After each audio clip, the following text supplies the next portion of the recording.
and when they were come in, and when they were come in, and when they were come in, they went up into an upper room, and when they were come in, and when they were come in, and when they were come in, they went up into an upper room.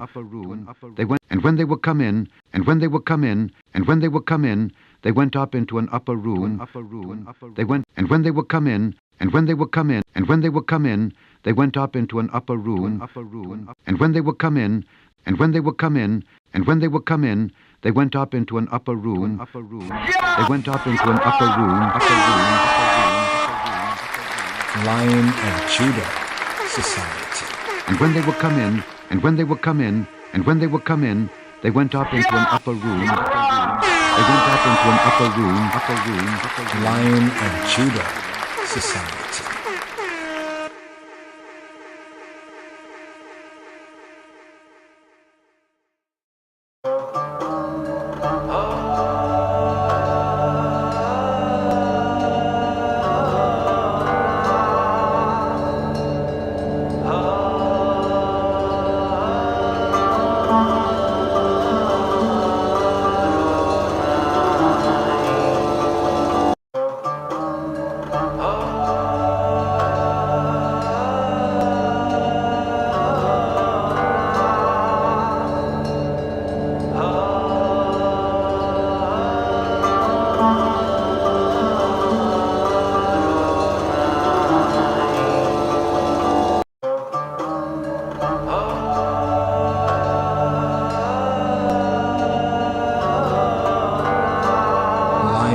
Judah Society.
Yes, yes, yes. Yeshua Shalom, Yeshua Shalom. That there, right there.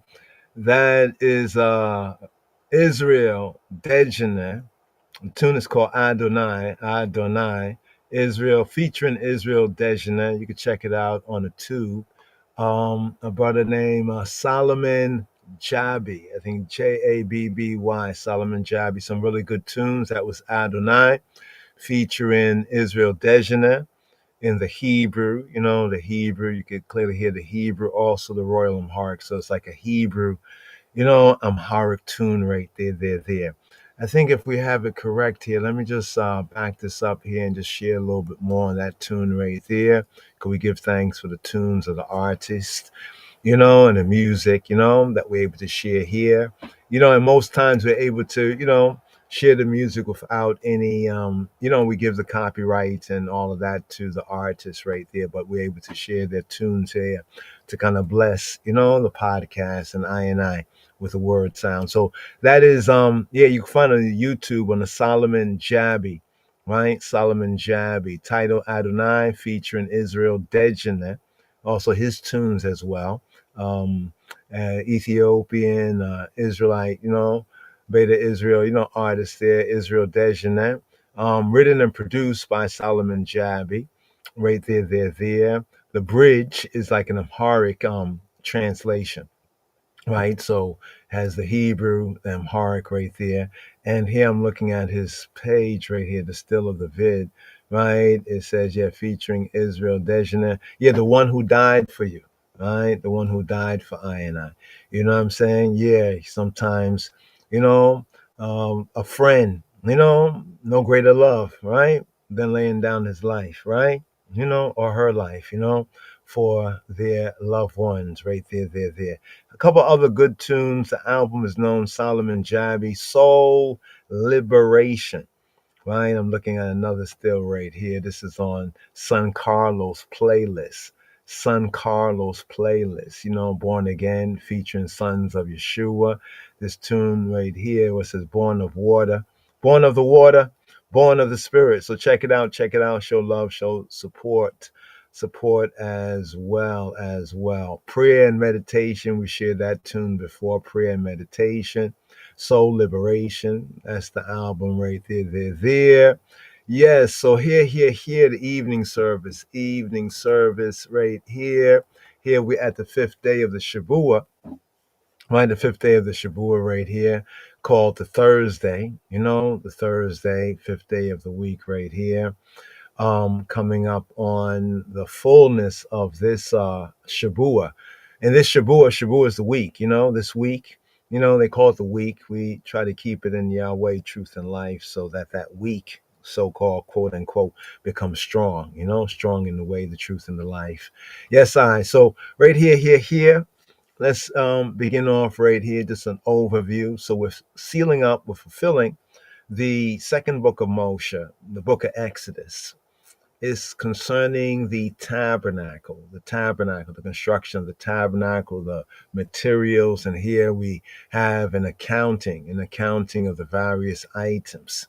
A very good study is seeing how, the so-called shadow, right? As I said, the shadow, the Old Testament, like the shadow, right? And then seeing in the Brit Kadasha, what we call the substance. So just like right now, a shadow, what a shadow is. If someone casts a shadow, you're looking at the shadow, you see the shadow, right?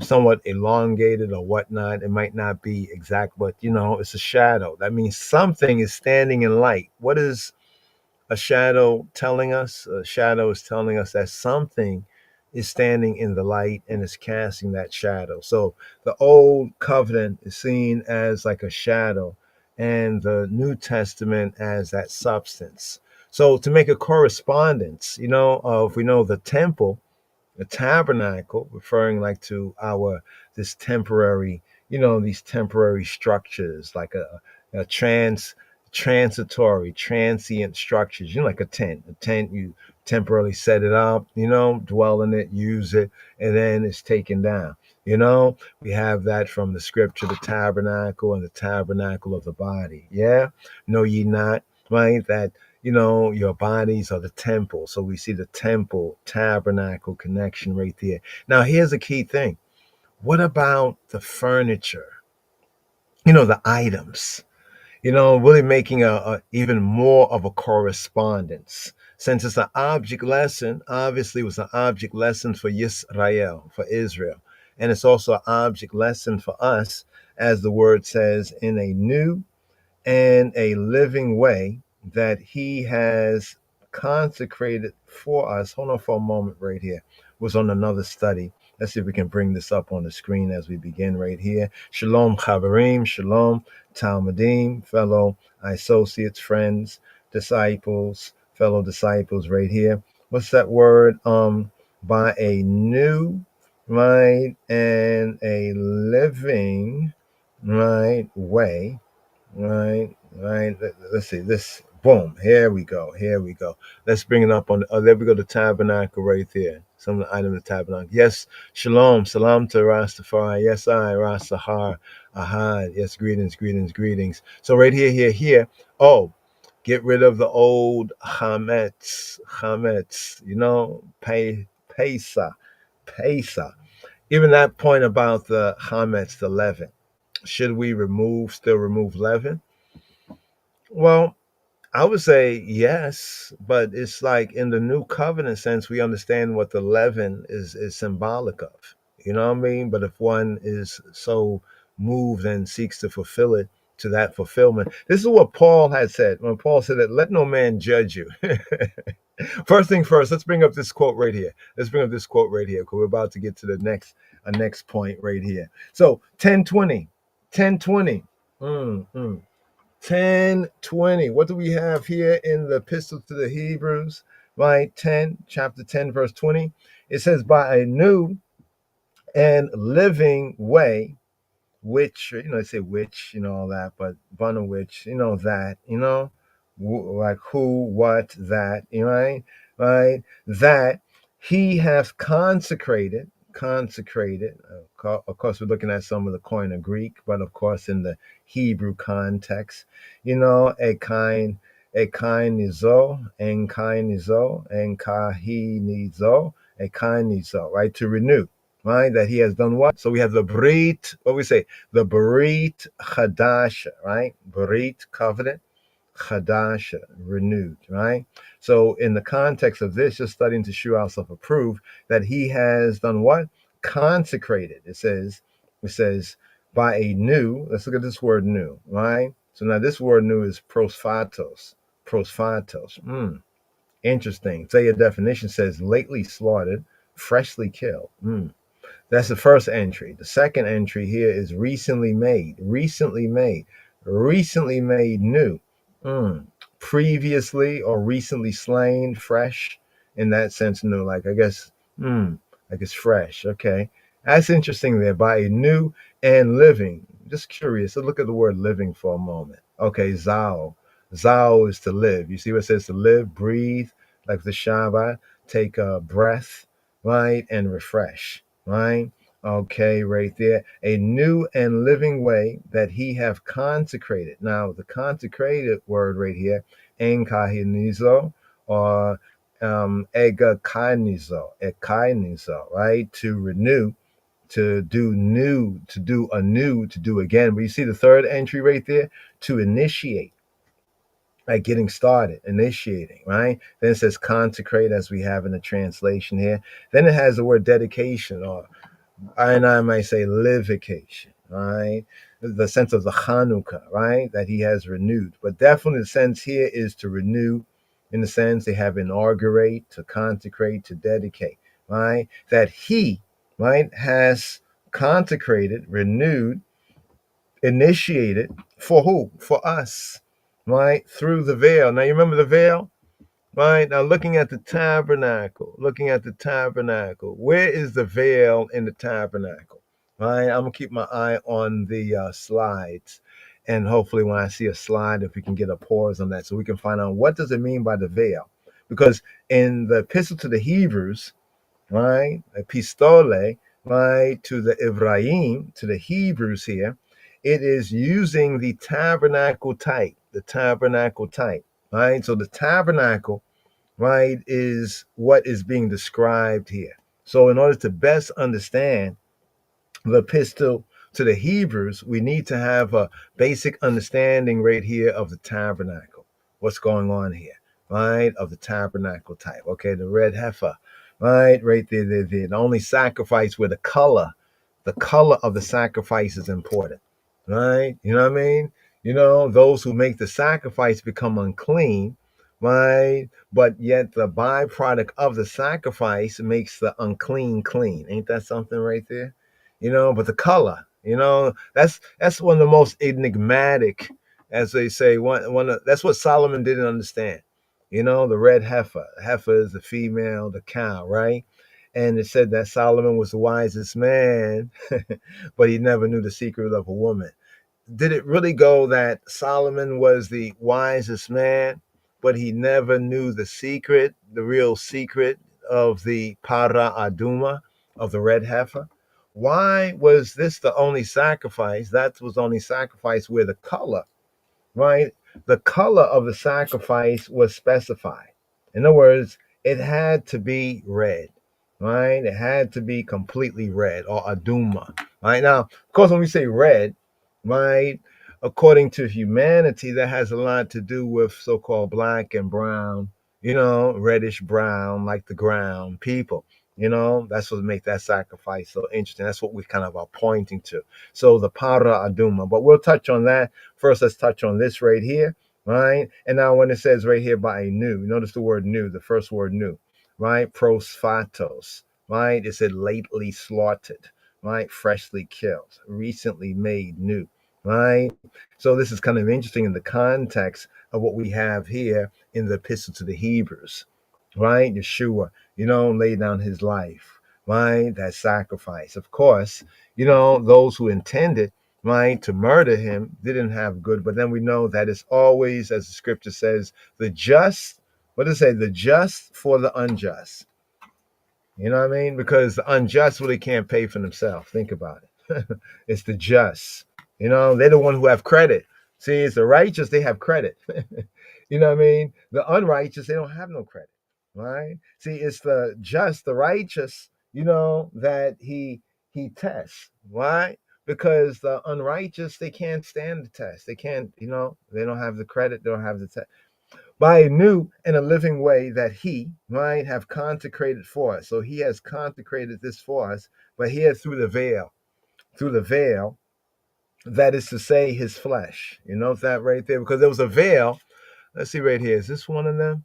Okay, there was a veil between um the Kodesh, which was the first room of the tent of the tabernacle, and the second room. Pause that if you can. Can you pause that right there? If that can be paused right there for a moment.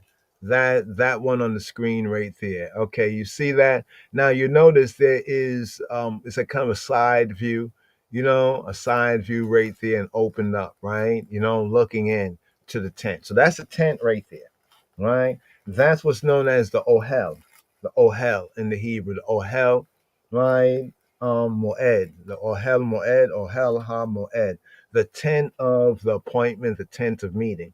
Now, let's see if we can. I'm looking at this right here. I know it's kind of, hopefully you can see it, you know, pretty much. Okay, you see where the priest, there's like the priest is standing right there.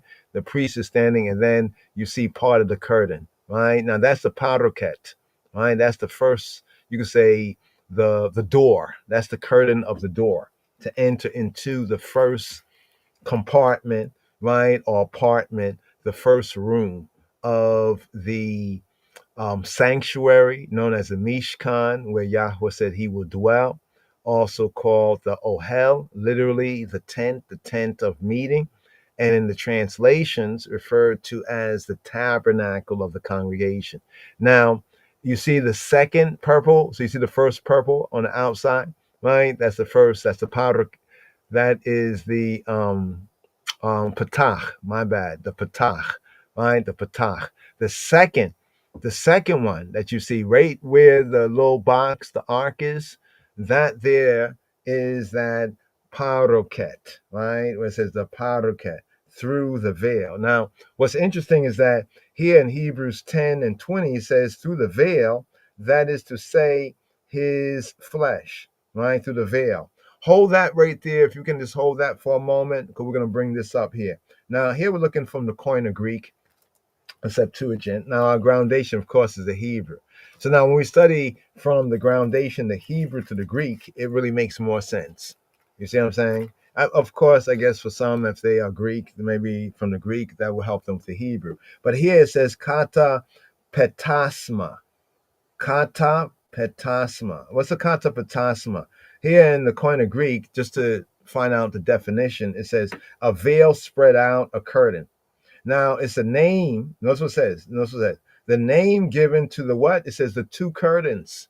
Right? In a sense, now this is not the temple, but this is the pattern, right, of the tabernacle. The temple, the stone building, the Temple of Solomon, built basically on this basic pattern, this basic template right here, here, here. So it says that the veil is the name given to the two curtains in the temple at Jerusalem. I don't know if you've seen the meme. I think we shared it before, right? Where they have like a person pointing to their temple, like their head, their temple, and it says that's why we have two temples. I just thought about that with the two curtains, right? The name given to the two curtains in the temple at Jerusalem, at Jerusalem, right? One of them at the entrance. You see what I'm saying? One of them at the entrance to the temple, right, separated the holy place from the outer court. So look at that right there. You see the first one? So you see the first, right, on the outside where the priest is, right, where there's a figure of a priest, right? That's the first one, right? The first, right, to the entrance, at the entrance to the temple, like here at the entrance to the tent. So first we have the tent, and then later on we have the stone building referred to as the temple, right? Although the tent was also called the temple. We'll touch on that. So the idea of temple doesn't mean that it has to be a grandiose building, because even the tabernacle here, right, in the scripture, when it was still just a tent, it was called the temple, Hakah. So we have one of them at the entrance to the temple. Here we go. The temple separated the holy place, right? The holy place, the first room is the Kodesh, right? From the outer court, right? The courtyard, the courtyard where we have the brazen altar, right? Where we have the feet of Moshiach, right? As brass, right? Burnt in the furnace of fire, yeah. And then we have the laver, the wash basin, yeah, right? The other veiled, right? The other one veiled, as we can see right here, right? In this kind of model right here, we can see the second purple, right? The second purple one is the one that veils the Kodesh HaKodashim. The Kodesh HaKodashim, or the Holy of Holies, that veiled the Holy of Holies from HaKodesh, from the holy place. So this is what you see right here. So reading what we read right here, and then giving a kind of a visual, having a kind of a visual model, a visual description, right? Because as we're reading Hebrews and elsewhere in the Bible, right, the Hebrews, the Torah observant, and the faithful being familiar with the pattern, right? That if you're reading it and you really don't see how they go together, you can still get a message, and no doubt, and hopefully, prayerfully, you get that message. You get what your soul needs. But in the fullness of it, you're missing out because, like, well, what's being said here, right? So this is why we study, so that we can kind of visualize, right? We can kind of visualize it, because as we visualize it, we say, oh, so this verse here, bring it up again, by a new and a living way. You notice what it says? By a new and a living way. So there's like, what's the opposite of a new and a living way? And that would be like an old and a dead, right? A dead astray, right? Right? But old and dead. We have here by a new and a living way, that he, speaking of Yeshua, speaking of HaMoshiach, speaking of our Kohen Gadol, so he is Moshiach, according to the epistle to the Hebrews, the epistole to the Hebrews. Yeshua is Messiah, in the context of the high priest of our confession, of our profession. Check, right? You see, the king rhetoric was what they used to crucify him. Remember that? And to mock him. You remember that right here? Right? What Revelation says that Yeshua is the prince. He's the prince of the kings of the earth.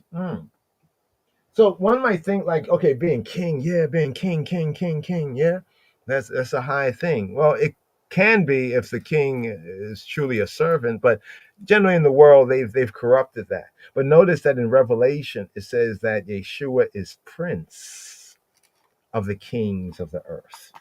People will say, well, he's king, he's king. They remind me of those who crucified him that said he was king of the Jews. You remember? You remember? Right? And then that offended them.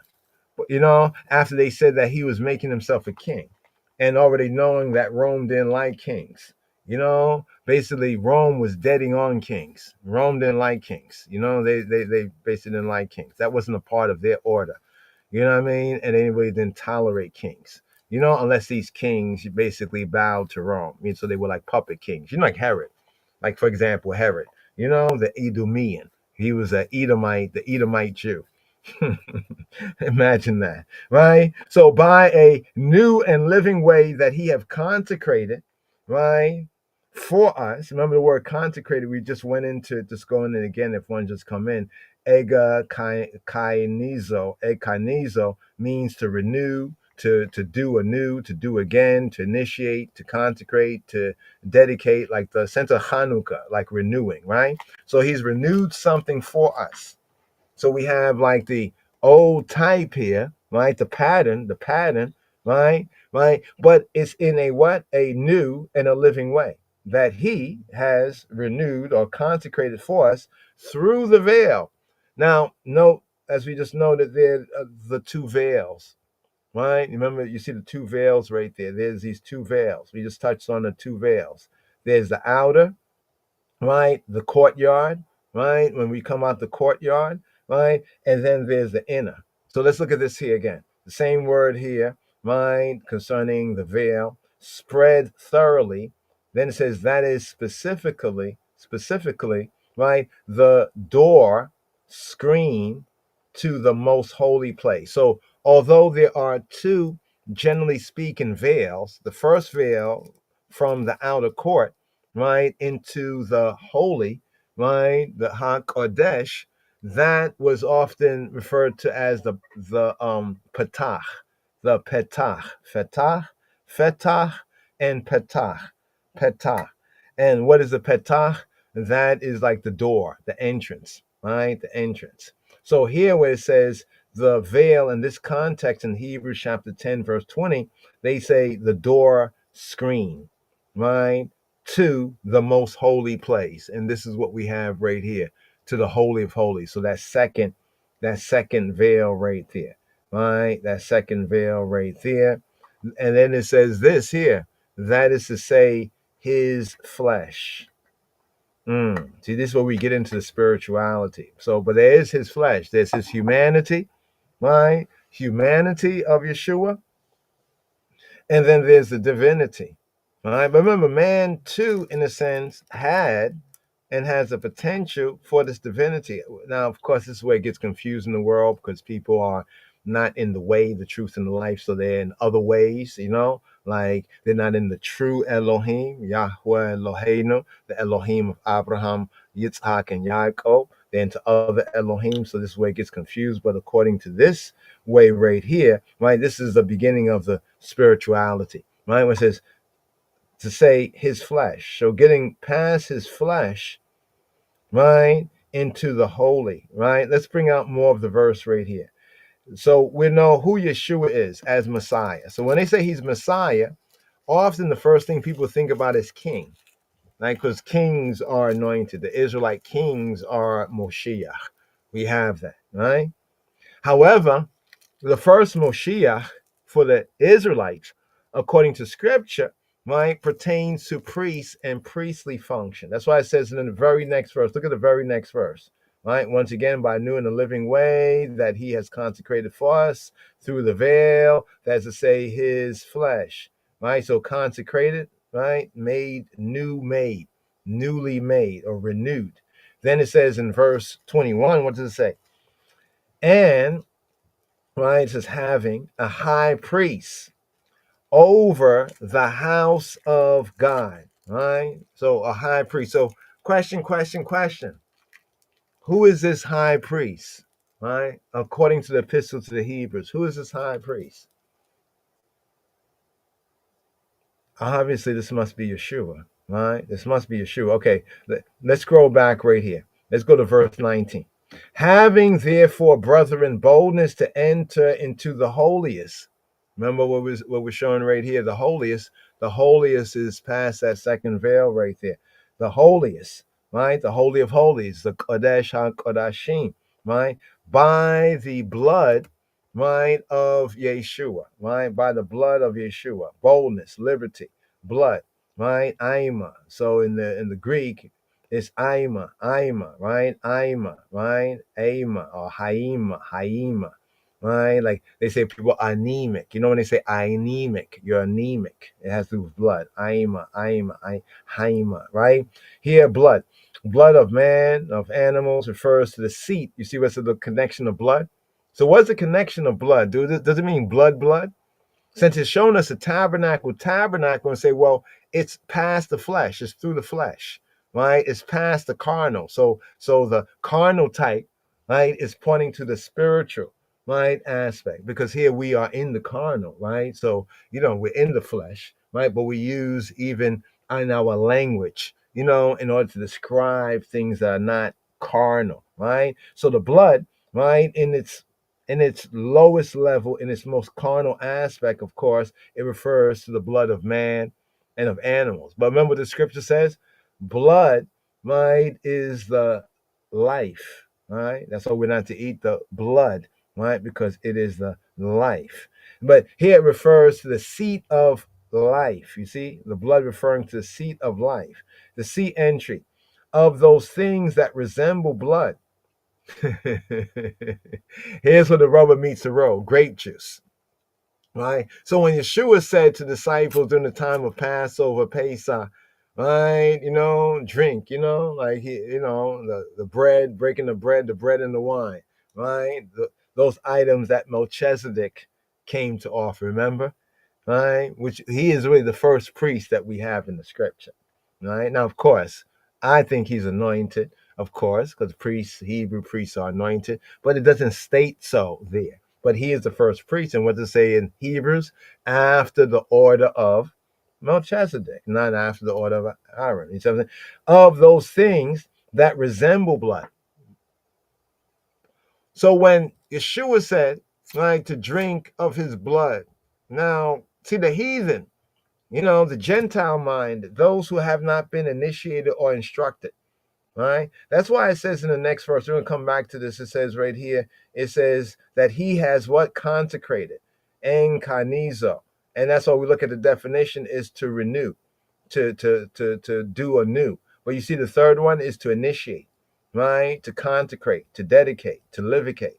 They have not been initiated into the way. So if they hear blood, or even if we hear blood and we think, oh, it's some crazy worldly thing, well, we haven't gone through the flesh. We haven't gone past the veil, right? Or to get past the veil. This is veiled from them, right? So here the Aima, as we mentioned, when they say like anemic, the I part, it comes from this right here, right? Yeah. So here's the third entry right here. You see what it says? Of those things that resemble blood. What does it have? Grape juice, right? I did this right here where it was like, let's say the blood of grapes. Let's do this right here. Let's do this right here, just quickly right here, just to compare scripture with scripture. So we're looking at blood. Yeah, the thing is so high there. I have to do this by faith, right? Blood of let's see, is it grapes? Let's see. Let's go over here. There we go. Look at that. Right, Genesis 49:11. You see Genesis 49:11, right? Binding his foal, what a word, foal, right? That's Ayir. Ayir is a he ass, not a she ass, but a he ass, a male ass, right? As bearing a burden. We're not cursing. We're just reading the Bible, right? Right? A young ass, right? A cult, hence an ass cult, right? See how the world is? You hear the word, and then the world just gives a total different meaning. Somebody say, "I kick your ass." Really? Why are you gonna kick my donkey? Why are you gonna kick my what, the he ass or she ass? Which ass you gonna kick? Binding his foal to the vine, and his ass is cult, to the choice vine. It's kind of interesting. People say don't curse, right? They say don't curse. Do they really understand what a curse is? Anyway, to the choice vine, he washed his garments in wine, and his clothes, right? His clothes, like his clothing, in the what? The blood of grapes. You see right there, right? In the blood of who? The blood of grapes. Right? Now notice this is all the way in Genesis, the first book. Right? Why is this important? Right? Because when we get all the way to Hebrews, let's do this right here. Let's just look up right here. Right? First mention of blood we have is Genesis 4 and 10. Right? And he said, "What hast thou done? The voice of thy brother's blood." The voice. So blood having a voice. Right? Crieth to me from the ground. Now, if this is true, and we have no reason to doubt, right? Truly, right? Therefore, blood has a voice. Think about all the bloodshed in the world. Think about all the voices. Chan, right? But notice, most are deaf.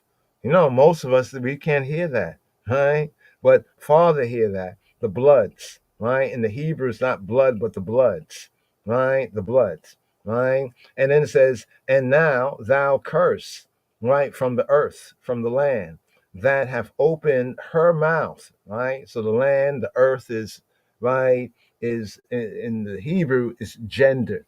The earth is she. She has opened her mouth, right, to receive, right, to lakach, to take, right, thy brother's blood, right, from thy hand, right. Then that's all the way in Genesis. Look, Genesis chapter 4, right? We get to Genesis chapter. Let's go back right here. Excuse me. Let's bring it back. There we go. Right. I wanted to look at. Okay, wow. There's a lot of mentions of blood, but it's not all the mentions of blood that we're going to. But we want to get a basic idea of what blood is, right? Because some people are offended when Yeshua says to, like, drink of his blood. They're like, what? This is like, they think it's vampirism. Do we find any vampire here in the word? I don't see any vampire, right? Where did they get that from? Oh, that's the world, right? That's why it says to be in the world, but not of the world, right? Especially pertaining to, true and spiritual things. So in 9 and 4 of Genesis says, but flesh. See what it says? But what? But flesh, right? That connects with our verse in 10 and 20 of Hebrews, right? Right? Right? Through the veil, that is to say, his flesh. So in Hebrews, it's comparing, it's saying, you see the veil in the tabernacle, right? That veil, that is to say, his flesh, past his humanity, right? So past his humanity, past Yeshua's humanity. Remember, he is Ben Ha-Adam. He is son of man. He's a human being, right? But he's also Ben Elohim, right? Chaim, son of the living God.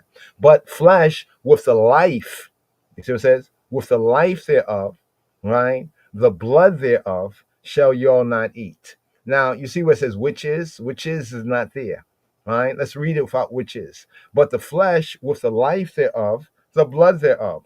So the life thereof, is the blood thereof, right? So life, right, is the blood. So blood, according to scripture, right, in spiritual ways, right, in the true way, in the higher way, refers to blood, right? It says, shall y'all not eat, right? So basically it's saying, like, no vampire, no vampire, right?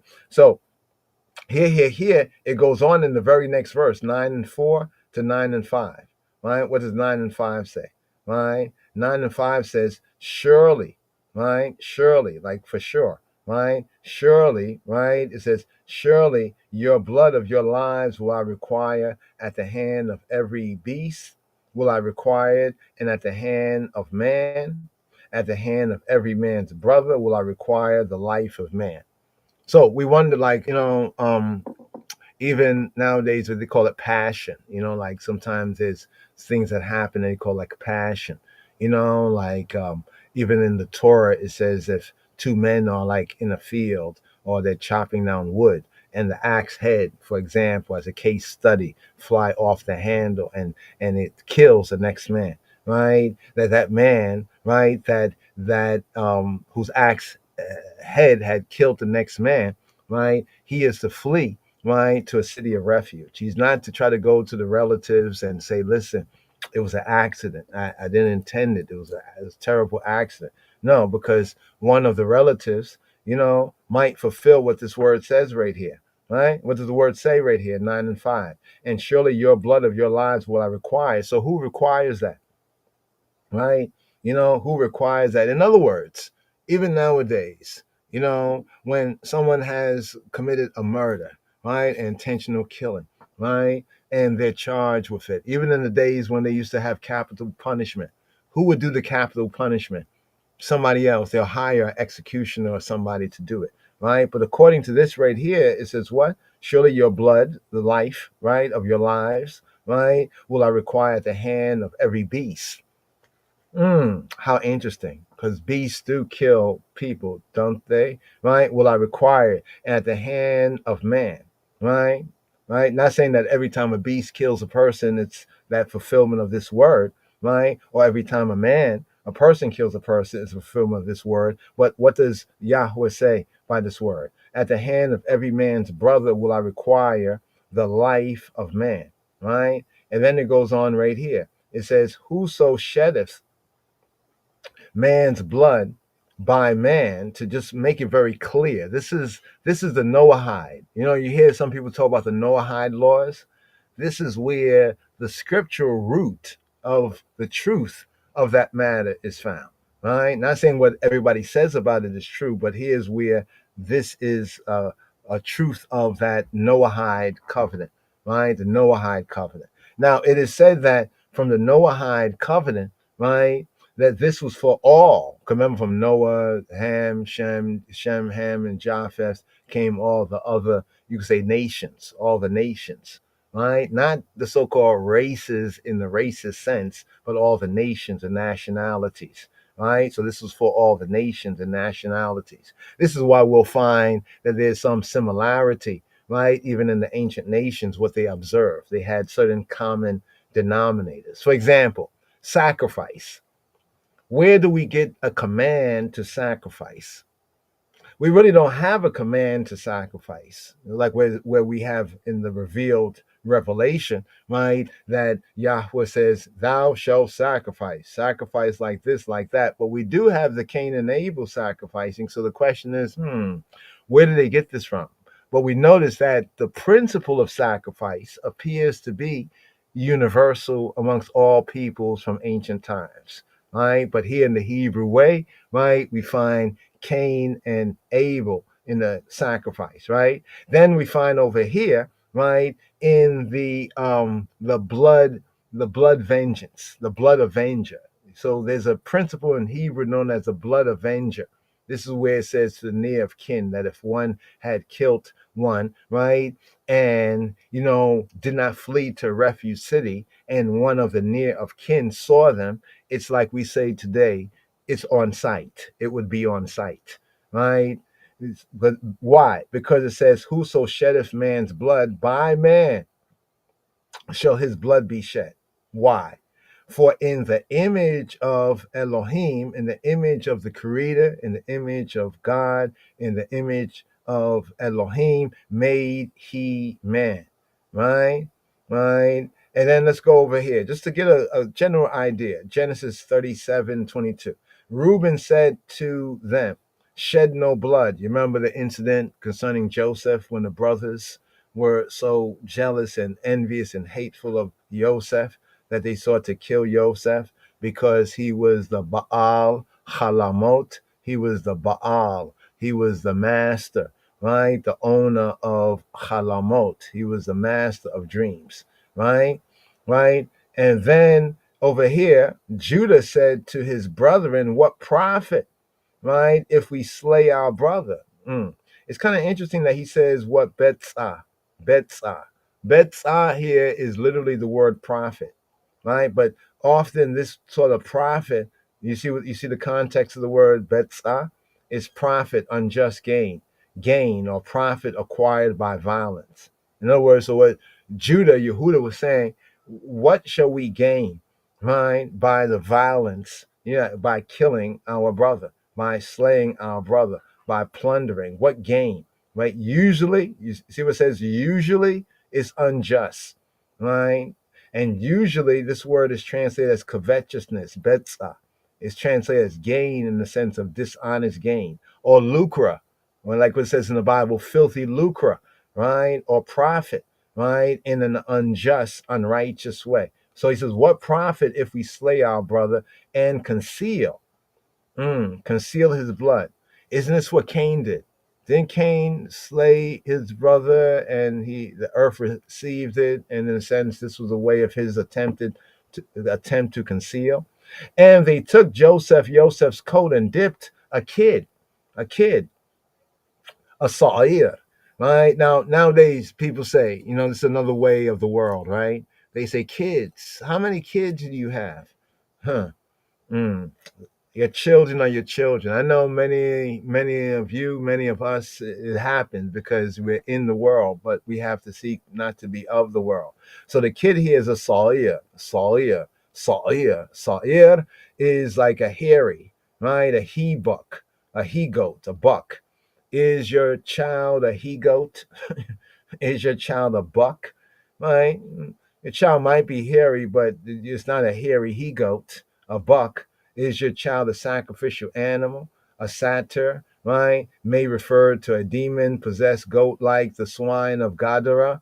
I'm just pointing out the fact that, when people call their children kids, right? When we, that's the world right there, right? You see, right? Because they took, right, Joseph's coat and dipped and killed a kid of the goats, right? Right? And dipped the goat.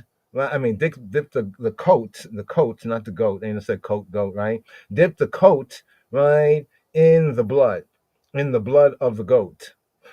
What a rhyme right there. And Reuben answered, right, them saying in 42:22, spake I not to you, saying, do not sin? Right? Do not sin against the child. Notice what it's saying. Do not chata, do not miss the way, right? Do not miss the way. Do not miss the mark, right? Do not sin against the child, right?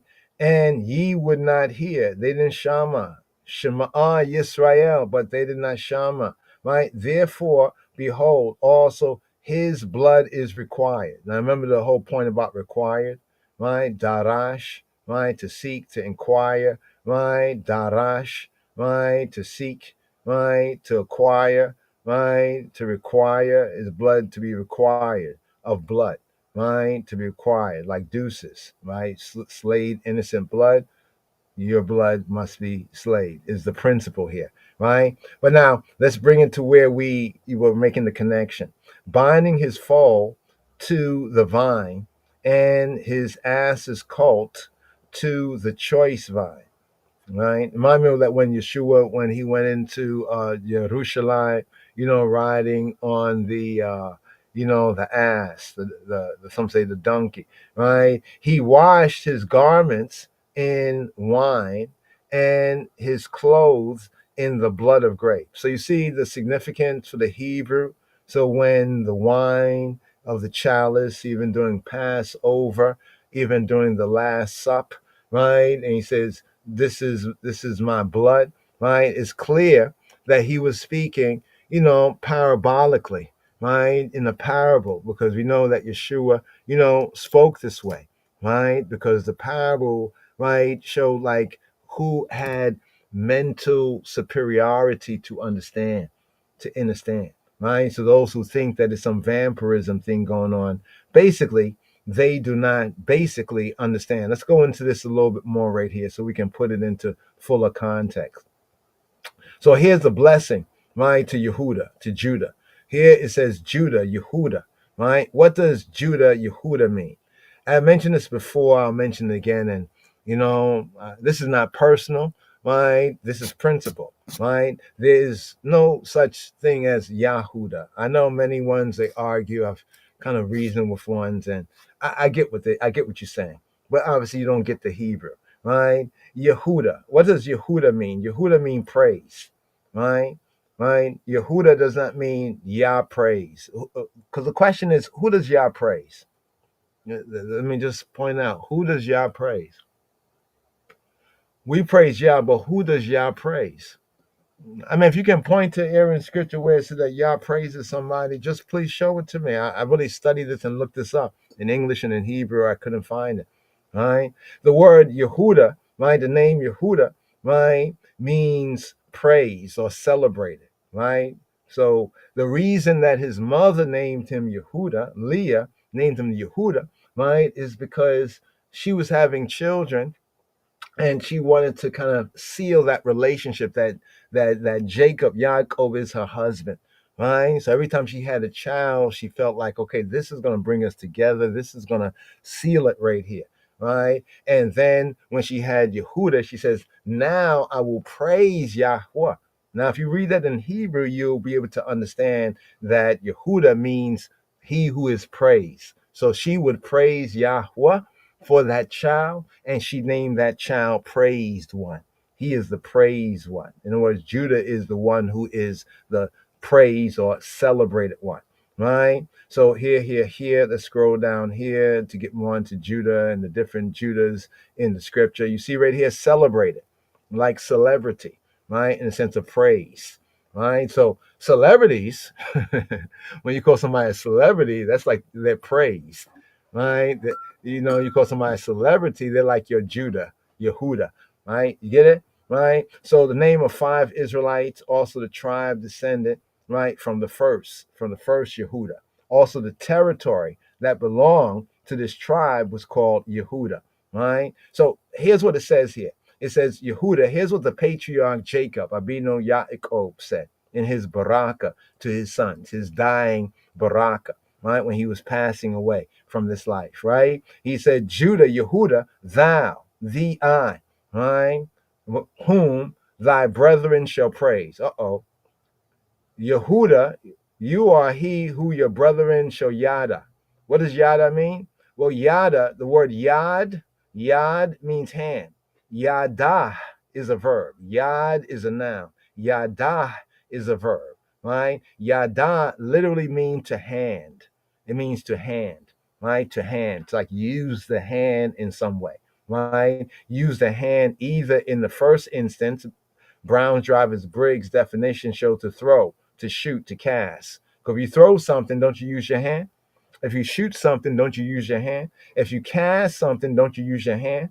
So in the Hebrew sense, yada as a verb can mean to shoot like arrows, right? Or to cast down, or to throw down.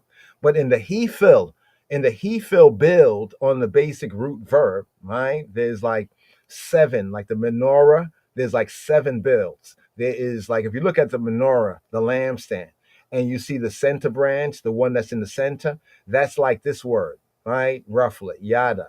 And then you have 3 on this side and 3 on that side, 3 forms, right? Past, like they say, past, present, future, active, passive, reflexive. Active, that means like you do the action. Passive, somebody else did the action to you or against you. And reflexive, you're doing the action to yourself. You know what I'm saying? You're doing the action on yourself, right? So here in the he feel sense, right, is to give thanks, right? So the word in Hebrew for praise has to do with giving thanks, right? But the word in Hebrew for praise has to do with the hand, the hand. It's like we say, right? And I have to say it like this because most of us know that we say this, and we have said this, and those before us have said this, like in the club, in the party. Put your hands up, put your hands up. you know. And when someone comes in and they did something great and we like bigging them up, right? Like a friend comes in, what do we often do? What do people do? They put their hands, their palms, you put your hands up and often turn the palms upward like you're pushing up the heavens. It's almost like you're holding up the firmament, like you're holding up the firmament, right?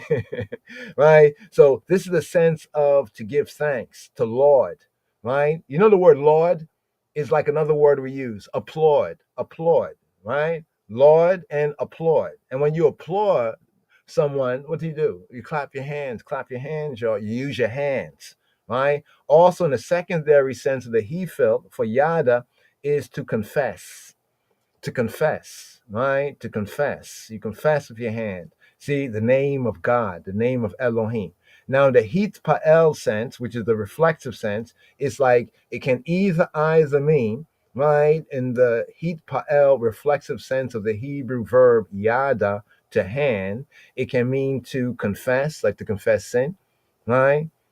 Notice in the ancient way, and even psychologically, it's built, it's hardwired in us. Sometimes, if someone is like confessing something to someone physically in their presence, they use their hands, right? You know, they put their hands out, like you say, "Oh, I'm so sorry," and they'll put their hands up, like the palms of their hand, and stretch their hands out. Right? This is the idea of confessing. Or sometimes one would clasp their hands, like hold their hands, like somebody who is confessing sometimes might hold their hand. It's like they're wringing their hands, right? Or in the heat pa'el sense, the reflexive sense, to give thanks, to give thanks. Here, Strong's definition, I think, breaks it down pretty well right here, right? Remember, yada comes from the word yad. Yad in Hebrew means hand. You see it right there. Yad in Hebrew means hand, the hand of man, right? The hand, right, of the human being. Hand as a symbol in the second sense of the word is like strength, power. As you mentioned before, in Proverbs, it says that death, right, and life is in the power of the tongue. That's the that's the verse right there. Death and life is in the power of the tongue, right? But if you were to read it in the Hebrew, it literally says that death, mavet v'chaim biyad lashon. Mavet, mawet, mot, death, and chaim, and lives. What's interesting is that the word for life is plural. I want to share that right there. The word for life in Hebrew, Chaim, is plural, like the eights, Chaim, the tree of life, the tree of lives. It says, Mavet, Mawet, with Chaim, death and lives, biyad, in the what? In the yad, biyad, biyod, biyad, lashon. Lashon is tongue, right? Is in the hand of the tongue. Death and life is in the hand of the tongue. Now, if they literally translated that like that, ones would be like, well, the tongue doesn't have hand, right? But the tongue does have power. Is it not true? The tongue does have power, but the tongue doesn't have hand. So just to understand the literal sense, right, and the figurative sense.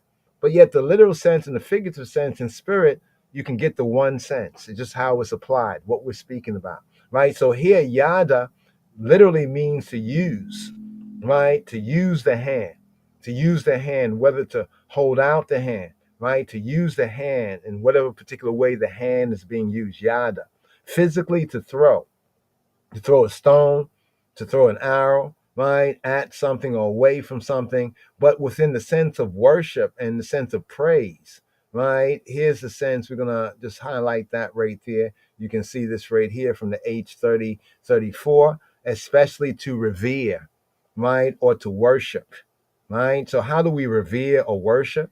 It says right here, with extended hands, to praise, with extended hands, intensively to bemoan, by wringing the hands, right? By wringing the hands. So this word yada in translation can mean to cast something, cast out, to confess, to confess or to make a confession, to praise or to shoot, right? To thank, to give thanks, right? To be thankful, or even in the sense of thanksgiving.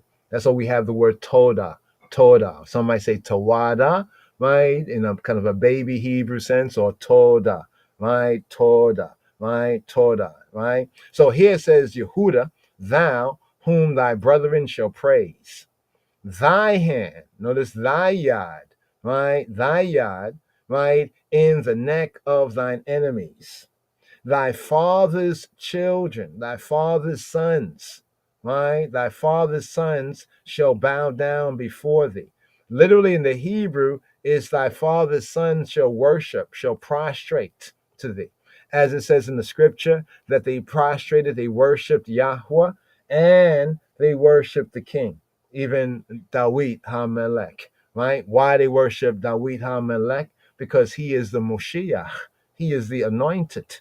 You see what I'm saying? Because of that authority of Yahweh upon him, right? We have that in, I think, First Chronicles 29 and 20. Almost said Corinthians there. First Chronicles, I think 29, roughly around verse 20. So it says, thy father's children shall bow down before thee. But here's what the King James Version do. Here it says bow down. I understand why, but the same word for bow down means worship. So when people say, oh, you don't worship a man, I get what people are saying in the Western Gentile mind, but that doesn't really make sense in the Hebrew, right? We know that man is man and God is God, but however, it says right here, thy father's children shall bow down before thee. And it uses the same word, shaha, bow down, right? To bow down, prostrate. You see what it says right here?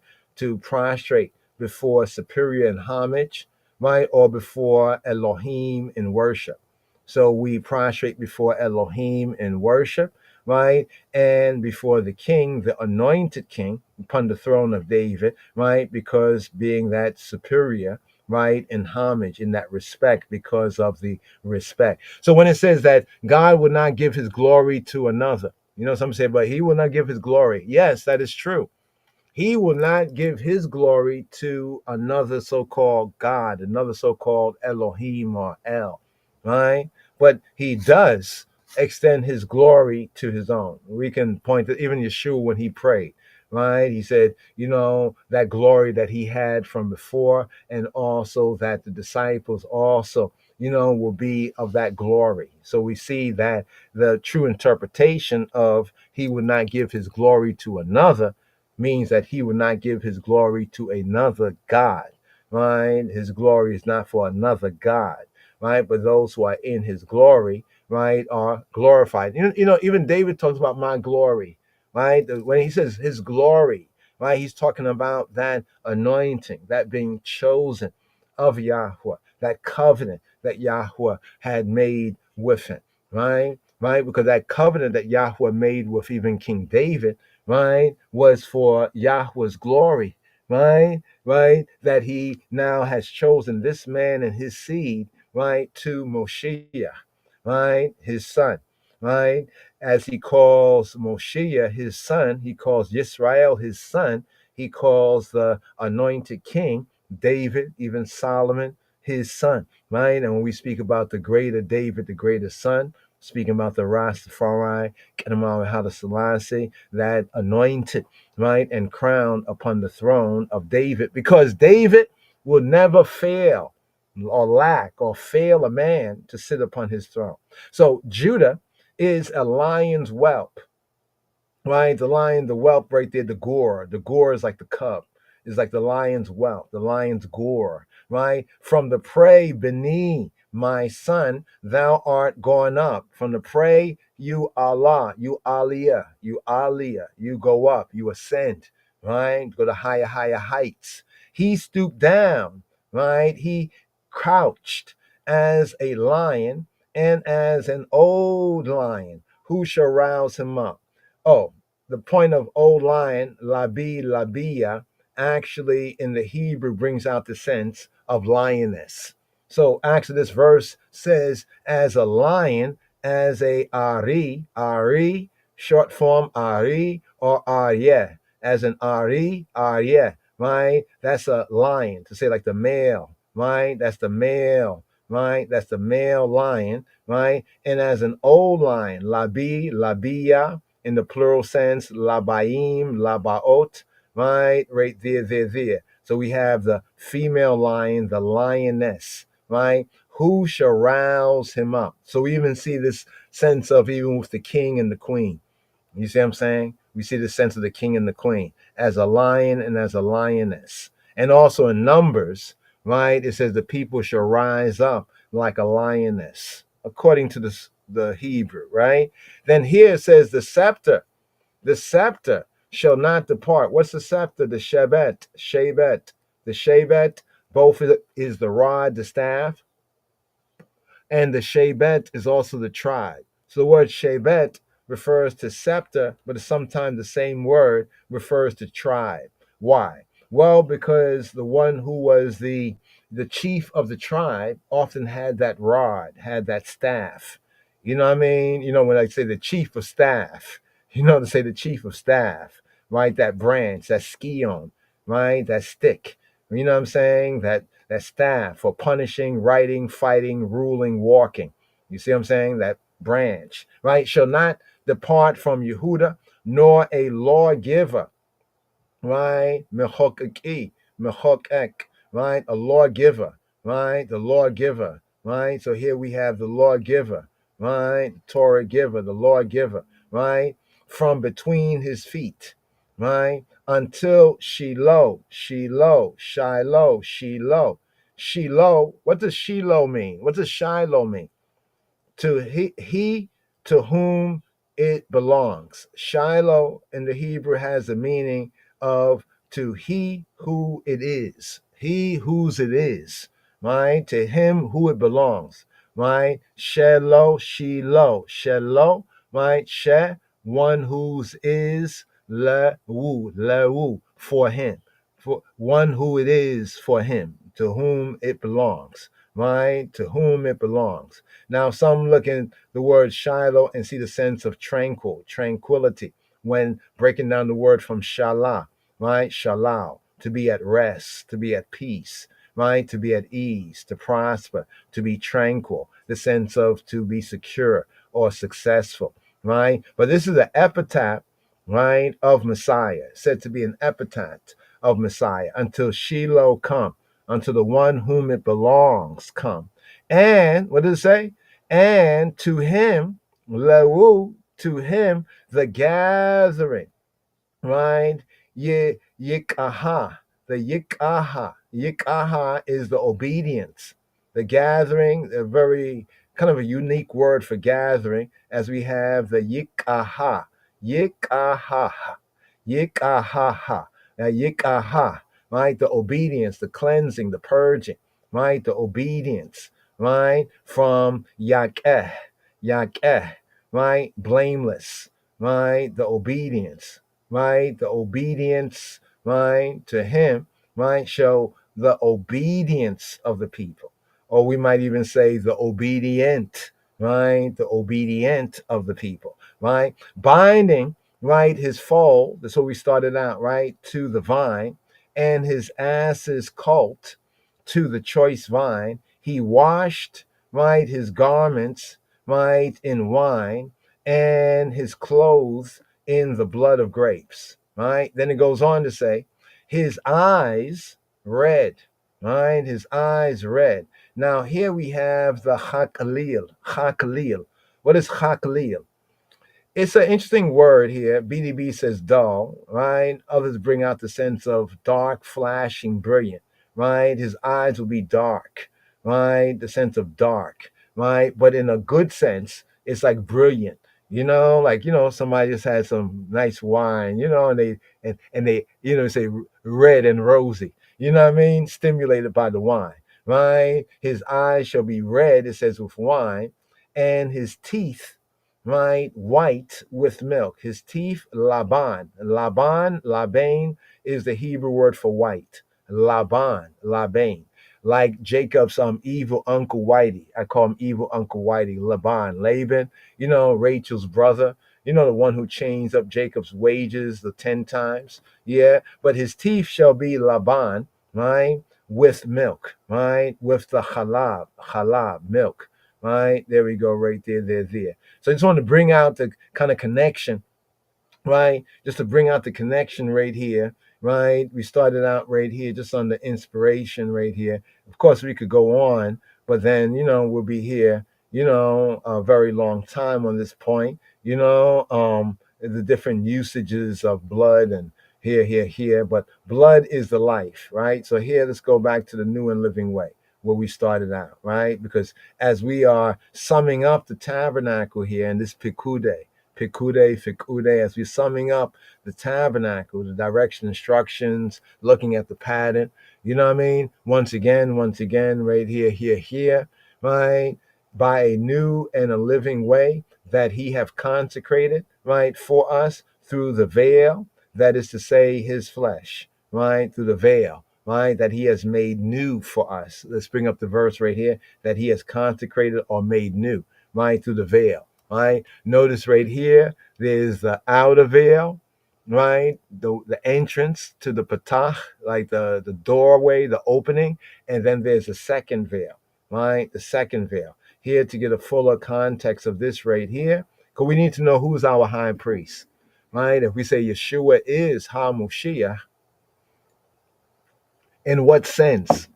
Right? Because truly there were other messiahs, right? And we have Aaron, the first messiah mentioned in the scripture, and he was the high priest, right? So we have the priests as messiahs. Then we have prophets being anointed, right? And then we have kings being anointed. Here it says, having therefore, right, brethren, boldness to enter into the holiest, right, by the blood of Jesus, the blood of Yeshua, right, having boldness, right, having that liberty, right, because see, before they did not have the liberty. Regular Israelites, could not. We basically were confined to the outer court, and we were mainly confined to the outer court, you know, up to the altar. We could not really go past the altar, right? Really, you know what I mean? Really past the altar, right? Only time we would go past the altar is when somebody brought in their sacrifice, right? They would bring it to the northern side, right, where the sacrifices took place. But first, they would parade their sacrifice before the patah, before the first veil. So before that first veil, they would parade it because this is like what they're going to bring for their offering, and then they would take it to the north side because of the north side of the tabernacle. That is where everything got slaughtered. That's where the victim, that's where the animal, was slain, right? That's where the person offering it, say for a sin, right, would put their hands on the head of that animal, would declare what their sin was, and the priest would give them the knife and will hold the basin, and they will cut it from ear to ear, right? And then after that, the priests, right, the Levites and the priests, they would basically do the service, right? And we would stand right behind, up to the altar. We would stand behind the altar. When I say behind the altar, as we enter in, we would not go past the altar, right? Besides bringing the animal in front of the door. And then we'll take it back to the place that it will be slain. I just want to point that out. That's as far as we would get, right? But here, it says, having therefore, brethren, boldness to enter the holiest. That means the holy of holies, right? The second, we say the second apartment, within the tent, right? By the what? By the blood of Yeshua. Now, here's the key thing. The priest was said to have only entered in, right, once a year, right? Once a year. The priest only entered in, according to Hebrews here, it says once a year, right? Let's see if we can bring this out right here, right? Would enter like once a year, right? Okay, here we go. Hebrews 9:7, right? It says, but to the second, right, to the second room, the second, right, and second is the one with the veil, right, the paroquet, and into the second, right, the high priest alone. So the only one who went in to the second veil was what? The Kohen Gadol, was the high priest alone. Once, you see what it says once every year, and not without blood. So he had to go in there with blood symbolic of life, right? That he offered, right, for himself, right? First, he had to offer for himself, and right, the errors, right, and for the errors of the people, right? So it says right here, now, when these things were thus ordained, in what we're reading here in the Torah, completing Exodus right here in the season, ordained the priest, the Kohanim, right? And also coming up with Leviticus. We get into a lot much more details, right? The priest went always, right, into the first tabernacle. So in other words, the priest went into that first room, right? Where you see the menorah, right? The lampstand, the golden altar of incense, of incense, and the table of the bread of the faces, the bread of the presences, right? The shew bread, right? So it says, now, when these things were thus ordained, Kohanim, the Kohanim, went always. And another point is this too. Although all of the priests were Levites, not all of the Levites were priests. That means that only those Levites who were priests even entered into the tent, right? Even entered into the tent, the dwelling where Yahweh said he will dwell amongst the children of Israel. So it says right here that the priests went always, right? Always, because sometimes in certain sacrifice, they had to take a portion in there and eat it within the tent. You know what I mean? Into the first tabernacle, right? To say the first tabernacle, it's about like the first room, the first part of the tent.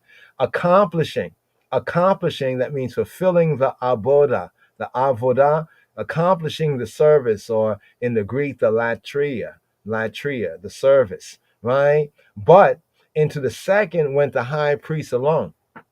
So only those who were anointed, right? Anointed, to speak about the priests, all the priests had to be Messiah, right? Only the priests went into the tent, but only the high priest, the Kohen Gadol, the high priest, he went, right, alone once every year, right? Not without blood that he offered, right, for himself. And notice, as it says in Hebrews, he did not go in with his own blood, right? He didn't go in, his own blood was not worthy, right? You know, he didn't go in with his own blood, but with the blood of others, you know, to say the blood of animals, right? Right? That he offered for himself and for the errors, the sins of the people. Remember, the priest, right? Even the breastplate and the garments, right? And the shoulder pieces, right? He would bear, the priest would bear, and the high priest would bear the sins of the people.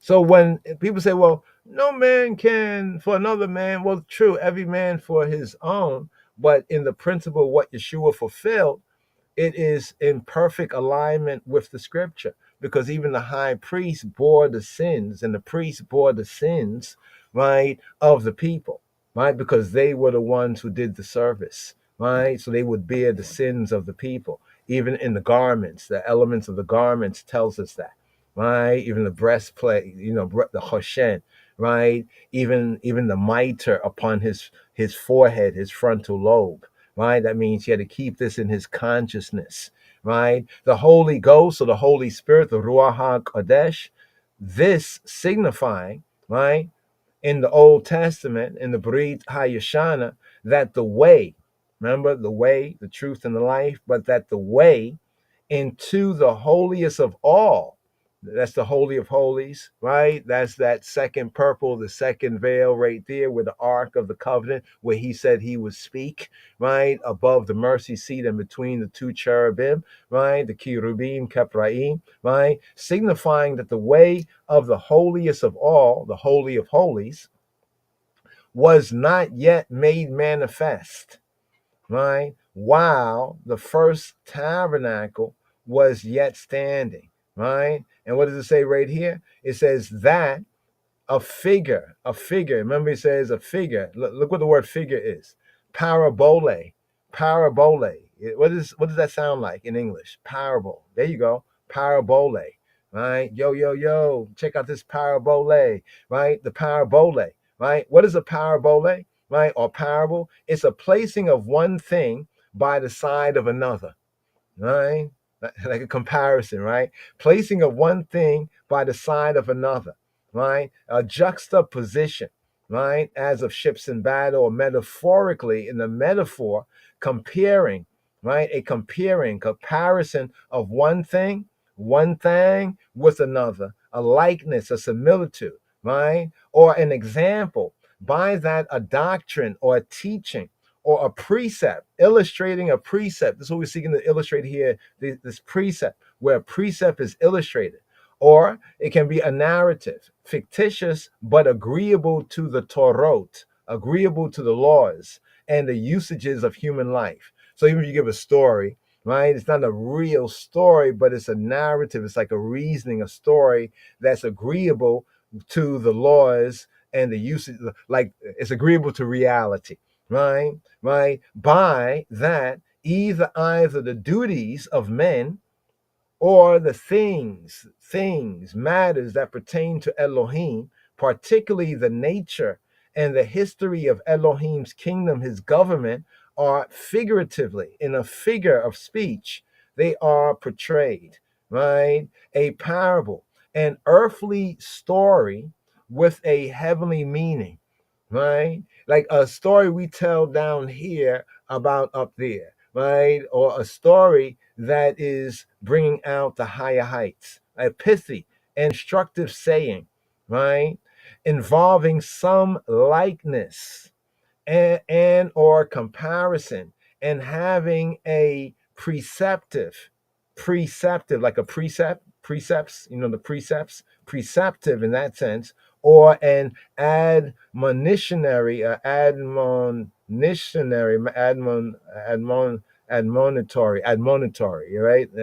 Admonitory force, like admonition, right? An aphorism or a maxim, a proverb. Remember we said before the word mashal in Hebrew is basically a proverb, a parable, right? An act by that one exposes himself or his possessions to danger, a venture, or risk. That's interesting there, right? Got to look into that one there. But basic right here is a similitude, a parable. That is symbolically, right? It's a fictitious. It's not a real narrative. You're not telling a real story. Remember when Natan HaNabi, when Nathan the prophet came to David, about, okay, there's this man that had this one sheep, this little sheep, and there's a rich man, and the rich man had a guest, right? And the rich man had all sort of things. He was a rich man. But instead of taking anything from his own flock or what he had, he went and took this poor man's one little sheep, right? And he offered it for his guests. So although that was a fictitious story, it didn't really happen, right? What it conveyed was the moral, right? It was a moral of like life and common life. And David said, the man that have done this, right, like should die, right? And then Natan HaNabi, Nathan the prophet said, thou art the man, right? And some say this is where we get the compositions like Psalm 51, from, right? So here, just to bring that out right there, the figure, right? That was a figure or a parable or likeness, right? For the time then present. So when we're looking at, Exodus, and we're looking at the description of the tabernacle, remember it was for the time then present. But we're looking at it according to pattern. That's why we emphasize pattern recognition. In that, we're offered both gifts and sacrifices that could not make him that did the service perfect as pertaining to conscience. This is a deep reasoning when we're talking about sacrifices and the old type vis-a-vis the new type, right? That even though they had these gifts and these sacrifices, according to what's written in Hebrews 9:9, it says it could not make him that did the service perfect, teleo, right? Complete, perfect, complete, right? As pertaining to what? As pertaining to the conscience. Look at that, right? The conscience. Sunidesis,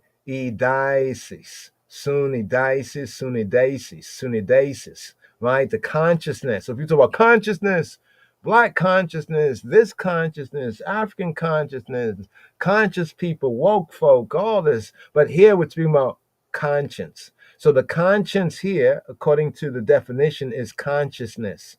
Consciousness. The soul as distinguishing between the soul, the psyche, right? Our psychology, as distinguishing between what is morally good and bad, prompting to do the former and to shun the latter, commending one, right? Condemning the other. This is the conscience. So the conscience connection with one's consciousness. What is our conscience? Our consciousness, right? Our moral consciousness. It's our perception, right? Check that out. Not just perception, but our co-perception, right? That is the moral consciousness that is defined here as conscience. So all of the sacrifices, yes, they were ordained, right? The offerings of the gifts and the sacrifices, but what was it limited? Like notice even the Day of Atonement. Basically, the atonement in Hebrew is a covering. So every year was a day of atonement. In that sense, it was a covering.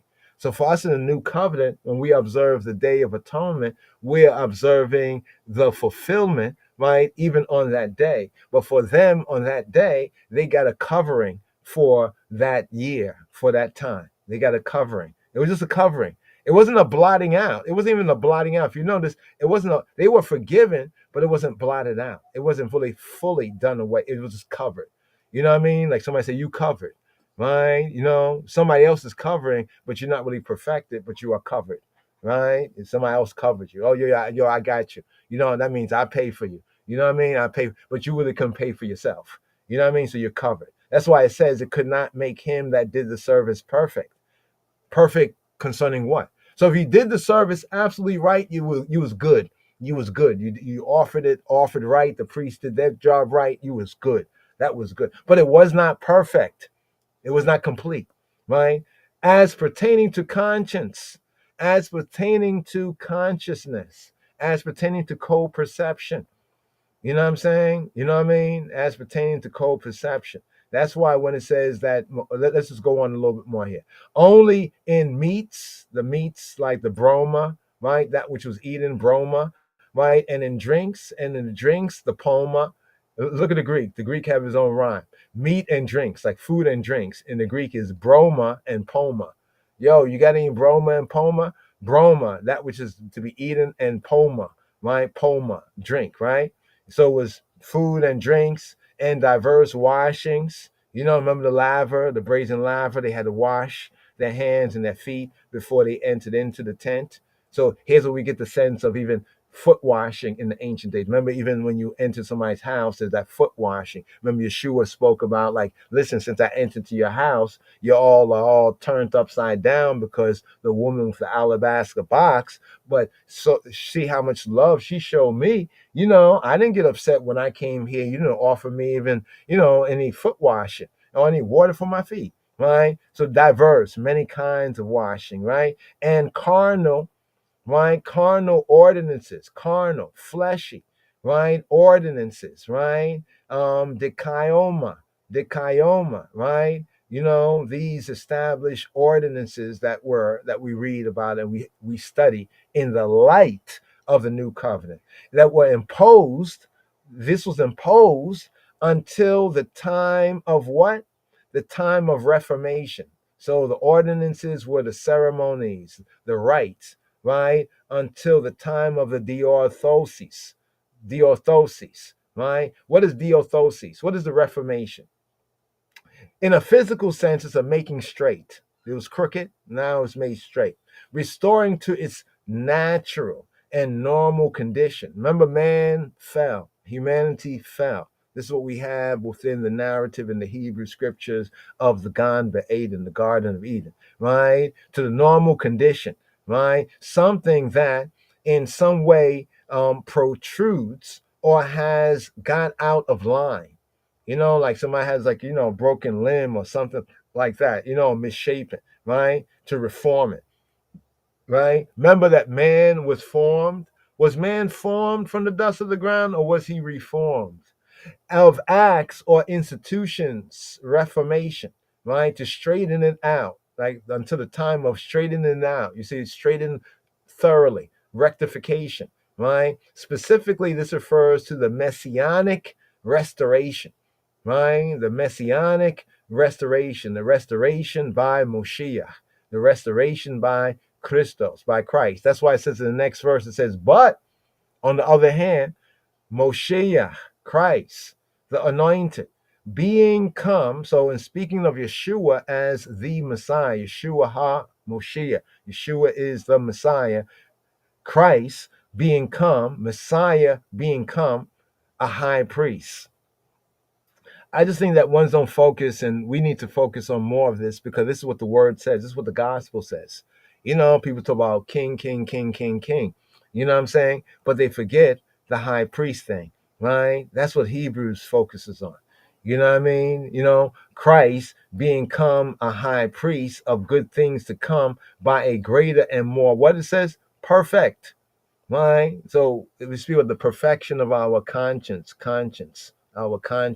right? And then also here it says, by a more perfect tabernacle, not made with hands. That's what we're reading about right here in Exodus as we come to the end. You know, all of the laborers, all of the materials donated, and all the workmanship, Betzalel or Holiab, even the woman that did the spinning and weaving and gave their Egyptian Ankh mirrors, the copper and brass mirrors, right? But this is the tabernacle, a perfect tabernacle, not made with hands.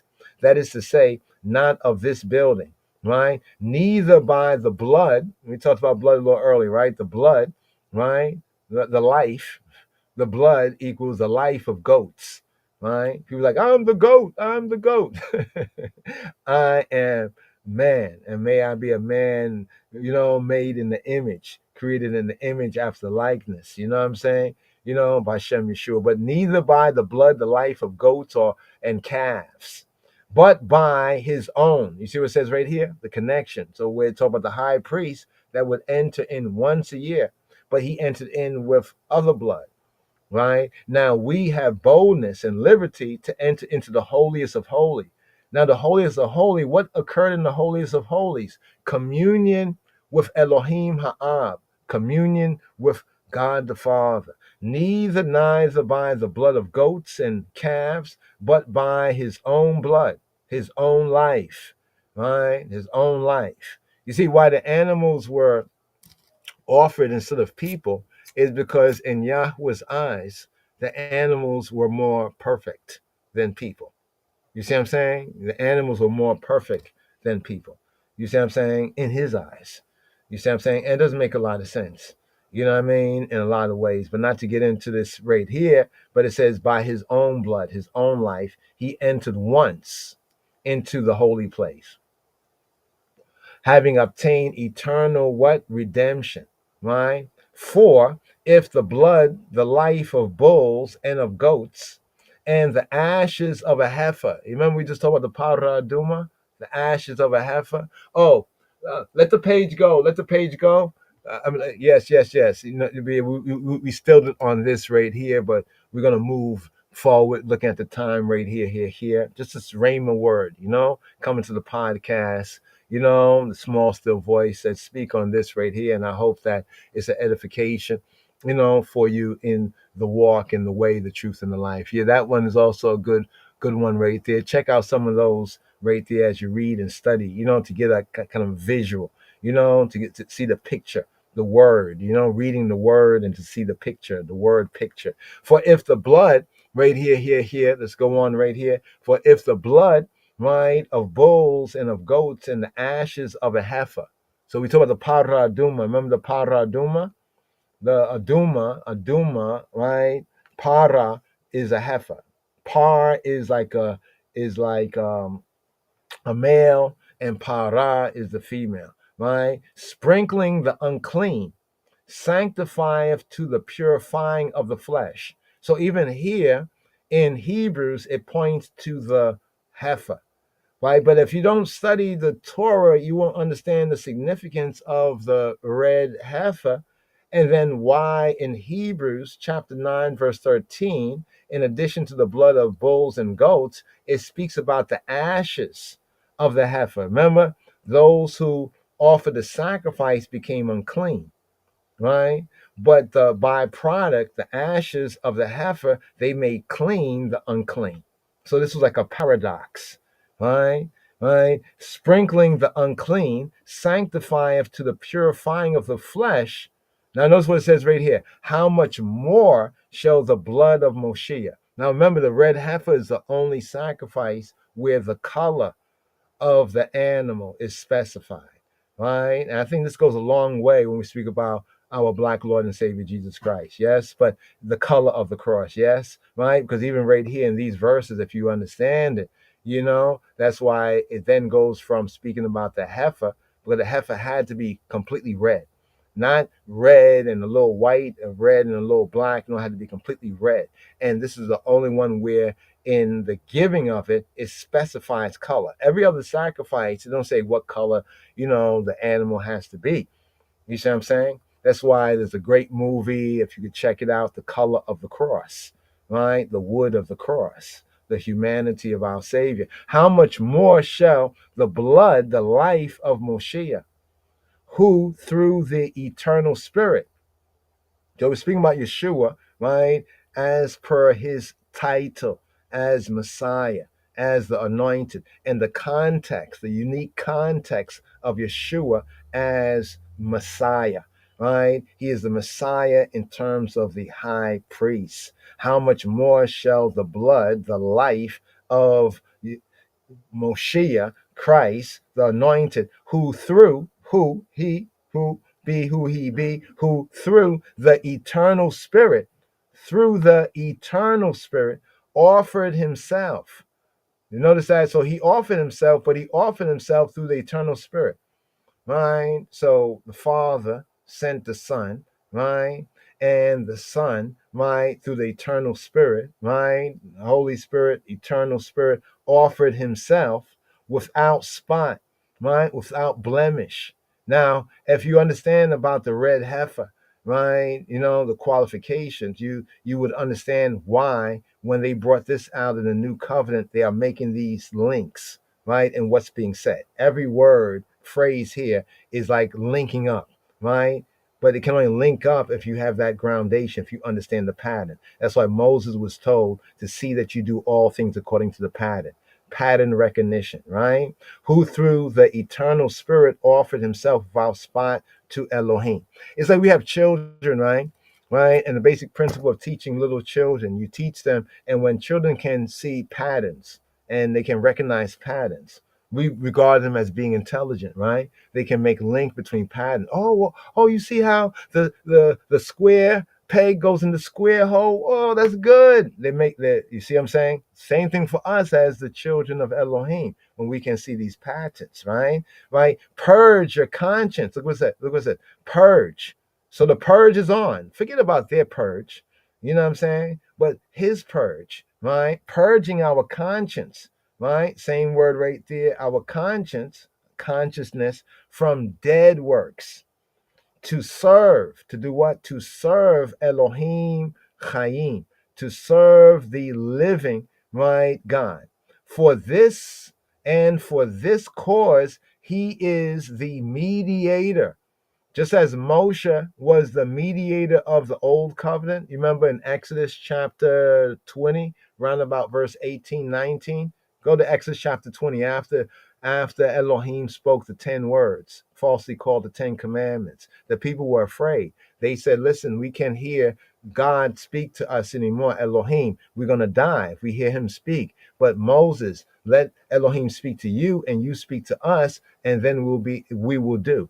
Right? You know what I'm saying? Call Asher Diber, right? Call Asher Diber Yahweh Naase. Like all that he has speaks, we will do. So in the same way that the Israelites ask for Moshe to be their mediator, right? And this also proves that Yeshua, right, is that one like unto Moses, right? As Moshe said in the Torah.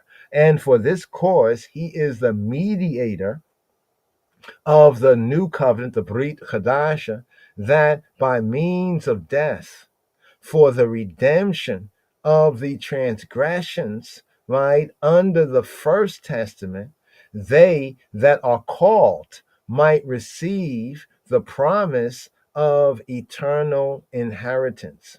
For where a testament, there must also of necessity be the death of the testator, right? For a testament, right, of force after men are dead. Otherwise, it is of no strength at all while the testator liveth. Whereupon neither the first was dedicated without blood, right? Dedicated, purified, without blood, right? Remember that blood, according to the scripture from the beginning, also, right, is life, right? Don't eat the blood because the blood is the life of the flesh. Blood, life, right? Here. For when Moshe has spoken every precept to all the people according to the Torah, he took the blood of calves and of goats with water and scarlet, wool and hyssop, sprinkled both the book, you mentioned the book, both the book and all the people. Now, you know where this is, right? You should know where this is, right? You know, this is going back, if I'm correct here, this is Exodus chapter 19, right? Just for one to just make the connect the dots, right? Right? Verse 20, saying, this the blood of the testament that Elohim hath enjoined to you. Moreover, right? Yes, it's Exodus chapter 19, right? Moreover, he sprinkled with blood both the tabernacle, sprinkled, right? Not poured, but sprinkled, and all the vessels of the ministry, right? And lastly, well, almost we come into the fulfillment here, and almost all things are by the law, the Torah, the direction, instruction, purged with blood. And without shedding of blood, right, is no remission. Therefore, necessary that the patterns, oh, wonderful, right here. Talking about patterns. See that you do all things according to the pattern. Do a little research in the Bible on patterns, right? And especially with the tabernacle, the temple, right? The pattern. And here with the pattern. Therefore, necessary that the patterns of things in the heavens, right? The pattern. Degma, right? A sign suggestive of anything, delineation of anything, an example, for imitation, right, of things to be imitated, right, for warning of a thing also to be shunned. So some things is for exhibit, something is for imitation, and something is for warning, right? So some things we are to do, and some things are like a warning not to do, right? So the patterns of things in the heavens should be purified. Now, listen to this verse here. It says it was necessary that the patterns of things in the heavens. It didn't say the patterns of things on earth. It's saying the patterns of things in the heavens should be purified. Pause. So if the pattern of the things in the heavens should be purified, if something has to be purified, that means it came to a point where it was not pure. Check. There was war in heaven. Check. War in heaven. So the pattern of things in the heavens should be purified with these.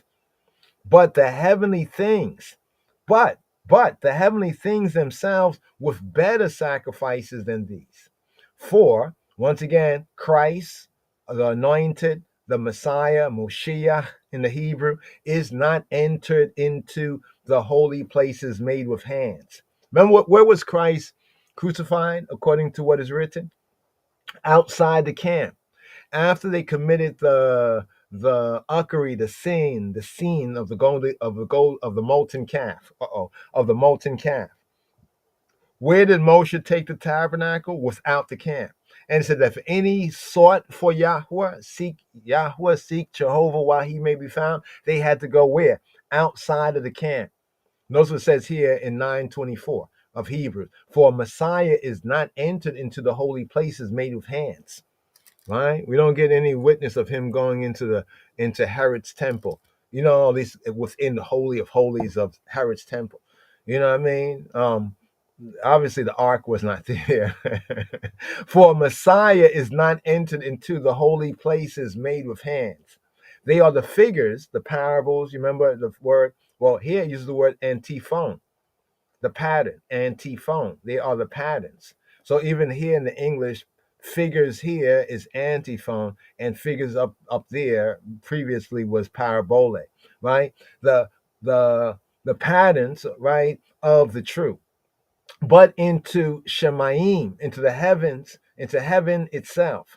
Now to appear, right? To appear, right? Infinizo, right? Infinizo, like they say, like epiphany, the sense of epiphany, to be shown, right? To be seen, to appear, right? To be seen where? In the presence of God for us. So where does Christ appear? He appears in the presence or in the face. Let's see, does he use face like prosopon? Prosopon, yeah, prosopon, as with the Hebrew panim, in Hebrew the face, right? The presence is the face, right? Where? Right? In the face of God for us. Not yet that he should offer himself, nor yet that he should offer himself as the Kohen Gadol, right, entered into the holy place every year with the blood of others. So here's the difference in the new and the living way. We have an eternal high priest, right? See, they had high priests, but when Aaron passed, then it passed on to his son, and then from son to, it passed on from sons, but they would die. They could not continue, right? So here's the key, the cornerstone of the new covenant, right? That's why I'd be weird when a man want to say today he's high priest. If he's of another so-called religion or something of other gods, I can understand that for the other gods, their stuff. But if he say he's a Christian or he's in a Hebrew, I'm like, what? I mean, you goofy, you goofy right there. Nor yet that he should offer himself often as the high priest entered into the holy place. In other words, we need to emphasize that Yeshua Moshiach is high priest, because that's what the New Testament, that's what the gospel emphasizes. That's what I'm saying, right? He's a high priest, right? You know what I mean? And, he is both the sacrificer and he's the sacrifice. He is both the victor and the victim, but from the victim to the victor. Check that out. Entered into the holy place every year with the blood of others. So Yeshua is not a high priest like them and them. That's the old way, right? For then must he often have suffered since the foundation of the world. But now once, you hear the word once doesn't mean twice, once doesn't mean three times. But now once in the end of the world. Now notice this right here. When this was written nearly 2,000 years ago, notice what they said, in the end of the world. So we have to try to figure out what does this mean? What is a world? Is it a world an age of time? Right? Was at the end of an age? Hath he appeared to put away sin, right, by the sacrifice of himself? And as it is appointed to men once to die, but after this the judgment. Right? Now, this is a very interesting thing right here. How people look at this. People tend to apply this to themselves, but not understanding the context here. For example, there's a trial. Somebody is accused of murder, for example, right? And let's say there's a trial and they really did do the murder. You know what I mean? And after they do the trial, all the evidence, they basically say this man, they have the case, right? That he's appointed to die because he done the crime. So this is his appointment, right? That's the judgment, right? Once he's appointed to die, after that comes the execution of sentence. That's what this means. Some people derive from this a lot of different philosophies and everything, but what they do is they take this verse out of its moorings, like a boat out of its moorings. And then the boat just sails away and it gets capsized or it gets shipwrecked. It crashes against the rock. There's a context here. You know what I mean? So as it is appointed to men once to die. When criminals like are on death row, like a criminal on death row, right? But after this, after they, the trial and everything goes through and the sentence, right? Then is the judgment, or then is the execution, right? The krisis. Notice the word in Greek is krisis, right? Right? The krisis, the judgment, right? In the context of this comes, then is the punishment, the execution of the judgment. So that's why it says so, because it's dealing with Christ, not with all these other philosophies that some well-meaning and some not so well-meaning Christians would make up, right? So Christ, Messiah, right, fellow brothers and sisters, because they are our brothers and sisters, in principle. So Christ, Messiah, was once. How many times did it say once in this chapter? Once. Shema Yisrael, Yahweh Eloheinu, Yahweh Echad. Hear, O Israel, right? Yahweh, right? Our Elohim. He who be, our Elohim. He who be, the one. Right? Here it says, so Messiah was once, right, offered to do what? To bear the sins of many. And to them that look for him shall he appear the second time without sin to salvation. So right here, I know we went through a full right there. But here as we're coming to the sum, this is all for the Pekudei. And so what Pekudei is the sum. This is summing up right here. Here. Raymond tune right here. Come out of her, my people. Leave Babylon. Here. Sanchez P right here. Give thanks, Rasimon. Give thanks. Yes, Rastafari. Give thanks, Chabarim, Talmudim. We have a psalm here. It's for this time in the season. Psalm was 65. Yeah, coming forward. But leave. Come out of her, my people. Revelation. Just leave out of Babylon, leave out corruption, come to Mount Zion, all lion man. Listen. Leave out to Babylon and come back to Zion, slaving every day and still you can't make one. Leave out corruption and come back to Zion. Why you want to be with the Babylonians? We all have got to give account for our sins, yeah. Sins that considered great and small. The Bible says that we should love our brothers true, yeah. And now just look at what we do. Pick up a gun, shoot their brothers down. Envious, viciousness, hate all around. Mothers hating daughters, fathers hating sons. Your soul will go down and there's no way to run. No way to run. No way to run. Leave out to Babylon and come back to Zion, slaving every day and still you can't make one. Leave out corruption and come back to Zion. Why you want to be with the Babylonians? We all have got to be in one accord, yeah. We must be prepared to meet the Lord of Lords. We all have got to be our brother's keeper, yeah. Preserving love, just living love for each other. Pick up a gun, shoot their brothers down. Envious, viciousness, hate all around. Mothers hating daughters, fathers hating sons. Your soul will go down and there's no way to run. No way to run. So leave out your Babylon and come back to Zion, slaving every day and still you can't make one. Leave out corruption and come back to Zion. Why you want to be with the Babylonians? The day is come up on the land for man to toil, yeah. And the night to sleep and rest for a while. He created Adam and he created Eve. These things won't change if only you believe, no. Pick up a gun, shoot your brothers down. Envious, viciousness, hate all around. Mothers hating daughters, fathers hating sons. Your soul will go down and there's nowhere to run.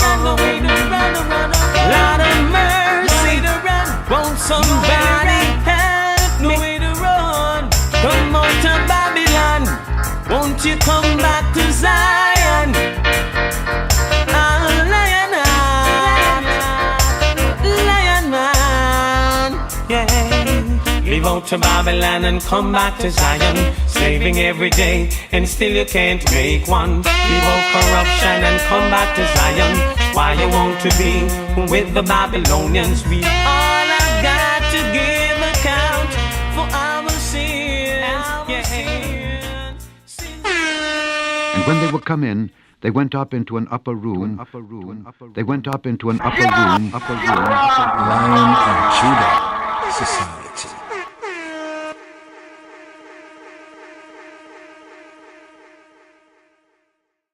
Yes. So right there, that reasoning there, pattern, the summary. Hebrews, looking into the book of Hebrews, so we can get even the summary, in the new covenant sense of this tabernacle and how it applies to us, in the way, the truth, and life of the King of Kings, Christ, Yeshua HaMoshiach. Here. Of course, we have the evening Psalm 81. I'll briefly touch on it. We have today's daily Psalm 65. Also, we have this Torah reading and feeding.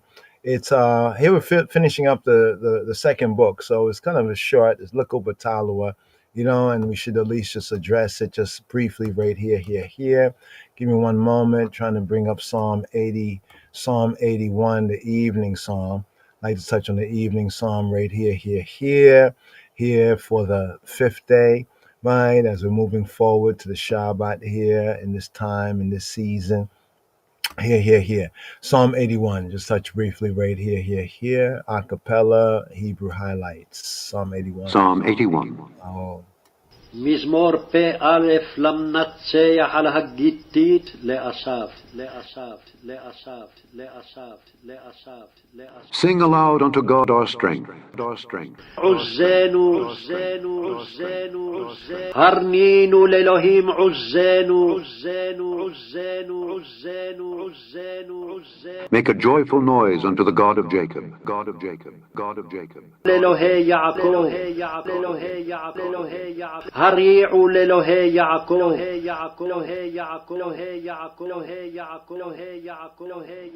Take a psalm, and bring hither the timbrel, the pleasant harp with the psaltery. Blow up the trumpet in the new moon, in the time appointed on our solemn feast day. For this was a statute for Israel, and a law of the God of Jacob. This he ordained in Joseph for a testimony when he went out through the land of Egypt, where I heard a language that I understood not. I removed his shoulder from the burden. His hands were delivered from the pots. Thou calledst in trouble, and I delivered thee. I answered thee in the secret place of thunder. I proved thee at the waters of Meribah. Selah. Hear, O my people, and I will testify unto thee. O Israel, if thou wilt hearken unto me. There shall no strange God be in thee, neither shalt thou worship any strange God. I am the Lord thy God, which brought thee out of the land of Egypt. Open thy mouth wide, and I will fill it. But my people would not hearken to my voice, and Israel would none of me. So I gave them up unto their own heart's lust, and they walked in their own counsels. Oh, that my people had hearkened unto me, and Israel had walked in my ways. I should soon have subdued their enemies, and turned my hand against their adversaries. The haters of the Lord should have submitted themselves unto him. But their time should have endured forever. He should have fed them also with the finest of the wheat, and with honey out of the rock should I have satisfied.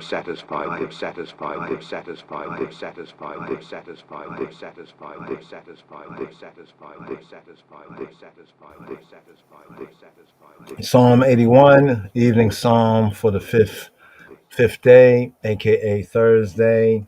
So here. Let's just touch briefly right here on the fifth day's Aliyah right here, fifth day's reading, moving forward into the sixth day right here, the Shabbat Eve here in the season, reading for the season. So here, 23rd sabbatical study, Pekudei, Ikademer, right? The sum, the accountings, the sum. So here for the fifth reading, let's bring this up right here, just briefly right here. The readings, short right here. Chapter 40, Exodus chapter 40, verses 1 to 16, and the fifth reading, the fifth Aliyah, up offering up. Yahweh Eloheinu, Hashem told Moshe, right, to set up the tabernacle. And Moshe did just as Yahweh had commanded him. What we have right here in the account, Pekudei here. The tabernacle here is erected and its equipment installed. Right, the equipment installed. So we're going to try to take this right here, just for right now, from verses 1 to 16. 1 to 16, Exodus chapter 40, verses 1 to 16, Chabarim, right here. And then we'll move forward to today's daily psalm, Psalm 65. Psalm 65. Important psalm here in the season, reason for the season, Shema Yisrael. Here. Pekudei, the sums of, the countings of. Pekudei HaMishkan, the countings of the sanctuary. And here, Shema Yisrael, here for this Shabbat Fekudei, Sabbath, the sums, countings, here for the last portion here in the second book of Moshe, the Hebrew book known as the Sefer Shemot, the book of the names and called Exodus. Here we pick up with Exodus chapter 40. For the Shabbat of Fekudei, this would be the Chamishi Aliyah, the fifth Aliyah, the fifth reading, the fifth up offering, the fifth offering up right here for Shabbat Fekudei, Sabbath, the sums, Sabbath, the countings. And for a double portion, for this double portion, for Shabbat Vayakahel Fekudei, Vayachel Pekudei, a double portion. This is the Shavi'i, the Shavi'i, for the double portion, the seventh Aliyah, the seventh up offering up right here. Shema Yisrael, here, Gevir, O Yisrael. Vayadaberi Yahuwah LeMoshe Leimor. The tabernacle set up, and Jehovah spake to Moses, saying, Vaydaber Yahuwah il Moshe Leimor. And Jehovah spoke to Moses, Leimor, saying, B'yom ha-chodesh ha-rishon be-echad la-chodesh takim ma'eta mishkana ohela moed. On the first day of the first month, the first moon, shalt thou set up the tabernacle ha-mishkan of the tent of the congregation.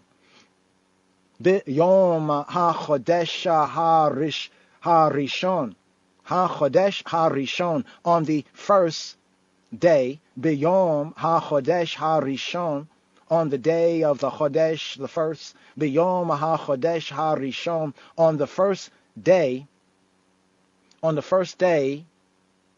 of the be'echad la chodesh, of the first chodesh, the first moon, be'echad la chodesh, shalt thou rear up, takim, shalt thou set up, shalt thou rear up, takim, eta mishkana ohela moed, shalt thou, the eye, rear up the mishkan of the ohel moed, shalt thou rear up the tabernacle of the tent of meeting. And thou shalt put therein the ark of the testimony, and cover the ark with a veil. With samta sham et aron ha-eduta, with sakota Allah ha-arona eta ha-paroket.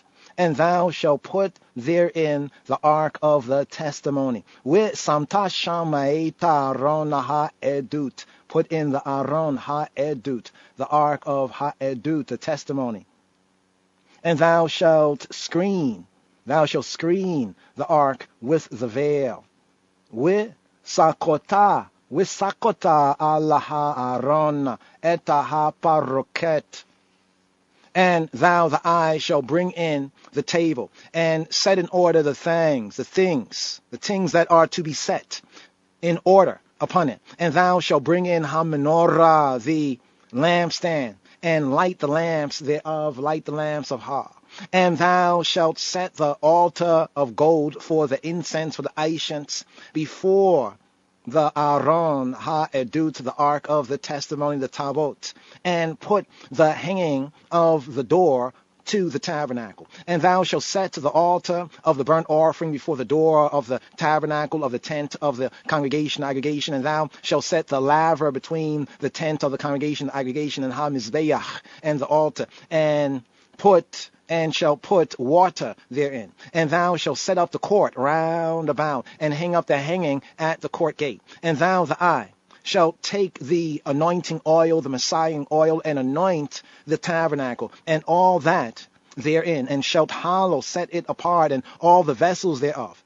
And it shall be holy, it shall be set apart. And thou, the eye, shalt anoint the altar of the burnt offering, and all his vessels, and sanctify ha-mizbeach. And it shall be an altar most holy, and it shall be an altar kodesha kodashim, holy of holies. And thou shalt anoint the laver and his foot, and sanctify it.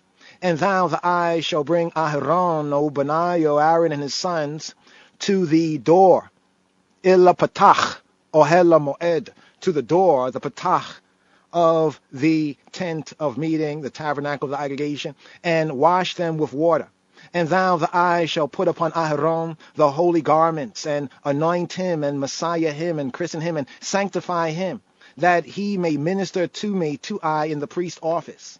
And thou, the eye, shall bring his sons, Banayu, and clothe them with coats. And thou, the eye, shall anoint them, Messiah them, christen them, as thou didst anoint their father, that they may minister to me, to I, in the priest office. For their anointing shall surely be an everlasting and eternal priesthood throughout their generations.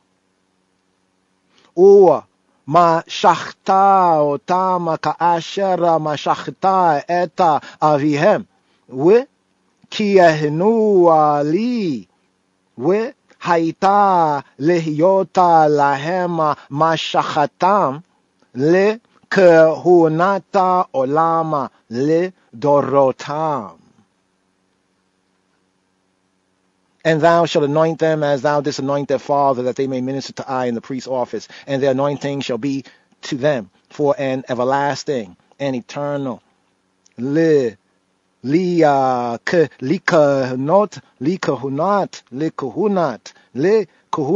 olam, and eternal kahunat, eternal priesthood throughout their generations. Le dorotam. Thus, like this did Moshe, according to all that Yahweh, that Jehovah commanded him, so did he. Waya'asa Moshe, kekol asher siwah Yahweh, oto ken asah. And here. Yes. That's for 5, day 5, the 5th aliyah right there. And when they would come in, they went up into an upper room. They went up into an upper room. Oh, so right here, today's daily psalm.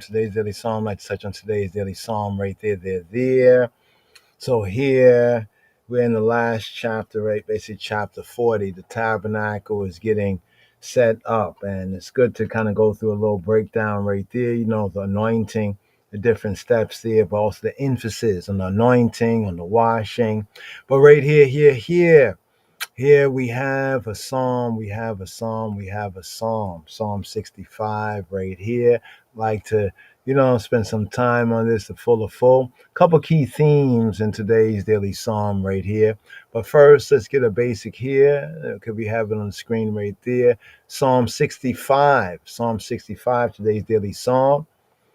Shema Yisrael, hear this. Psalm 65. מזמור ס"ה למנצח מזמור לדוד שיר. Praise waiteth for thee, O God, in Zion. לך דומיה תהילה אלוהים בציון.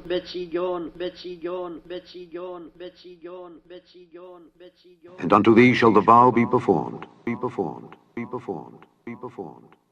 ולך ישולם נדר, נדר, נדר, נדר, נדר, נדר. O thou that hearest prayer, prayer, prayer, prayer, prayer. שומע תפילה, תפילה, תפילה, תפילה, תפילה, תפילה. Unto thee shall all flesh come, flesh come, flesh come, flesh come, flesh come. עדיך כל בשר יבואו, יבואו, יבואו, יבואו, יבואו, יבואו, יבואו.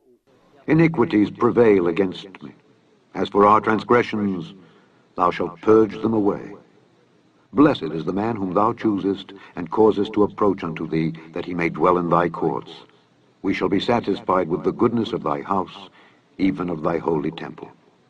By terrible things in righteousness wilt thou answer us, O God of our salvation, who art the confidence of all the ends of the earth, and of them that are afar off upon the sea, which by his strength setteth fast the mountains, being girded with power, which stilleth the noise of the seas, the noise of their waves, and the tumult of the people.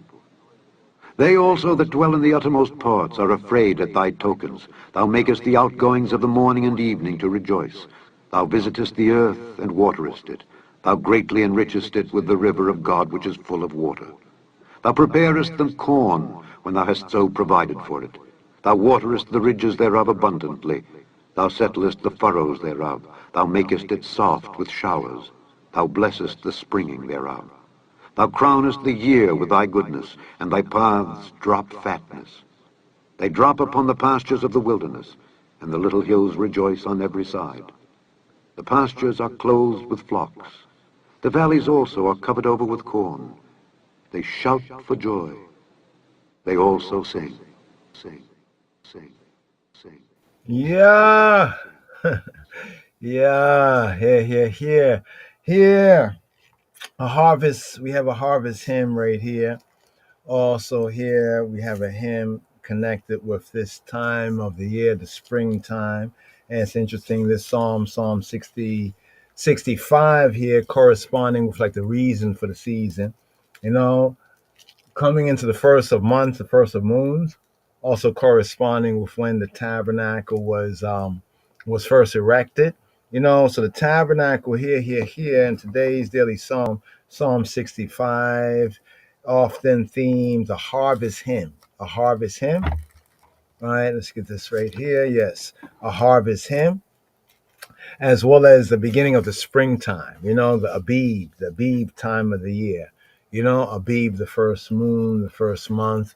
And here, let me just look at this right here, just so we get this here on the schedule right here. Give me one moment.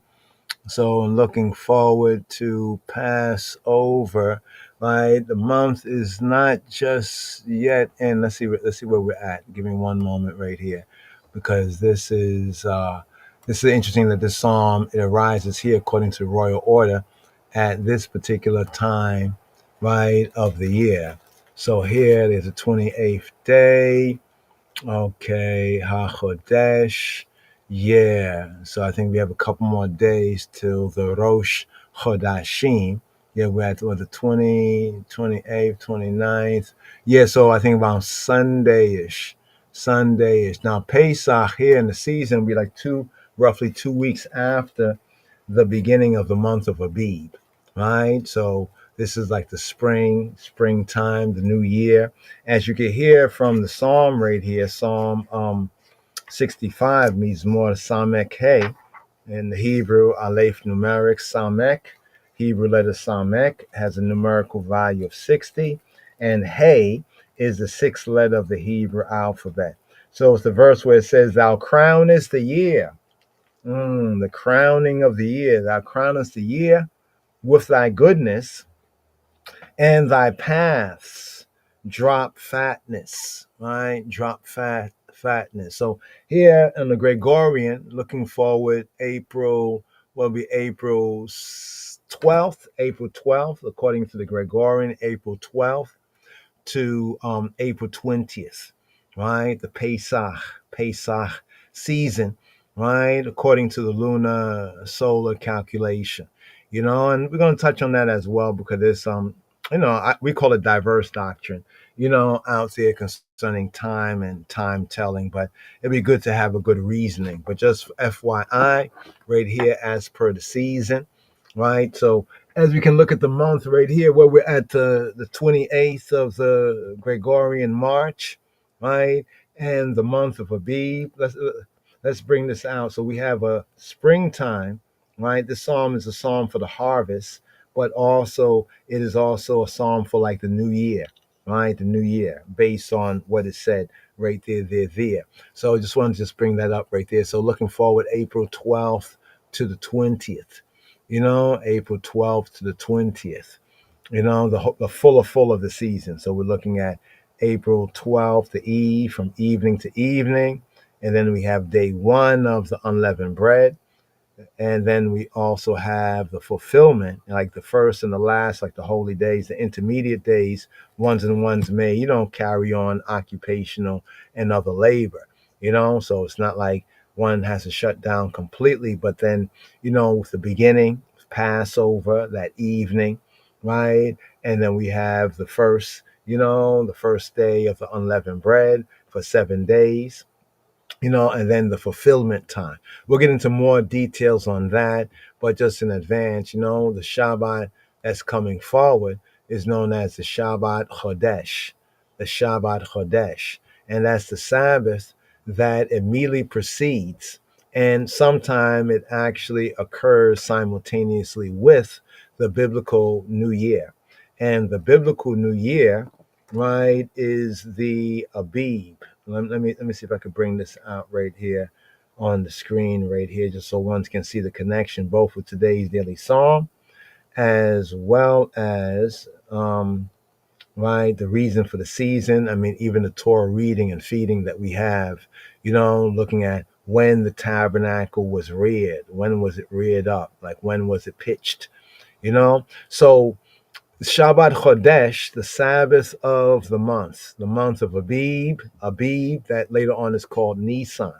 So this Sabbath is significant because it marks the start of the month of redemption, Hebraically, even Judaically. The first month called in the Torah called Abib, and later on referred to after the Babylonian captivity as Nisan. Right, that Yahweh, according to the Torah, he said the beginning of months, or the Rosh Chodashim. So we seek to honor this time, this event, also reading often an additional passage from Torah concerning the sanctification, the setting apart of the new month, or the new moon, so to speak. Exodus chapter 12, verses 1 to 20. The scripture says, and the moon, and as the moon, the faithful witness in the sky. You ever come across that verse there? And the moon. Because I know some people, they hate the moon. I don't know. This is crazy. You know what I mean? But spiritually preparing during this month, by studying more about Pesach, right? And also the coming, right? The springtime and the spring holy days. So I just want to point it out. Here we go, right here, to bring on the screen for y'all. So you see Exodus chapter 13. So in preparing for this time, chapter 12, right? Chapter 12 gives a good overview. But here you can see, this day came y'all out in the month Abib, right? Abib, Abib. It's like Abebe, right? Abebe, to bud. Abeba, a flower. Abib in the Hebrew, right, is similar, from the similar African Afro-Semitic roots as the Amharic. We say Addis Abeba.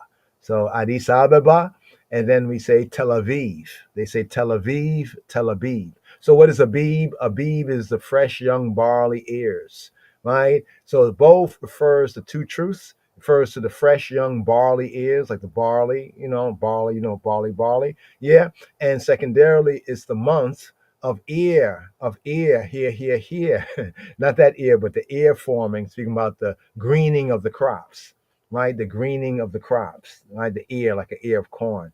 But also, the ear forming, hear this, of growing green, basically the sense of Abib, Abebe, like the flower, right? Abeba, a flower, right? In the Amharic, and Abib, right? The barley. So the barley and the month of barley. And this is the month of the Exodus as well as the month of the Pesach, right? March, right? According to the Gregorian, March or April, the March, April time right there. So here, Abib. As you can see down here, the name in the Torah is Abib.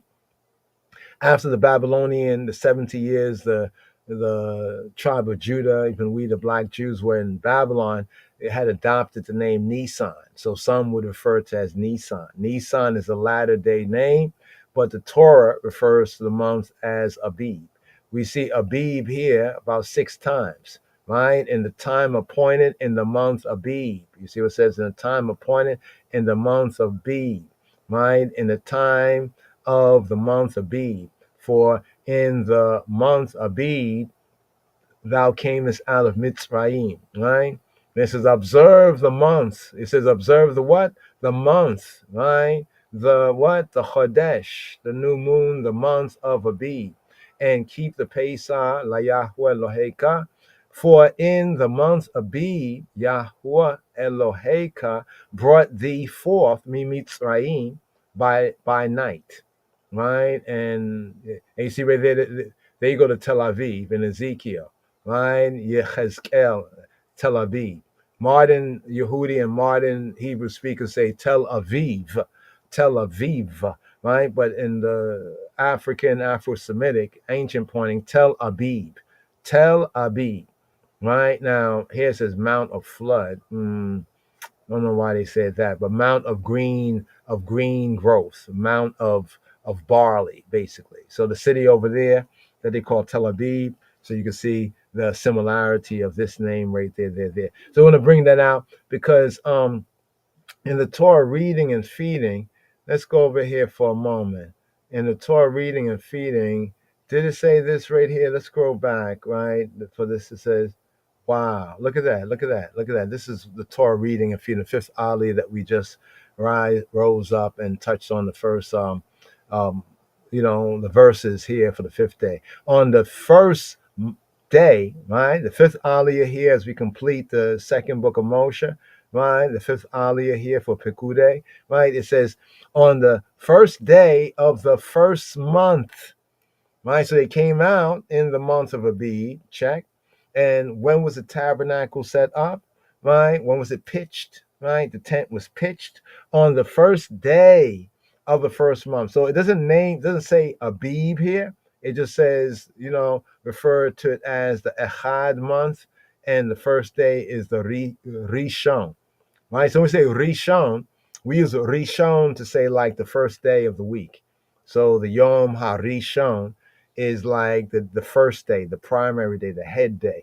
That would correspond to what the Gentiles call Sunday, the first day of the week. So here it's saying on the first day of the first month, right? That shalt thou set up the tabernacle, right? Notice the tabernacle is the Mishkan, the dwelling place, the tabernacle of the Ohel, of the tent of the congregation Moed. Right? So sometimes there'll be different words. One might say, well, sometimes it's called Ohel, tent, Ohel Moed. Other times it's called Mishkan. But here we get a full in Exodus 40:2, where it says the Mishkan of the Ohel Moed, the tabernacle, the dwelling place of the tent of the appointment. Right? So we can see that this is also during the month of Abib. Right? Abib. So very, very interesting. And also the comparison here we have with today's daily psalm. Let's get into it. We have Psalm 65. Let's scroll over here. 65. There we go. 65. Here. Here we have Song of a harvest hymn. A song of the harvest, a harvest hymn. It's a harvest song. Also a song connected with the crowning of the year. A song of praise. So what do we have here? We have a song of praise to Elohim, to the Creator. It's a Elohim song. It's interesting. It's an Elohim song, right? It's an Elohim song. Yeah. So this will mean when certain not just names, but title name. Like the name is the Yahweh, is the Hashem, is the name. Hakadosh, the Holy One. Baruch Hu, blessed be He. Baruch Hashem, my blessed be the name. But Elohim is an attributional title. And when we refer to Yahweh as Elohim, according to his revelation, refer to him as creator and as judge, right? You crown the year with your bounty, right? So here the season, right? Right? Crowning the year with his goodness, the growth of the crops, and, spring forward, the spring is growing up. So this is a praise to the creator, to Elohim, to Eloheinu, for the prospect, right, of an abundant harvest.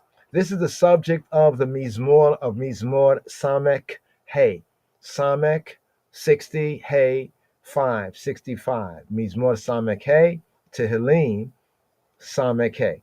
So it is a song of praise to the Creator, to Eloheinu, for the prospect, looking forward of an abundant harvest, the subject here of today's daily psalm. In addition to extolling him, bigging him up, right? Hailahim, Elohim, for his bounty, right? His bounty, right? The host with the most. You know what I'm saying? The poet, and Ani Vani, right, alluding here in this psalm to a recent deliverance. There was a recent deliverance that's alluded to in this psalm of the nation from peril, from some danger or peril. Now, there's no known period in David's life, since David is in the title superscription to chief musician, a psalm, Song of David. But there's no known period in David, right? David HaMelech, right? Life, David the king's life, that can be quoted for its background. Some hold the opinion that it was not composed by David. Some say it wasn't composed by David, but by a chorister for the occasion. Some say this was composed for the occasion. There's a reasonment, and it's an interesting reasonment. We just share it right here, that this psalm, some say, was composed for the occasion of the building of the Haykal. Interesting here, the building of the temple, and here in this season with the tabernacle, right? The first day of the first month, here in the springtime, right? Now, others who have a conservative, Delich, right, who is more conservative in his views, he connects the Mizmor, today's daily psalm, with Isaiah, Yeshaya, with Isaiah 37 and 10. Isaiah 37 and 10. Just read at the outset, we're going to touch on Isaiah 37 and 10. Let's go to Isaiah, Yeshaya, right, 37 and 10, and see if we can see or agree with that connection. Isaiah 37 and 10. It says, thus, like this shall y'all speak to Hezekiah, right? Thus shall y'all speak to Chizkiah, to Hezekiah, right? King of Yehuda, saying, make not thy God in whom thou trustest deceive thee, saying, Jerusalem shall not be given into the hand of the king of Assyria. Let's look at this here. Isaiah 35, 6, 7, and 10. Okay. So some propose that there's a connection here, right? They propose that the date of today's daily psalm, Psalm 65, right, being the third year after the retreat of the Assyrian army. So some connect this psalm with the incident that Yeshaya the prophet brings out right here, right? Where in the third year, the Assyrian army, right, retreated, right? Because, they was trying to tell the Hezekiah that, that nothing you can do. Your God can't save you from the hand of the king of Assyria. But then in the third year, after the retreat of the Assyrian army from the land of Yehuda, right, in the reign of Hezekiah. So after that, like this crisis was turned around. Some say this psalm, it fits, and this is the composition, right? It has affinities, today's daily psalm, Psalm 65, Mizmor Samek Hey, with Psalm 46, that belongs to that particular period, right? And therefore, if you study it, then therefore that theory can be supported, from these affinities, right? But here, as we like to do, as our custom trot is, let's look at Kyle and Delich, K and D. Psalm 65 means Samek Hey, Thanksgiving. So another theme, Thanksgiving song for victory and berkot and blessings, empowerment to prosper bestowed. So it's a harvest hymn on one hand, and it's also a Thanksgiving song for victory. So it's no doubt this victory occurred like around this time of the year, right? The victory occurred around this time of the year. So here, just a little bit right here. Also, yeah, we'll bring that back around right there. Give thanks, Sister, Queen Makeda. They're doing some studies on the Tehillim as well. So ones and ones are so interested, I will highly encourage. So Thanksgiving song for victory and blessing bestowed. In this mizmor, in this psalm, the placing of it immediately after the preceding one is at once explicable, like explainable by reason of the what's that? Wayiru, right? Wayiru, so prominent in both of these psalms, right? Wayiru, right? Let's see right here. Wayiru, right? In both of these psalms. Let me see right here. What is it's 64? Okay, it's 65 and 9, right? 65 and 9, right there. Okay, we come upon the same intermingling of natural and historical. So it's looking at some of the likenesses between this psalm and that psalm. Hopefully we can get into that. We'll unpack it. But just for an overview here, the congregation gathered around the sanctuary in Zion, right? So the congregation, the edut, the witnesses, right? Those who testify and witness, right? That's say like the church, the edut, the congregation, I, the people, gathering around the sanctuary, the holy place on Zion in Zion, praises, right? Our Elohim, Eloheinu, Yahweh Eloheinu, by whose mercy its imperiled position in relation to other nations has been rescued. So Israel, going back to that Isaiah 37 and 10, can you imagine? They sent a message to our king, to Hezekiah, and they said, listen, your God can't deliver you out of the hand of the king of Assyria. Wow. You know what I mean? But they were delivered. They was in an imperiled position in relation to other goyim or other nations, right? But they were rescued. And by whose goodness, Yahweh Eloheinu, our Elohim, by whose goodness, speaking about the nation, we again find ourselves at peace. The nation finds itself at peace, surrounded by fields. Oh, the fields and the crops, rich in promise, bumper crops, in addition to the baraka, the empowerment to prosper, that it has received in the bounties of nature, the the rich land, fruitful, that the Afro-Arabian, that African-Arabian soil, because of the Afra part. It does not lose sight of the answer, because even that land over there they call Israel. It's interesting. It's right there. The part that's Israel, called Israel, that was given to the children coming out of Egypt, is actually right there on the African plate. But not losing sight of the answer to prayer, that we, speaking of the nation, all of us as one corporate body, has received in our relation to the world of nations, to the League of Nations, to the United Nations. His rule, Yahweh's rule in human history and his rule in nature are to the church, to call out the congregation, we, the members of the body, reflected the one in the other. So both looking at the history, right? Looking at the nature, like what was occurring in the history of the people, how Yahweh was blessing us in nature and protecting us from others. This is what we as the body, the church, right? The members of the body, what we praise and give thanks for. So in the latter, as in the former, it sees the Almighty, right? And a bountiful hand, a full hand of him who answers prayer, and he expiates sins.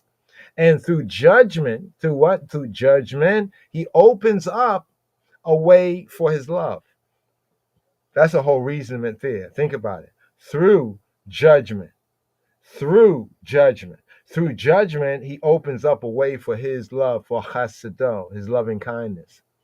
The deliverance that it, speaking of we as the people, the nation, has experienced, it redounds to the acknowledgement of the Elohe, right? Right? Yeshuot, Yeshua, the Elohim of its salvation among the most distant peoples.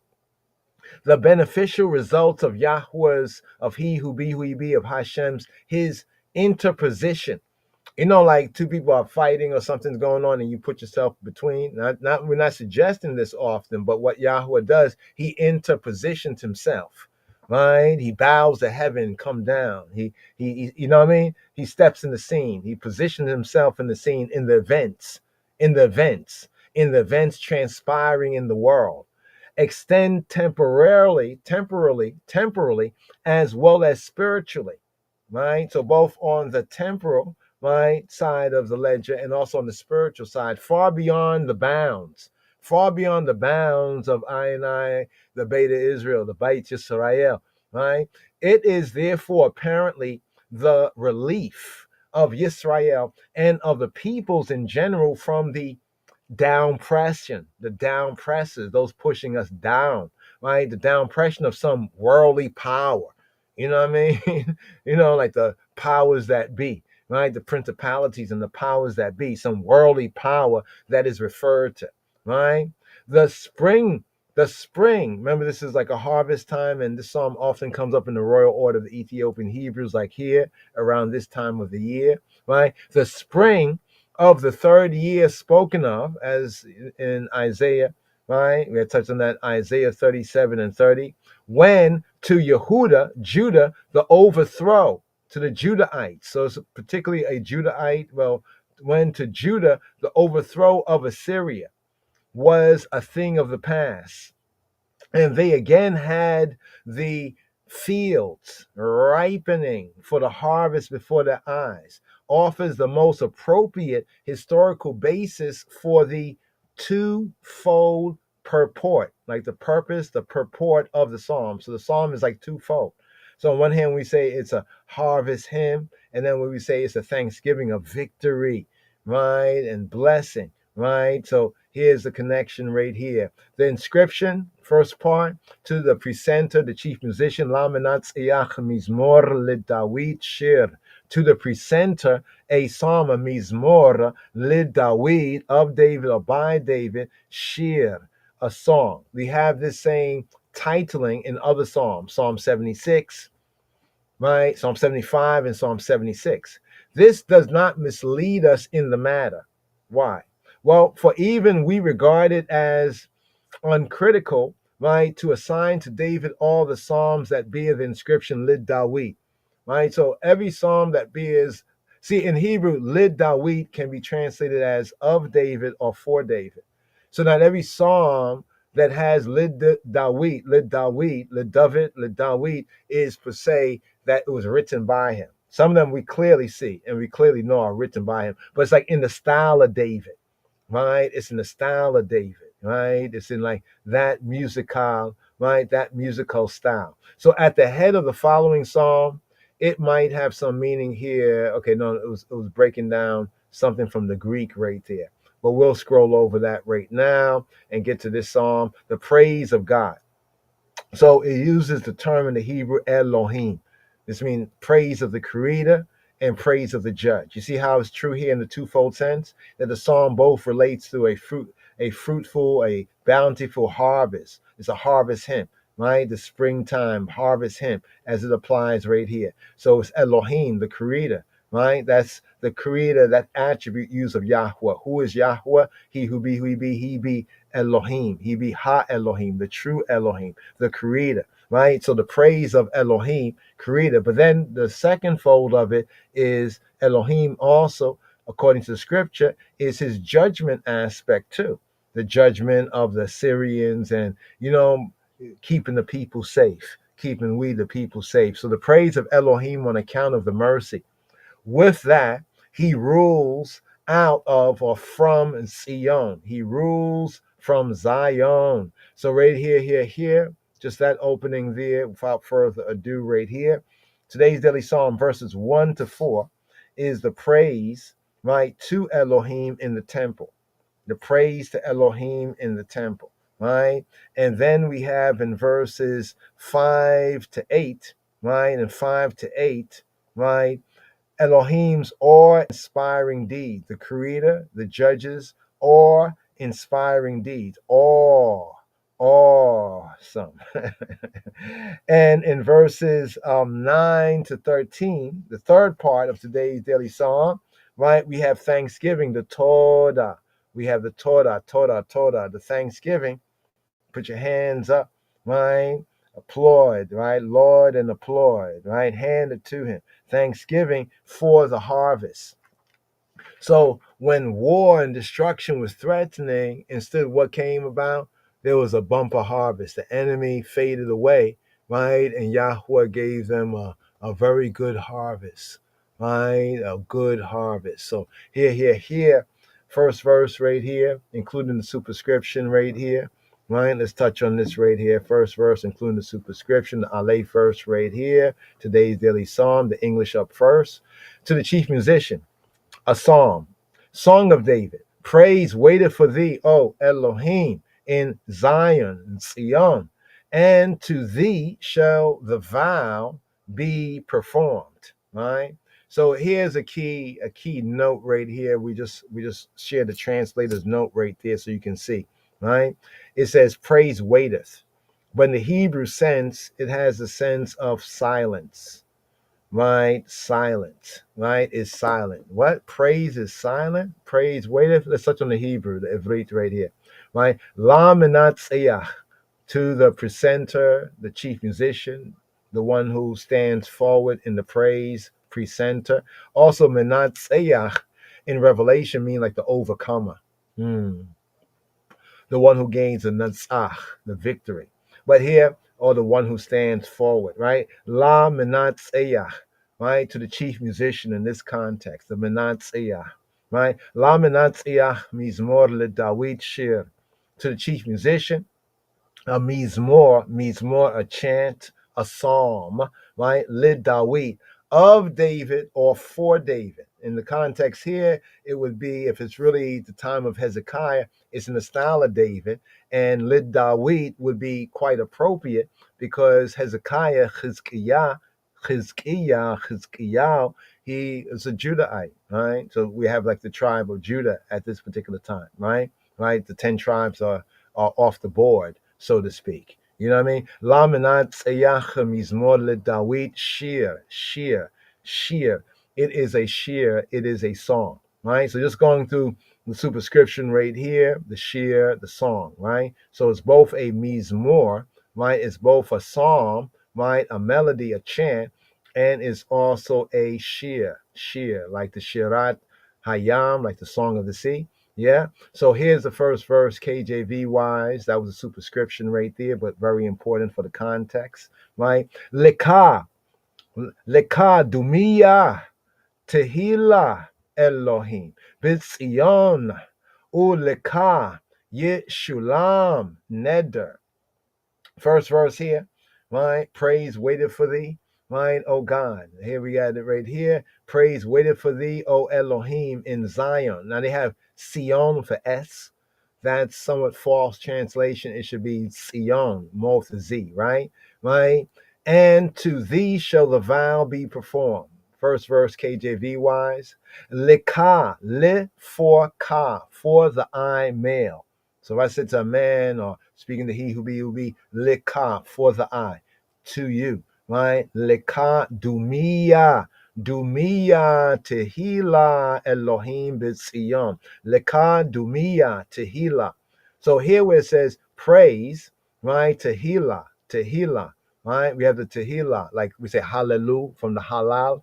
This comes from the halal root, right? Tehila, right? Praise, thanksgiving, right? Praise, right? Also praise demanded by qualities, by his qualities.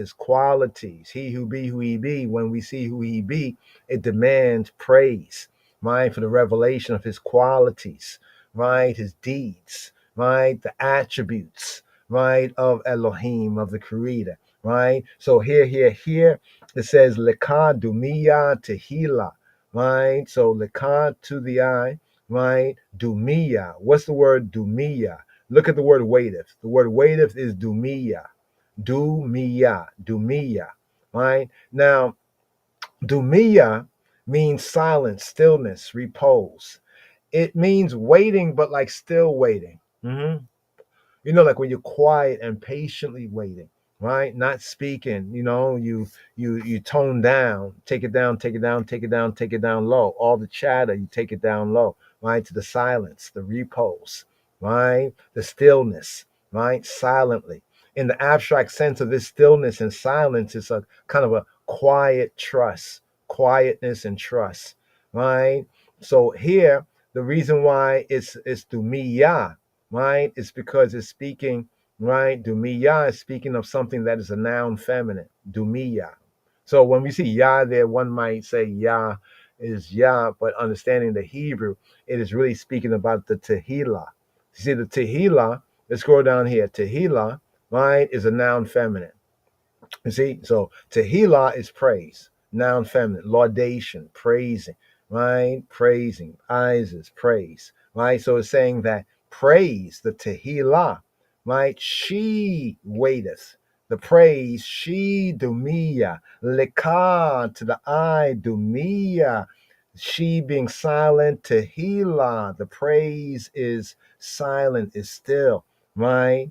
Elohim, O Creator, O Judge, B'Tzion, in Zion, in Zion.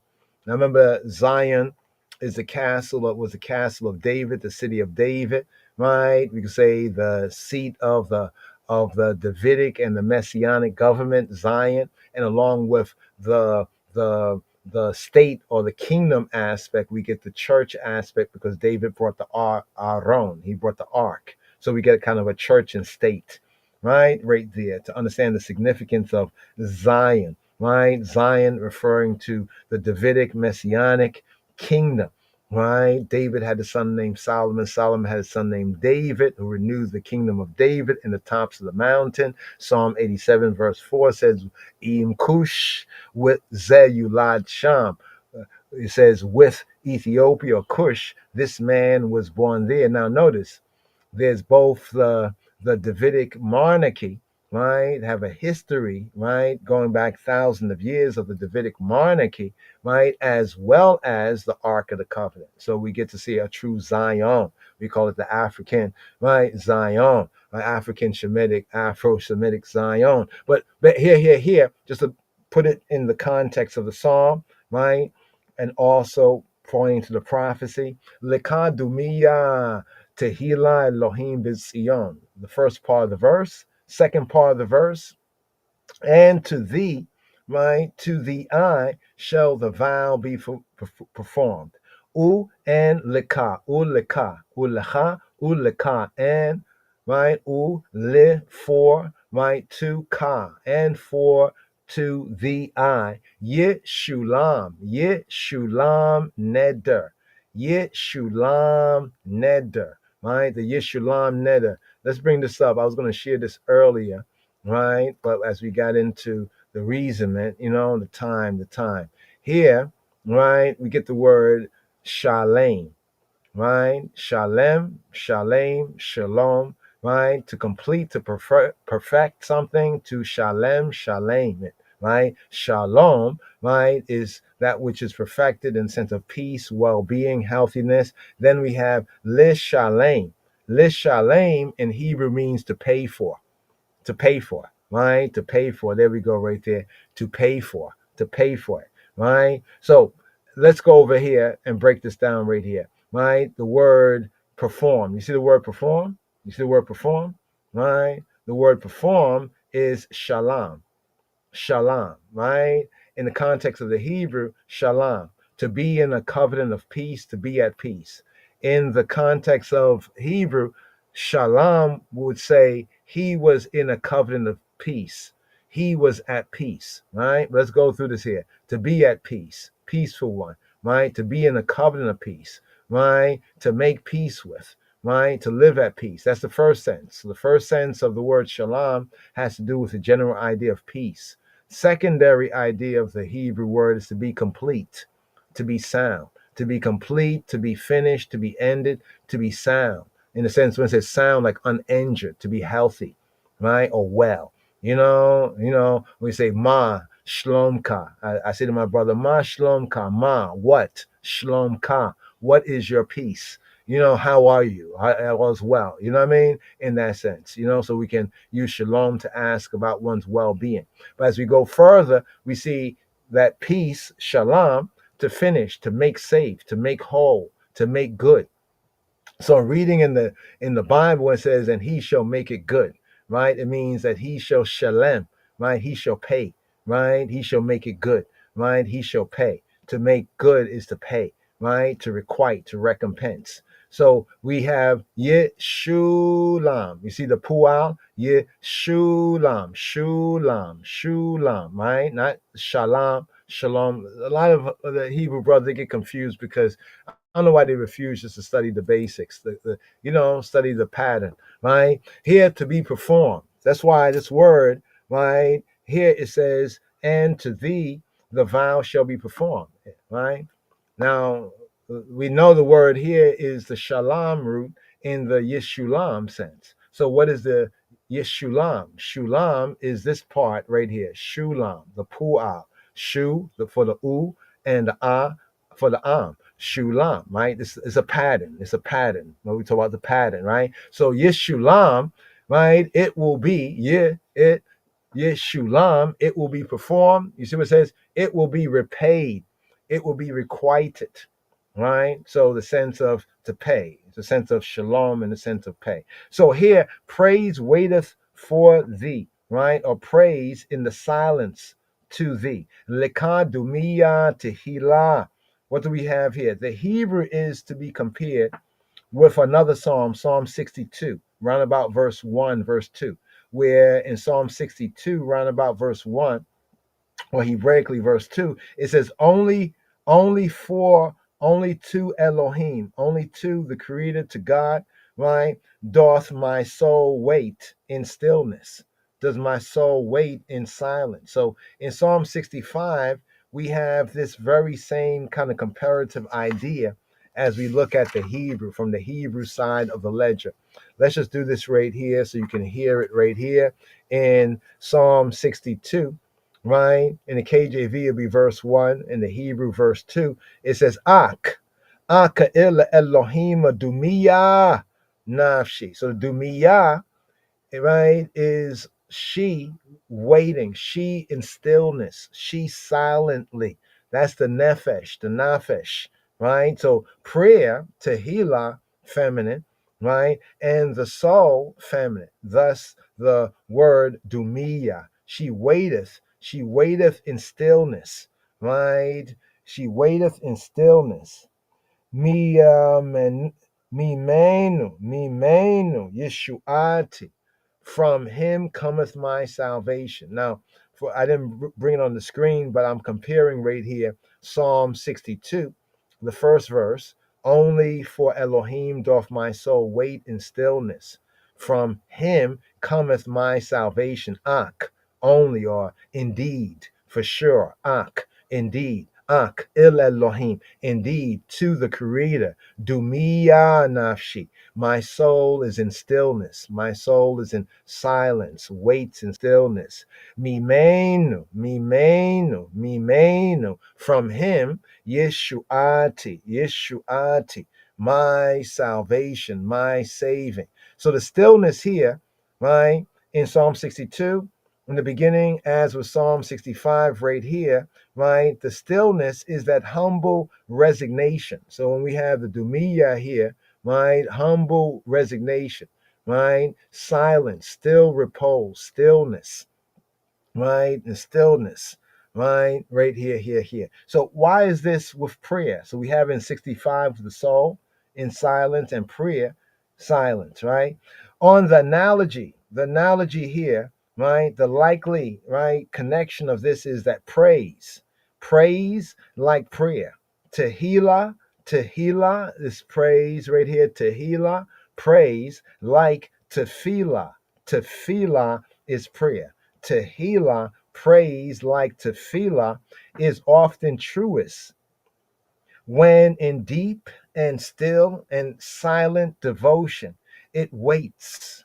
It waits in the presence. It waits in the face of Elohim, in the presence of the Creator.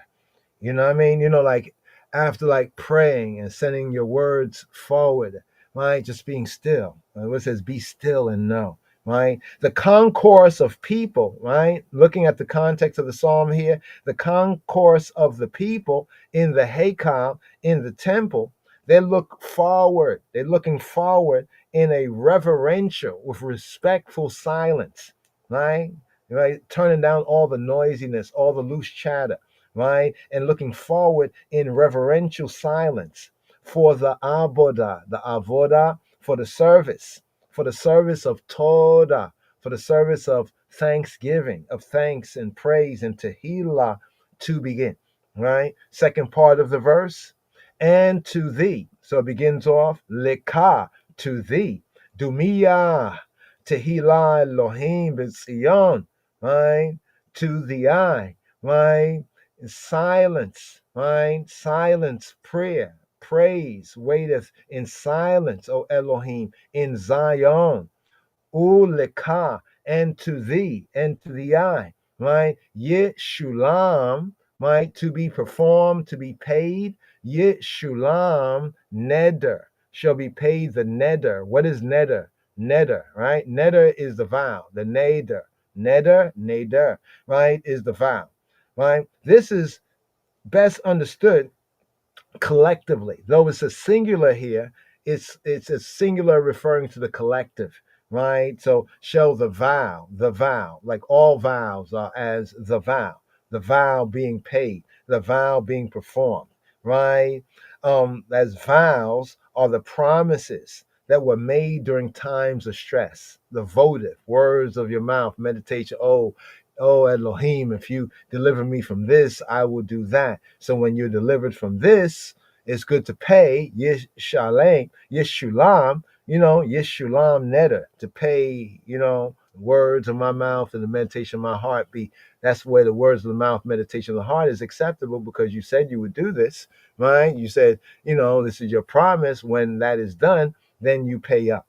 Right, so this is like the opening right here. Once again, Leka dumiya tehila Elohim b'tziyam. Leka Yeshulam neder. Here to the bait verse, the second verse. Remember in the first section, praise to Elohim in the temple, in the church, in the holy place, in the gathering. O thou that hearest prayer, to thee shall all flesh come. Shomeya tefillah Adeka, call basar yabo'u. Here. Shomeya tefillah adeka, call basar yabo'u. O thou that hearest, shomeya. So here from the root shama, in the form right here we have shomeya. What is shomeya? Shomeya in the Hebrew is to say the hearer. So Yahweh, right? The Hashem means approximately in Hebrew, from the Hebrew to the English, he who becomes who he becomes. So who he be? He be Hashomeya. So one of the attributional names we call Yahweh, right? In a learned sense from study of the scripture, we refer to Yahweh as Shomeya Tefillah. He is Shomeya Tefillah. He is Hashomeya Tefillah. He is the hearer, Shomeya, one who hears, Shomeya. So when we point it as Shomeya, it means the hearer. Shomeya, the hearer of Tefillah. He is the hearer of Tefillah. So now notice these words, how they're similar but not the same, right? We have Tehillah, the praise, Tehillah, and here we have Tefillah. Tefillah is prayer, right? So he be, right, the hearer, right, of prayer. He be Shomeya Tefillah, right? Shomeya Tefillah Adeka, right? Adeka. Now here, bringing down the Adeka, Ad in Hebrew means like towards, like going towards, like when we say and forever, ad li olam, ad going on, ad li olam, forever to time indefinite. But here we say ade ka, ade, going as far as, going up to ka, going up to you. So literally it's like saying like as far as, going up to you, right? Shomeya tefila ade ka. Call all basar, all basar. What is basar? Basar in Hebrew is flesh. Basar, basar, basar is like flesh, whether of a human, of an animal, it's the flesh, right? Call basar, yabo, yavo, yabo. They come, all flesh, they shall come, all flesh, right? To the eye doth all flesh come, right? Adeka, towards, going up to the eye, right? Called basar, all flesh. Yabo, yabo, yabo is from bo. Bo means he went in, he come in, he go in. Yabo is like they enter in, they go in, right? They go in, all flesh, right? Towards the eye. Now, what is mentioned here, right? First part first, thou that hearest prayer. And let's scroll it down to the KJV from the Tanakh right there. Thou that hearest prayer. Right? See, in Hebrew, we say shama, shama, shama literally mean he heard, he obeyed.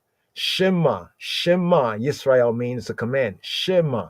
So vowels matter, right? Vowels matter. That's the spirit. Vowels matter. Shema in Hebrew is a command speaking to a male, right? Shema, hear, obey, hear, right? Shama, shama mean he heard.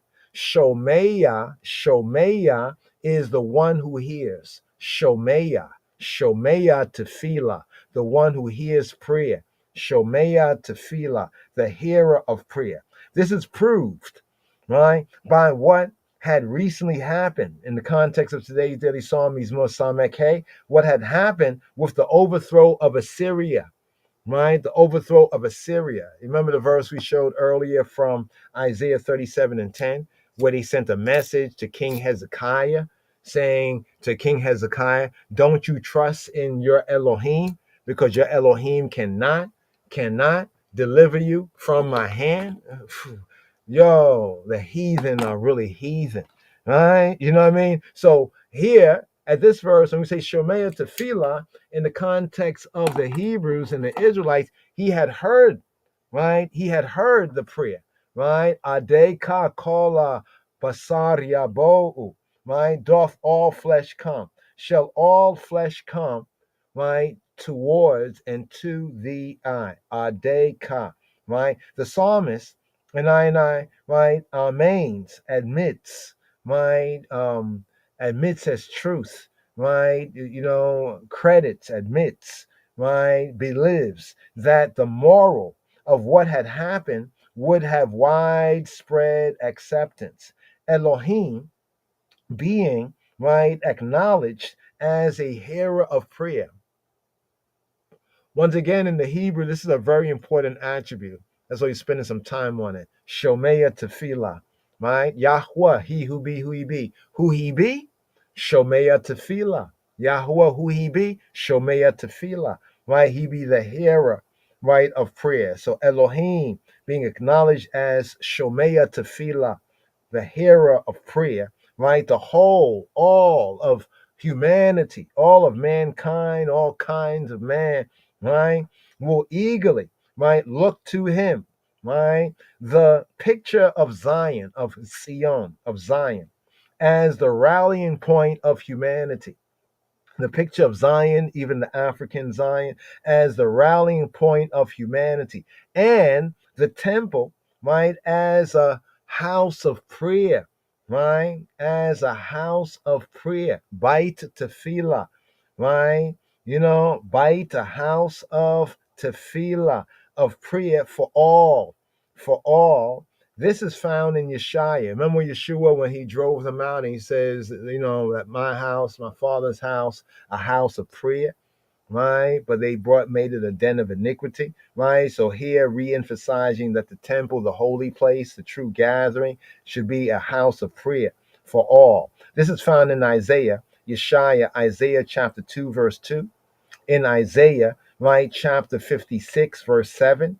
Also in First Kings chapter 8, verse 41, that the temple, the holy place, if we can even say in the context of our studies, the tabernacle, right, according to pattern, as a house, a bait tefillah, a house of prayer. So here, this verse, the bait verse, shomeya tefillah, Adeka kol basar yabou, shall enter in, shall come in, right? The Gimel, the third verse right here, still in the opening section right here. Praise to Elohim, the Creator, the Judge, in the Heikal, in the temple. Iniquities, verse 3, Pasuk Gimel, the third verse. Iniquities prevail against me, our transgressions, thou shalt purge them away, right? The purge them. This is the purge we're looking forward to, right? That purging away of our transgressions right here. So iniquities prevail against me, our transgressions, right? Thou shalt purge them away, right? They're there. So here, okay, we're gonna bring it out, but just to show you the translator's notes, right? KJV says iniquities. In the Hebrew, it's words, right, of iniquities or matters of iniquities. Here in the Hebrew says divrei, uh, divrei anot, right, or avonot, right, divrei avonot. Here we have the bar, right, word, divrei, words of, matters of, right, avonot, avnot, right, words of perversity, depravity, iniquity, of guiltiness, resting upon the conscience, right, perversity, moral, this is a sense of moral, right, iniquity, right, moral perversity, right, divrei avonot, gavru, menu. Here, gavru, right, they prevail. So the word gabar means to be strong, gabar, right, and then we have to prevail, right, they prevail, right, gavru menu, they prevail, right, against me, to say like they overwhelm me. They're strong. They're so strong. They're vigorous. They're mighty. The sense of the gavru from gabar is to be strong, but like to be mighty, right? The mighty, menu. They're mighty. Against me, right? Menu, right? Here we have it in the Tanakh as meni. Dibreya aonot, Divrei avonota gavrua meni, right? Pishaenu. And what is pishaenu? What is pesha? Pesha is transgression, the transgression. In the Hebrew sense, this transgression, pesha is rebellion, rebelliousness, transgression against individuals, transgression of the nation, transgressions against Elohim, that are recognized by the sinner as Elohim deals with it, as Elohim El Noseh, as he's a forgiving forgiving Almighty. The transgression is like the guilt of the transgression, just to bring out the sense of the revolt, right? So Pesha can be transgression, but it's also the revolt. So the revolt, the transgression of Yisrael is like a rebellion, rebelliousness, right? The revolt can be a national, can be moral revolt, moral transgressions, right? Or really just transgressions against that which is really just, right? Say really righteous. So dibreya avonota gavrua menia pishaenu, our transgressions, right? Our rebellions, our rebelliousnesses, right? What does it say? It says pishaenu, the pesha of anu, of us. Pishaenu, ata, thou, the I, male. Now, here where it says thou, in the Hebrew is very emphatic, right? So the thou here, we have to scroll up and down right here so we can just bring out the word. Here we have ata, like the pronoun ata. Ata, you, second person singular masculine. So it's ata to say like you, yourself, and none other. Ata, right? It says ata, right? Ata tikaprein. Ata, the I, and none other, tikaprein, right? Thou shalt, KJV says purge away, but the word is kafar, right? Kafar, like we have kapar, kippur, kippurim, the sense of cover, to cover. You will cover it, right? To purge it. It almost is saying, in a sense, when we really look at it, it's like even from the Old Testament that actually is the Almighty, it's God that's really paying the price anyway. When he covers it, he's already paying the price. So we just get a full, right, in the King of Kings Christ, right? It just makes it plain that he was always covering for it, right? But in the sense of purging them away, right? To purge them, to cover over with pitch. You see where it says cover over with pitch, right? That's that black tar, right? That black tar, right? With that black, right? To cover over with pitch, right? Where that bitumen, they call it bitumen, or today we will liken it to like asphalt, right? With that blackness, right there. It's an interesting connection with the color of the cross right there. But here, full of this verse, Dibre avonota gabrua meni, pishaenu ata tikaprein, you will atone for them. Right? Another way of bringing this out is that you will pardon them.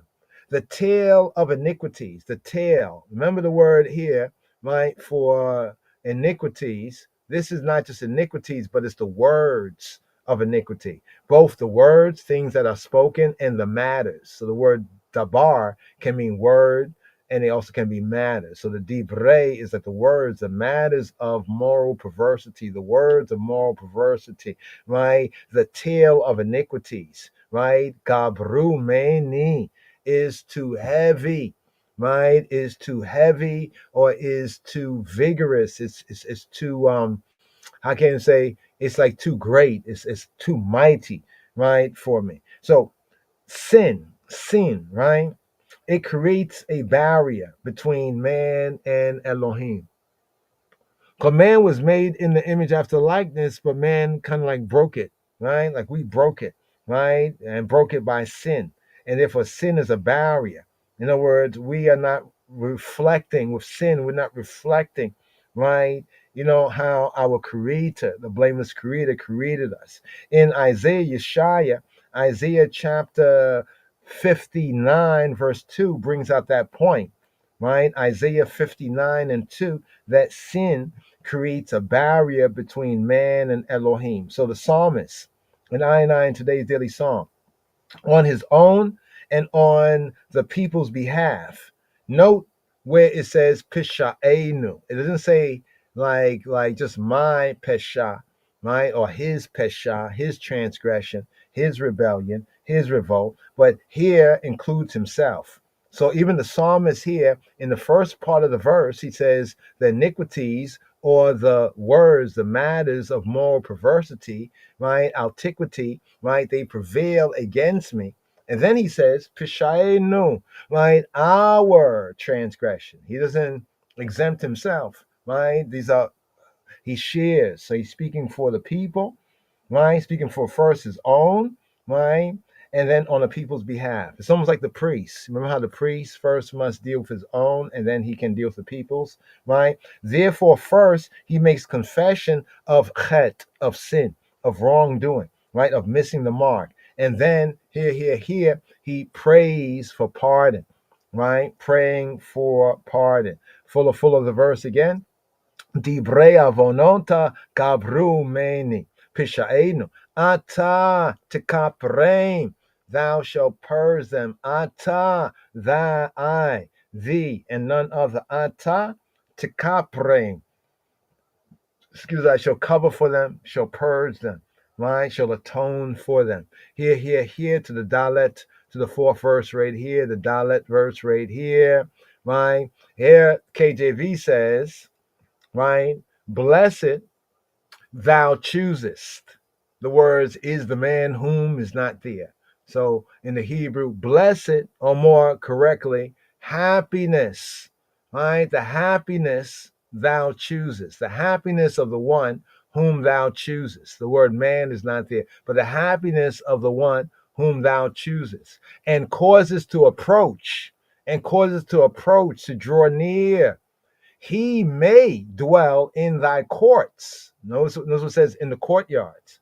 I remember only the priests, right? The anointed priests and the high priest entered into the tent. But here it says, Ashrei, the happiness of the one whom thou, the I, none other but the I, or Yahweh, chooses and causes to approach, causes to draw near. He may dwell in thy courts. We shall be satisfied with the goodness of thy house, of thy holy set apart temple, of thy holy Hekal, of thy holy temple. Right here, the Vrit, the Yehudit, the Hebrew. Ashrei. So the word Ashrei, let's get this out the way first. From the Esher, Asher is happiness. It's in the sense of the New Testament, chapter 5 of Matthew, when Yeshua speaks the Beatitudes, the blessed, he is speaking in the Hebrew of the Ashrei. The first psalm says, Ashrei Ha'ish, happiness, the contentment, the happiness of the man, right? That beatitude, beautiful attitude, right? So here it says, Ashrei, Ashrei Tivchar, Ashrei Tivchar, the one who you bahar. Bahar, what is Bahar? Bahar is to choose. Bahar, elect, the elect of God. To choose, to elect, to decide, to choose, the chosen, right? Notice, people say, we're chosen people. I'm a chosen. But notice what it says right here. It doesn't say that. It says, Ashrei, Tibahar, happiness of the one who you choose, who you select, right? Who the I select, the same Ata to Kaprain, the same one who atones. Ashrei Tibar, Tivhar, Uate Kareb, Utik Areba Yishkona, right? Chatzereka, in your chatzir. So here we have the chatzereka, in your courts, in the courtyards, in the enclosure, in your courts, chatzereka, who you chooses to approach. Te, te, te kareb. So the ti there shows us is speaking directly to he, like you, speaking to him as the I, to you. Tik areb, who you karab. Karab is to come near, to approach, right? To draw near, right? To draw near. Now remember, in the sanctuary, the tabernacle, not all could really draw near, right? For most of the rank and file Israelites, they could not go past the altar, right? Past the altar, right? But who you cause to approach, who you bring near, right? Tik areb yishkon, to do what? To shakan. Remember the place, the tabernacle is called the mishkan. Mishkan comes from the root word shakan, right? To settle down, to abide, to dwell. That's into the tabernacle, to tabernacle, right? That he may tabernacle in the courts, in the courtyards, right? In the courtyard. So right here, Ashreya Tiva Hara Utik Areba Yishkon Chatzareka. Nisaba,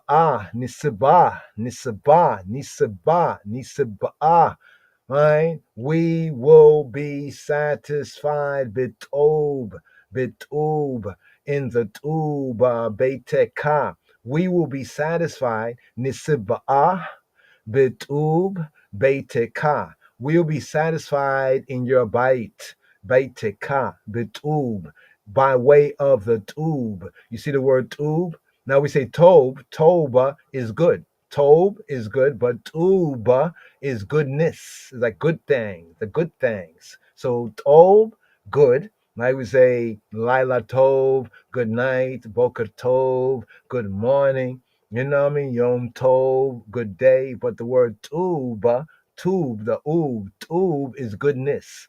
See, vowels matter, right? We shall be satisfied, right? Nisiba'ah, we shall be sabeya, right? To say we, nisiba'ah, right? We shall be satiated, right? Satisfied, right? Like filled. You know, have one's filled, right? Right? We shall have our fill, right? Betu babeteka. We shall have our fill, right? We shall have our fill of what? Right? We shall have our fill, betu, in the goodness of beteka, the goodness of your house, right? Kedosh, right? Kedosh Hekaleka, right? Kedosh Hekaleka, right? The Kadosh, the holy, right? The Kadosh, right? The holy, the set apart. Hekaleka, right? The set apart, the Kedosh of your temple, right? Of your Hekal. So the word for temple in the Hebrew is like the temple building, temple, not the other temple, but the temple building is Hekal, right? So what do we have here? The man or the person, the one, right? The one, right? Whom thou choosest. Every Israelite, right? Every Yisraeli, right? Every Yisraeli as a member of the consecrated nation. How do we know this? Because he says Mamleketa Kohanim, a kingdom, a sovereignty of the priests, right? A kingdom of the priests, a sovereignty of the priesthood, right? The terms choose. So when we look at the word choose, look at the word choose. Choose is Bahar, right? Tivchar, you choose, you elect, right? You select, you choose. And the term bring near, right? So Bahar, right? And Karab, right? Karab, to come near. These two terms. Ashrei, Tivchar, Ua Tikareb. So Tivchar from Bahar and Tikareb from Karab, right? These two terms, choose and bring near, elect, choose, and bring near, they are used of priestly ordination. These two terms, choosing and bringing near, is used of priestly ordination. And since we're studying here in the priestly chapters and these areas concerning the priesthood, it's good right here, right, for the new covenant's sake, to touch on a little bit of this right here. So here, to show that these two terms, and he spake to Korah, right? And to all his company, saying, even tomorrow, Yahweh will shew who his. Yahweh will show, he's going to show, right, who his.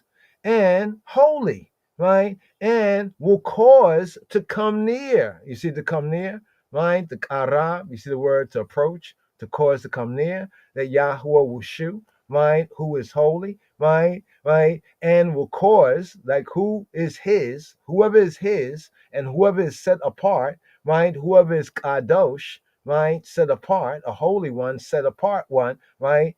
And he will cause that one to karab, to come near to him. Even one whom he has chosen, one who he has bahar, elected, selected, right? Will he cause to do what? To Karab. He will cause him to approach. Right? See, they wanted to approach Korah and his bunch, Korah and his crazy bald head rebellion, to call, to come near.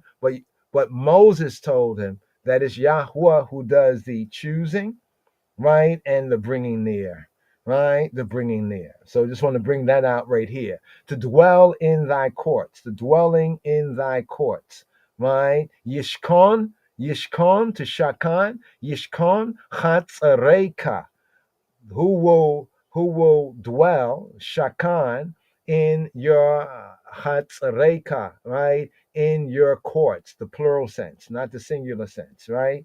To visit the temple, to visit the holy place, the tabernacle, to visit the Hekal, was to the devout, the Torah observant Yisraeli, the Torah observant Israelite, right? Beta Yisraeli, right? A sacrament.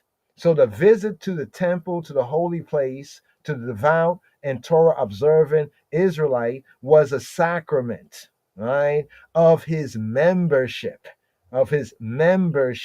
right, in Elohim's household, in Elohim's house, right, thy house in the center of our streets, right, the goodness, right, and it says we will be satisfied, nisba'ah, we'll be satisfied, betuba beiteka, satisfied with the goodness of thy house, the spiritual refreshment, right? The betub, beiteka, right? The goodness of your bite, right? The spiritual refreshment that the sanctuary, that the holy place offered, right? That beiteka, his bait, his house, right? Offered right here. So now here, right, at this particular verse is the conclusion of the first section, the praise to Elohim, the creator, the blameless creator in the Haykal, in the temple. This here brings us to verses 5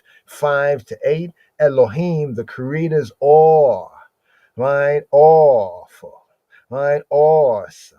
Awe-inspiring deeds, his deeds that inspire awe. So here in Pasuk Hey, in the Hey verse, the fifth verse right here, says terrible things, right? With wondrous things or terrible things, terrible, awful, right? Terrible things in righteousness. In what? In righteousness wilt thou answer us, O Elohim. Once again, Elohim psalm, right? Because the emphasis here is on Yahweh as creator and as judge, right? By terrible things in righteousness wilt thou answer us, answer I now, Elohim, of our salvation, right? Of our Yeshua, right? As in Yeshua, right? Of our saving, salvation, rescue, deliverance, the confidence of all, the mibtach,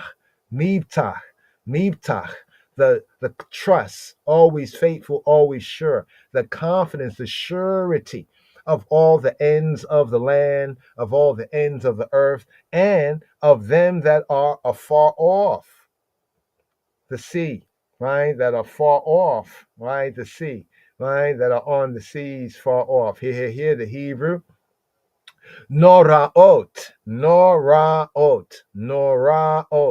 right? The dreadfulness, the awesomes, the dreadfuls, the terribles, right? The Norah. One of the attributes of Yahweh is he is Norah. Who he be? He be Ha Norah, right? He be the dreadful one. He be the awesome one, right? Here it says Noraot, the awesome, like to say the awesomes, the awesome deeds, right? Noraota bisedek,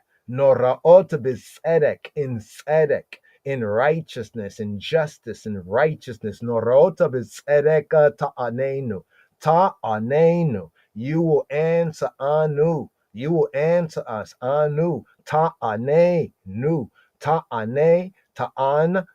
Anu ta'anenu. You will answer, you will respond, you will reply to us. Elohei Yisha'enu. Here an attributional name. Who is Yahweh? Yahweh is Elohei. He is the Elohim of Yisha'enu, of our Yeshua, of our salvation. Yisha'enu of Anu, our Yeshua.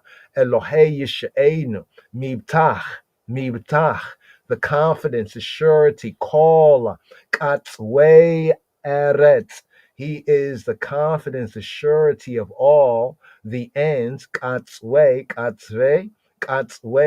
eretz, of all the ends of the land, all the ends of the earth, or all the ends of the land, with yam, v'yam, and the sea, the yam, rechokim, and the sea far off ones, and the sea that's far off ones. Noraot b'tzedekataneinu, Eloheya Yish'einu, mibtacha kol katzwei eretz, with yam rechokim. So here, this verse here. Let's break down and build this verse right here. Wondrous deeds, terrible things, noraot. Now the word noraot come from the root yare. It's in the nephil sense. That's why it begins with the noon, the N, nephil sense, right? So from the yare, the root word, we get noraot, nora, to be dreadful, noraot, the dreadful ones, the fearful ones, the dreadful ones, that which cause astonishment and awe, right? The awesome deeds, right? That which inspires reverence and respect, and Elohim worthy respect and awe, right? That's the sense of it right there. Here, speaking of the things, right? The dreads, almost in the dreads, the terribles, right? The awesomes, right? The awesomes in righteousness, right? Noraot, here, noraot be tzedek, in what? In tzedek, right? In justice, in rightness, in tzedek, right? Wondrous works, works that arouse awe. Now, here, this alludes to the discomfiture of the Syrian hosts. Remember, there's a verse in Isaiah 37 and 10 where they sent a message to the Israelite king Hezekiah, saying to the Israelite king Hezekiah that Hezekiah's Elohim, right, could not save him or the Israelites from the hand of the Assyrians. What? Cut off the Assyrians' hand, oh Yah, right? But here, this alludes here to what had been done, because first that threat was given, but then the people kind of buckled down and got up in the praise and the trust and the worship, and Yahweh performed the awesome deeds, right? Noraota bisedek, right? Bisedek, in righteousness. The happy issue, right? The happy issue, tzedek, bisedek, in tzedek, right? The happy issue of the recent crisis was not due to favoritism. It's not because Yahweh, Elohim favored us as Yisrael, but it was the effect of the divine equity, right? The divine justice, right? Righteousness that ensures the triumph of right and righteousness over wrongdoing, of good, that ensures the triumph of good over evil, right? Of good over evil, B'Tzedek. And here it says he is the Mibtach, right? Mibtach, right? So it says Noraot B'Tzedek Ta'anenu. You will answer us. You will honor us. Ta'anenu. You will answer. You will respond to Anu, to Ayanai, Ta'anenu. You will respond. You will answer to us. Eloheya Yisha'enu. The Elohim of Ayanai Yesha, deliverance, rescue, salvation, victory, right? So Yesha, right? Also in the root of the name of the Savior, Yeshua, the sense of the safety, welfare, prosperity, right? But generally in the twin sense of salvation and victory, like in a military sense, right? To get Yeshua is to get victory, right? So here he is the Elohe, right? Yisha'enu of Ayanai. He is the Mibtach. Mibtach. What is Mibtach? Mibtach is trust, confidence, surety. From being the Elohe Yisha'enu of our Yesha, of our salvation, of our victory, right? He will become. So because he is the Elohim of our salvation, of our Yesha, of our Yeshua, he will become, he who be, who he be, he will become the Mibtach. Mibtach. He will become the trust, the confidence, the refuge, the surety of all people. Right here, right? The surety of all the ends of the earth and of them that are afar off, right? The sea. Or really, in the Hebrew sense, it says, and of the far distant seas. With wondrous works, dreadful works, right? Right? Dreadful works, right? In righteousness, right? Dost thou answer us? O Elohim of our salvation, of our Yeshua Eloheya Yishaenu, thou art the confidence, mibtach, of all the ends, of all the what? Of all the ketzel, ketzel, the kitzwa, right? Kitzva, right? Of all the ends, the borders, right? Of the land, the borders of the earth, the borders of the land, right? Because remember, the Syrians were seeking to invade Judah land, right? And of the far distant, right? The far distant seas, right? So when it says of them that are upon, the them that are upon is not really there, but the far distant seas. Once again, this verse right here, Noraota b'tzedek ta'anenu, Elohei Yishaenu, Mibtacha kolak atzwei eretz, Wiyam rechokim, and of the Yam, the sea, rechokim, the distant, the far ones, the seas that are far off. Here the wow, the vav verse, right? Elohim's awe-inspiring deeds. Here at the 6th verse, the wow, the vav verse, that by his strength. So it's still speaking of he who be who he be, right? They say which, poor translation. It should be who. He who be who he be who, not he who he be which. No, he who be who he be who, by thy strength, right? By his strength, set it fast, set it firm, the mountains. Girded, he's girded, right? With power, right? Making Naharim, right? What do we have here? Making Naharim Bekoho, Ne'ezar, girded, Ne'ezar, be Gevurah. Ne'ezar, be Gevurah. Now, on the tree of life, Kabbalistic speaking, there's a Sefer Geburah, strength. You remember when it said that our iniquities, he says, the tail of iniquities is too heavy, right? Is too heavy, right? Is too strong, right? It was the Gabar. This is from the same root, Gabar, right? But here in the sense of Geburah. Geburah often is like the might, like his might, Yahweh's might, his mighty deeds, right? The mighty deeds of Elohim, right? So right here, Makin, kun is the root, kun, right? Makin. Now, kun here relates to Makin, and it relates to Mekonin. As you say, the name of the man child, Rastafari, Mekonin. To kun, keen, right? Konen, it means to be firm, to be stable, to be established, to be fixed, to be secure, right? Also the sense of prepare, but in the sense of establishing. Making Harim, the one who establishes, make firm, right? The Harim, the Hars. Har is a mountain, Harim is mountains. Making Harim by way of koho. Here's the word koach. You know, sabbatically speaking, we have the chant Ana bekoach.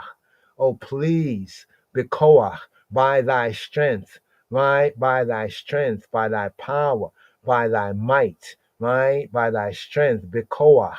So he makes the mountains, he established the mountains, firms up the mountains by his koach, his power, his strength, right? Ne'ezar, and he azar is the gird, to compass, right? Metaphorically, it's like to gird up, you know, like you belt yourself, you know, like you have a belt, you know, to belt, you know, you gird your waist, you know, like one working out, they will gird their waist to lift the weights, right? So in this kind of figurative sense, we're saying nezar, that he is girded, right? How's he girded? Be Geburah, by way of Geburah. He is girded by power or by mightiness, right? By might, right? So the mountains here, the Harim, right? The Hars.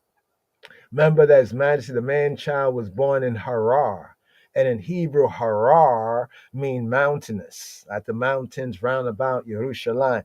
Confidence in Elohim as the vindicator of justice, the vindicator of Tzedek, right? According to the order of Malkiah Tzedek, right? The vindicator of justice is based upon his infinite might, is based upon his infinite Gebora, his infinite Gebora, right, as demonstrated by his creation of the universe. So, what demonstrates for us Hebraically, Judaically, his might is the creation of the universe. Because mountains, why mountains? Why are mountains connected with his Geborah here and Be Koho and his Kawach, his strength? Well, it's because mountains, right, they represent, right, in this earthly plane, solid matter, right? Some of the hardest and the most solid of matter is represented by mountains, right? Solid matter that even he who he be, Eloheinu, he fashioned them according to his will, right? See, the mountains are strong, and even to fashion that, you must have might and strength to creation, right? So the mountains are kind of symbolized on the earthly plane, right? Is like symbolic of his creation of everything, right? Because he can form that. He's girded with might. He's girded about with might. Ne'ezar be Gevora, right? With Gebora, right? As on the tree of life, Gebora, right? So here we have Psalm 90, Psalm 93, right? The first verse right here. Mekina harima be koho, nezara be Gebora. Here, the Zion, the seventh verse, Zion verse right here. We're still in the section, verses 5 to 8, Elohim's awe-inspiring deeds. Again, as of the last verse, it should have read, who by strength setteth fast firm the mountains. Who, he who be, who are girded, right, about with might. And here it says, which stilleth. No, who stilleth, he who be, who stilleth, right? He be the stiller, right, of the roaring of the seas and the roaring of the waves and the tumult, the jumping up, the tumult of the peoples. Remember when Yeshua walked on water? Remember when Yeshua walked on the water? Those who knew the psalm, the disciples, no doubt this verse came to mind. Right? What kind of man? What a man, what kind of man stilling the noise of the seas, right? The noise of their waves and the tumult of the people. And in addition to that, walking on the water. But here, he who be, who stilleth the noise, right? So strike out that word which, right? To who, he be who, right? Who he be, right? Mashbiyach, who he be? He be the one who shabach. You remember back in the days they say Shabbat, right? But this is Shabach. What is Shabach? Shabach, it's a twofold sense of this word. It's an interesting word because this word also is used later in Hebrew to praise. It's used to praise. You see the secondary right there? But in the first sense, mashbiach is like the stiller, the one who soothes, who stills. Like you stroke someone or an animal, you soothe them, you still them, right? You calm them down, you still them, right? He be the one who stilleth, right? He stilleth, right? Mashabiach, right? Shaon. He stilleth the Shaon. The Shaon. What is a Shaon? Shaon is like a roar, a din, a crash, an uproar. You ever hear the waves of the waters, right? The uproar, like of revelers, right? Sounding like the waves of the waters, right? The roaring, right? The uproar, the Shaon, right? Sometimes the Shaon can be linked to like a lion's roar, because sometimes the seas sound like that. But here it says, Mashbiyach Shaon Yamin. He be the stiller, the soother. He soothes, right, the noise or the roaring of the Yamim. So we had the Yam, the sea far off, with Yam Rechokim, and here we have the Yamim in the plural sense of the seas, right? The She'on, the noise or the roaring, She'on Galehem, the She'on of the Gale, the Gal is a wave, Gale, right? Gale is the waves. Galehem is their waves, them waves, the waves of them, right? The springing, the waves of them, right? Galehem, right? Wa and Hamon, Hamon Leumim, and the Hamon of the Leums. The Hamon, what is Hamon? Hamon, Hamon, Hamon is the murmur. Hamon, hum, the Hamon, right? The tumult, the sound. You know, when like a lot of people get together, it can sound like a hum, right? The noise, the tumult, the crowd. It comes from the root hamma, hamma, right? Hamma, to murmur, growl, in all those senses. Get it down to the root. Let's get down to the root. It's like to make a loud sound. Hamon, right? The humming. You know, like whenever a lot of people get together, if you ever hear, even if they're not making a lot of noise, it's like there's like a hum, there's like a buzz, it's like a loud sound, right? The hamon, right? So here it says the hamon, right, of the leom, the hamon of the leumim. Leumim is to say of the peoples, right? Now we broke down this word right here because a few word for peoples. This is like the communities, right? In the Hebrew sense, it can refer to like the ethnic groups, the ethnicities, right? Because people with common denominators, they gather together in community because a community is a common unity, right? So here is saying the noise, right, and the tumult or the hum, the uproar, right, of the, this is also false here in the KJV, it says the people, singular. The Hebrew up here is leumim, right? The word leumim, meme, im, the yod meme makes it plural, right? Here is leom. Leom is singular, a singular community. Leom. Leumim is the communities or the peoples. So what do we have here in this verse right here? Go through the verse one more time. Mashbiach she'on yamim. She'on galehem. Wa hamon leumim. Right? So it's like he soothes what? He soothes threefold soothing. There's a threefold stilling. There's a threefold soothing from Shabach, right? In the Mashbiach. He is like the soother, the one who soothes what?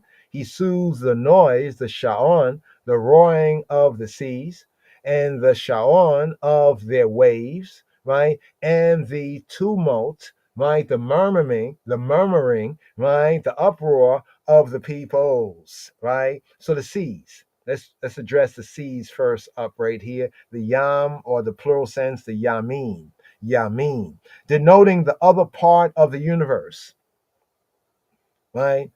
It denotes the other part of the universe, the seas.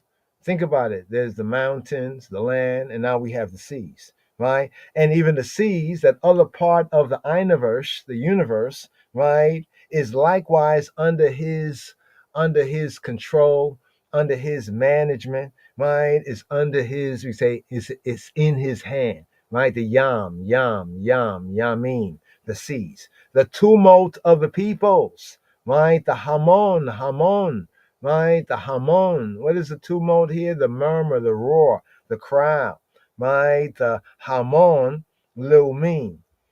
He is master of the 5-cycle world. Robeno, Shel HaOlamim, right? Robeno, Shel HaOlamim, like the master of the world. Some would say universe, right? Of the universe, but he is the master of the 5-cycle world, right?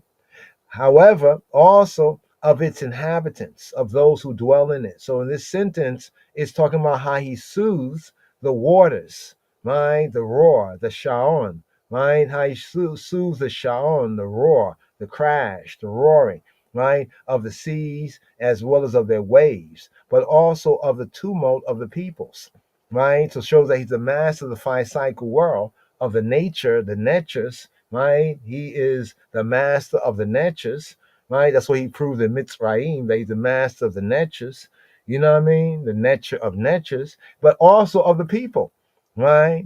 So the Elohim of nature, right? The Elohim of the natures is also the Elohim of history, right? Of humanity, right? And he be one, echad. So for the others, they had a God of this, a God of that. So what the Hebrew, what we testify is that he be, right, the Elohim of all, right, is all in his hands. Mashbiach Sha'on Yamim, Sha'on Galehem, Wahamon Leumim. Here to the Chet verse right here to the conclusion right here of this section, next to last, Elohim's or inspiring deeds, right? Take a look at creation, right? They also that dwell in the uttermost parts, right, are afraid at thy tokens. Thou makest the outgoings of the morning and the evening to rejoice, to sing, the outgoings, right? We're going to touch on that just now. Let's get to the Hebrew. Wayeru Yoshbei Kitsaot Meya Ototeka Motzae Boker Wa Ereb Tarnin. Wa Ereb, and the evening, Tarnin. And the evening will ring out in joy. The evening, Tarnin. It does the Ranan, Tarnin. Is overcome, it sings out, it rings out in joy. So here it says, they also that dwell. Now remember that dwell earlier was the word shakan, to dwell, like the tabernacle. Here we have the word dwell as yashab, right? We have yashab here, right? So it says yeru, right? And they that are in the uttermost parts, yare. So the word yare, reverence, fear. Yeru, they are afraid. Yeru, vayeru, Yoshbe, those that dwell, those that seat, that dwell, that sit. Yoshbe, mine, kitzaot, right? Those that dwell, right, in the uttermost, the ketzev, right? The ketzo, right? The kitzwa, right? To say like at the ends, at the borders, at the ends, at the limits, right? Like the outer limits, in the uttermost parts, at the outer limits, right? It says that they are afraid. Wayeru Yoshbeya Kitsota May Ototeka, from your ot, there it is, ot, right? So here in the verses, otot are signs. Ot is a sign and otot is signs. Ototeka, your signs, at thy signs, from your signs, because of his signs. Wayeru, they have a reverential fear. When we observe the magnificence of the creation and nature and amazing things, these are his otot. These are his tokens. These are his signs, right? They that dwell in the uttermost parts, right? They kind of stand in awe. They are in awe, right, of thy signs. Wayeru Yoshbeya Kitzota Me Ototeka. Motzae, the goings out of Boker, of the dawning. Wa Ereb, and of the evening. Tarnin, right? Thou causest, right? Thou causest Tarnin, you causes them to cry out, to sing out, to ring, right? The sense of singing out, wisdom, to cry out. They ring out, right? They sing, right? They shout, right? So the evening and morning gives a shout. So thy signs, otot, right? The ot, sign, singular, otot, plural, me ototeka, at your distinguishing marks, right? So the morning, the dawning, right? The boker, let's bring this out right here, right? It says the boker, right? The break of day, right? And the ereb, some say erev tov, good evening. When we say ereb, evening, tov, good evening, right? Ereb tov. In the morning, boker, right? That's this word here, boker tov, right? Good morning, right? So what do we have here? Thy signs. Thy signs are the proof of Elohim's power. It's an amazing thing, even day and night, regardless of what the scientists say, right? From our perspective, this is the way he wanted us to see it, right? Proofs of divine power. The outgoings, it says the outgoings, motza'eh, the motzah. What is motzah? Motzah, you see where it says motzah? Motzah is the act or the place of going out or going forth, issuing forth, right? Export, source, springing forth. It's like Mozart, where it exodus from, right? So the outgoings, right? I would dare even say, since it's speaking about creation, this is true, the emanation, right? The Mozart, the emanations of the Boker, right? The Boker, Mozart, Boker wa Ereb, right? And the evening, right? The evening. The space, some say, traveled by the sun in the course of a day. Some say from east to west, from the Hebrew perspective, from east to west. All men, all humanity, non-partially, within its circuit, within the sun's circuit, right? They have occasion to sing joyfully, right? Because Elohim, the creator, right, humbles the ruthless, and he protects the weak. Good over evil, right over wrong, right? Notice the beginning says, waiteth, that patience there, waiteth. It's coming, it's coming, it's coming, it's coming. Here, this beautiful verse right here, once again. Wayereu ayoshpeya kitzaot meototeka. Motzae boker wa erev. Tarnin, they ring out in joy. Here to the 8th verse. Here we have verses 9 to 13, the final part of today's daily psalm. Here we come to the Thanksgiving. So let's just review quickly right here. Just review. So in verses 1 to 4 was the praise to Elohim, the creator, in the Haykal, the temple, right? In verses 5 to 8 is Elohim, the creator's awe-inspiring deeds, his acts, his deeds, his works done did, what he do, right? He be who he be, and he did what he did. He do what he do, right? And how awesome is that, right? And now here is the Thanksgiving, Torah, for the harvest. So the praise to Elohim in the Haykal, in the temple, in the gathering, Elohim's awesome and awe-inspiring and awful and terrible deeds, the works he done did in creation among men and people, and that victory, preservation of the good over evil and the right over the wrong. And now it's time for the Thanksgiving, Torah, right? The Torah for the harvest, right? The harvest, you know what I mean? The harvest. So all that has gone before in the psalm here, Mizmor Samekhe, Psalm 65, is a prelude. All that was a prelude, y'all. That was a prelude, a prequel, right? A prelude to the real theme, Chabarim, the real theme that is now stated. So the real theme here is now stated of this song, right? Thou visitest the earth and waterest it. Thou greatly enrichest it with the river of Elohim, full of water. Thou preparest them corn when thou hast so provided for it. Now I emphasize that it's there because actually in the Ivrit, in the Hebrew, it's not just it in the non-gendered state. It is ha, right? For thou, speaking to he who be, who he be, he visits her. He waters her. He greatly enriches her with the river of Elohim, with his own river that is full of water.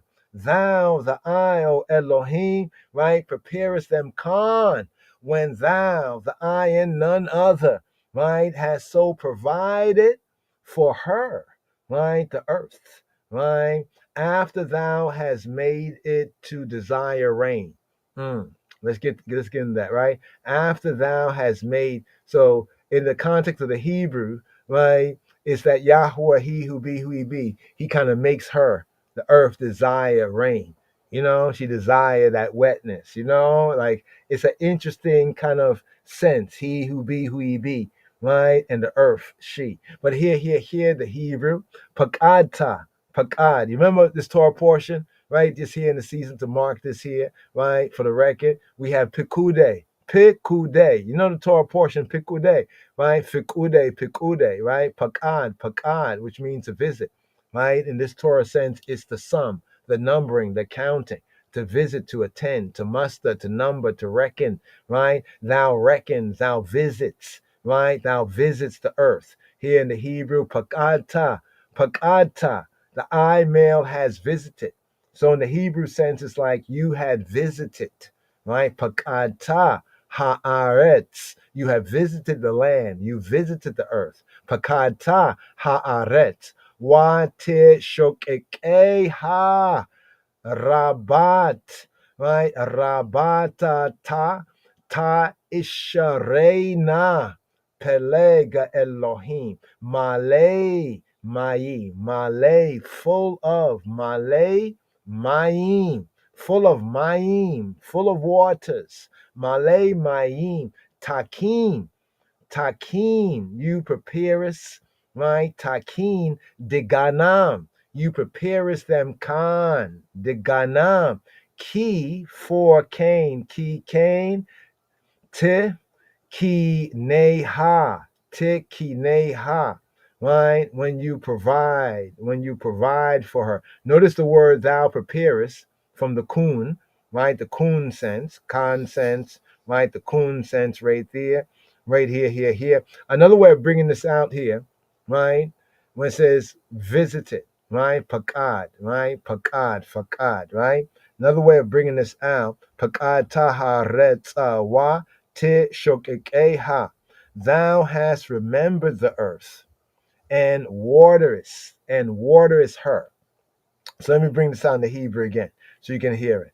Pakata haaretz, the I speaking to Elohim, speaking to Yahweh, you have visited the earth. Wa, and te shokekeha, and you water her, you shook her, te shokekeha, right? Give her the overflow, right? Te shokekeha, right? It's interesting here because it says, and, right?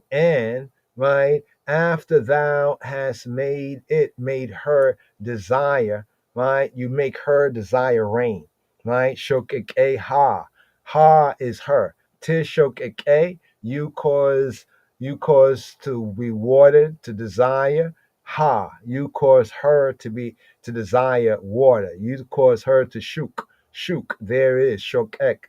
Tishokeke ha. You causes her, right, to run after, to overflow, right? You cause her to get wet. You cause the earth to water, because then when the rain, then the food, the crops are going to grow, then everybody can eat, right? So right here, the visitist, right? Pakad ta, right? Visitist. This is use of Elohim's intervention. So in the Hebrew scripture, this word visited in the Hebrew pakad, in the sense here, pakad ta, right, is often used in the sense of Elohim's intervention.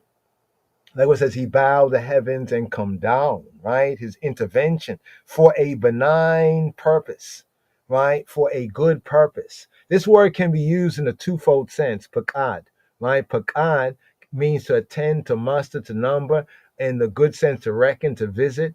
It can be in a good sense to appoint, to look after, to care for, but in a judgment sense, it can be to punish. You know what I mean? Like, where it says the undercover boss. You remember that show, Undercover Boss? It was the boss, the owner of the business. He came in the business as a regular employee so he can observe what everybody is doing, and then at the end, when he reveals that he's really the boss, right? For some, he blesses them. You know what I mean? He blesses them for raise or promotion or whatever, because he recognized they really, do a good job. So in the context here is for a benign purpose. You see the word visit in Strong's, visit. You see where it says to visit, right? You see where it says to visit, right? Let's do this right here, to visit. Notice what it says right here, the twofold sense of it. It can either be to fakad, to visit with a friendly, a good intent, or on the other hand, it can be to visit with a hostile intent. It all depends on what the visitor finds, and if the visitor is Yahweh, that's why it says in the words of the covenant, the 10 words, falsely called the 10 commandments in Exodus chapter 20. He says he will visit the iniquity. See, so that's a hostile intent there, the iniquity. But here in a benign, a good sense, benign purposes. We find this in Genesis chapter 21 and 1, with Sarah. Remember Sarah, how he visited Sarah and did the word that he said, right? In Exodus chapter 13, verse 19, for the Bnei Yisrael and the Ivrim, the Hebrews, and bringing them out. Remember that Joseph said that he said Elohim, the creator, right? The judge will surely visit you. And when he visits you to take you up and out of here, don't forget my bones, the bones of Joseph. Remember that? So that there connects with Genesis 21 and 1 with Sarah. He visited Sarah and fulfilled that word, right? And gave him that promised child, Yitzhak. Isaac, laughter, Isaac. Exodus chapter 13, verse 19, visiting the children of Israel, right? He said, I've seen your tribulation, I've come and I've visited you, right? So here, in this sense of thou visit to the earth, right, it refers to his sending the rains in their seasons, in their due seasons, and so assuring a abundant harvest. Now, you all know if rains don't come at the proper time, you know what's up. Oh my goodness, you know what I mean? It's like famine, right? So, as His Majesty said to the careless Ethiopians, who causes famine, God or man? Decide, decide either God or man, right? If you say it's not man, then it's God doing it. And if you say that he is man, then how you say he's the cause of drought? Thou visitest the earth and water her. Thou enrichest her with the river of Elohim. So check this out, y'all. Elohim has a river, right? Here it says, Pakad taharet awate shokekeha rabata ta isharena ishrenaha. So here we have right here Asha, right, ta, right. Here we have ta isharena, right. Now Asha, the word Osher, rich, Asha, right, means to be rich, right. So you enriches her, right? You enrich her. You cause her to accumulate, in a sense, cause her to grow, right? To accumulate, become nuff, right? Rab, right? Much, many, Rabat, right? Speaking of her, Rabat, right? Rabat, ta asharena, right? And here, hold on for a moment. Let's bring this over here, right? Greatly enriching her, Rab, right? With the river of Elohim, Peleg, with the Peleg. What is river in the Hebrew here? Peleg, a channel, a canal.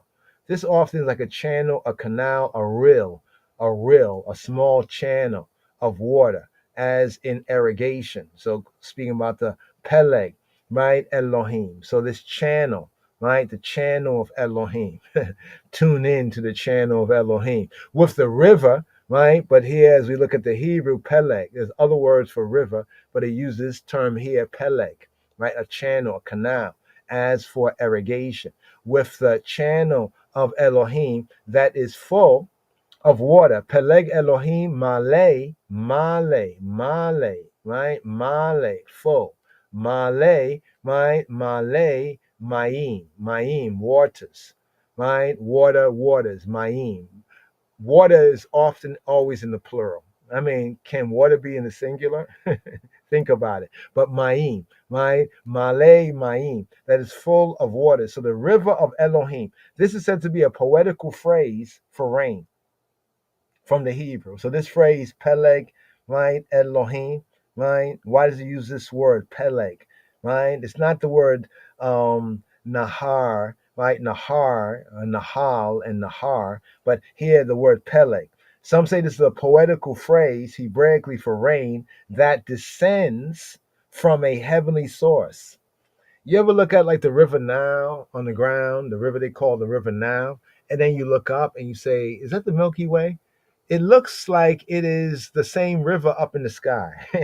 This here is the context of this for the ancient people in that Afro-Semitic, Afro-Arabian part of the world. So a poetical phrase for rain that descends right from the heavenly source, from the higher source, from the heavens, from that river, one might say that river in the sky. Peleg Elohim Maleya Mayim, my Takin Diganam Kikain, my Tikineha. Kikain for so, Kikain for so, my for so, Tikineha, Tikineha. For so you prepare ha. Kikain Tikineha. For so you prepare or you provide, right, for her. So the word here for Dagan, y'all. Dagan, it's not really corn always. Sometimes it's used for corn, but Dagan mean like grain. It's like grain. It's like wheat, cereal, grain, corn. So wheat, cereal, grain, corn, Dagan. Dagan, that which is the increase, the grain, and the grain that increase. So here it says Takin, you preparest, Diganam, right? You preparest their wheat.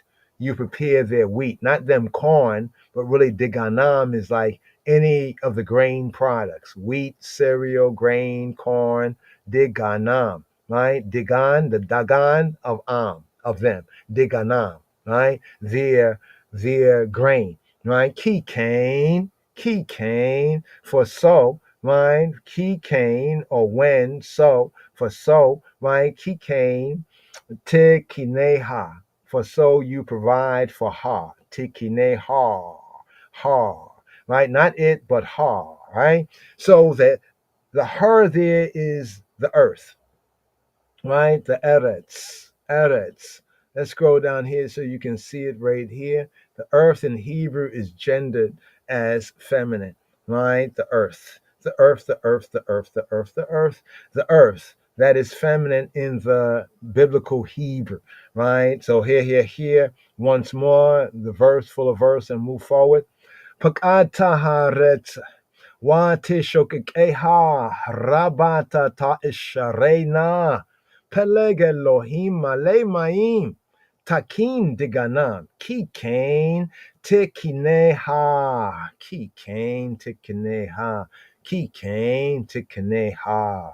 So right here to the Yod, the 10th verse right here, today's daily psalm. Here we're in the final section, verses 9 to 13, Chaverim. Thou waterest the ridges thereof abundantly, the ridges of her abundantly. Thou settlest the furrows thereof, the furrows of her furrows, right? Thou makest her soft with showers. Thou blessest the springing thereof. Thou blessest and power to prosper her springing. Right? So settlest causes rain to descend into, right? Dissolvest it, right? Makest her soft, or the sense of making her soft like dissolves her, right? Mook, not mug, but mook. You cause her to melt, right? To soften her. You cause the land to melt. Because think about when there's no rain, it's all hard. The soil's hard ground, and the rain softens it up, right? Causes the hardness to dissolve. So now, this verse, it graphically describes the effect, right? That the former rain, there's the former rain. Remember the former rain of the late autumn and the winter, as we have in Deuteronomy, right? Deuteronomy chapter 11, verse 14. The former rain of the late autumn and winter, late autumn and winter, has upon the soil, right? Coming even into the spring, right? Has upon the soil, right? So here, this verse here, Tilameha Rawe, Tilameha Rave, Tilameha Rave, modern Hebrew, Tilameha Rawe Nacheta, Gedudeha, Bia Ribibim, Ti Mogagena, Ti Mogagena, Tsimaha, Ti Barek, her springing. Tsimacha, Tsimacha, Tivarek. Here. Thou waterest, right? Thou waterest, right? Thou waterest the ridges thereof abundantly. So let's do this like this. In this one verse, there's 1, 2, 3, 4 phrases. That's 4 phrases. We like to take it phrase by phrase, right? First phrase first. Thou waterest the ridges thereof abundantly, right? Te la meha, her ridges, her tilim. Te la meha, rave, nachet, gedudeha, gedudeha. Break it down word by word. So we have rava, rave, right, to satisfy, rawe, to satisfy in the sense of to drink in, to drink in. This word also means to get drunk. So it's like the earth, she gets fully saturated with water. It slakes her thirst, it slakes her thirst. Can be used of other appetites, but here the earth's thirst, right? So it says, thou waterest the ridges, right? The telem, right? Te lameha, her telem. The telem is like the furrows, the furrows in the ground when you prepare the ground, right? For seeding, right? Te lameha, rawe, you rawa, you waters. You cause her to, in a sense, get drunk, in a sense. Thereof abundantly, right? Nacheta gedudeha, right? Abundantly, right? Rawa, right? Cause her to be satisfied, right? First part. Nachat, right? To go down, right? Thou settlest, causing it to go down, right? The furrows. Here has 2 words for furrows: the gedud and the geduda, right? Geduda, gedudeha, her gedud, right? Something cut, like when you cut into the ground, the furrows to put in the seeds, right? Cutting that in the ground, the gedudeha, cutting that into the ground, the cuts in the ground, in the land, right? So the ridges, right? The ridges, the furrows, the ridges. So here we have ridges here to tell them, right? Here we have the telem, right? The ridges, furrows. The soil had been plowed up, agriculturally, and the seed has been scattered. But men, them, and people's labor, it needs the heaven sent rain if a bountiful harvest is to ensure, right? So, in spite of what the people, men and people, you can do all the right thing, make sure the furrows are deep and everything like that, but still need that the heaven sent rain. If, that's the big if a bountiful harvest is to ensure, right? So another reading of this may be watering her ridges abundantly, and settling down. It says thou settlest, but the nahat, right, as it says here, nacheta gedudeha, settling down the furrows thereof, right, the furrows thereof. Some here, the 2 words ridges and furrows in the Hebrew, it's like if you reverse them, right? If you reverse them, it'll be a little more. It might be a little more better right there. But just be it as it is, right? Right here, right? The earth, right? The earth that is thrown up by the plow between the furrows.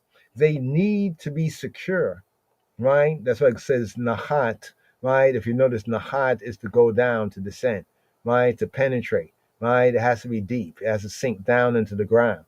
Any farmer probably, no doubt, knows this. The earth thrown up by the plow between the furrows. They need to be secure so that when the rain comes and the rain flows along and thoroughly moistens the soil, right? So all that has to be prepared, right? You can't wait till it rain and then you say, okay, now I'm gonna go plow the ground. What? No, you have to, you gotta anticipate, right? And then it says, thou makest her soft, right? Thou makest her soft with showers, right? Thou makest her soft. Be ribibim te te mogagenaha. Thou mugs her, not mug her, but te mogagenaha, right? Thou causes her to melt, thou causes her to soften, right? To soften, like to soften the soil. Be ribibim, with the ribibim. What is the ribibim, right? By way of the ribibim. Ribibim is the plural, it comes from rabi. Rabib. What is a Rabib? Rabib is copious showers, heavy showers. Rabib, Rabib. Here it's like the showers. Be ribibim. Be ribibim. The ribibim. Copious, heavy showers that bring fertility. In another sense, sometimes looking in the prophetic use of the Hebrew, it can mean the prophetic influence.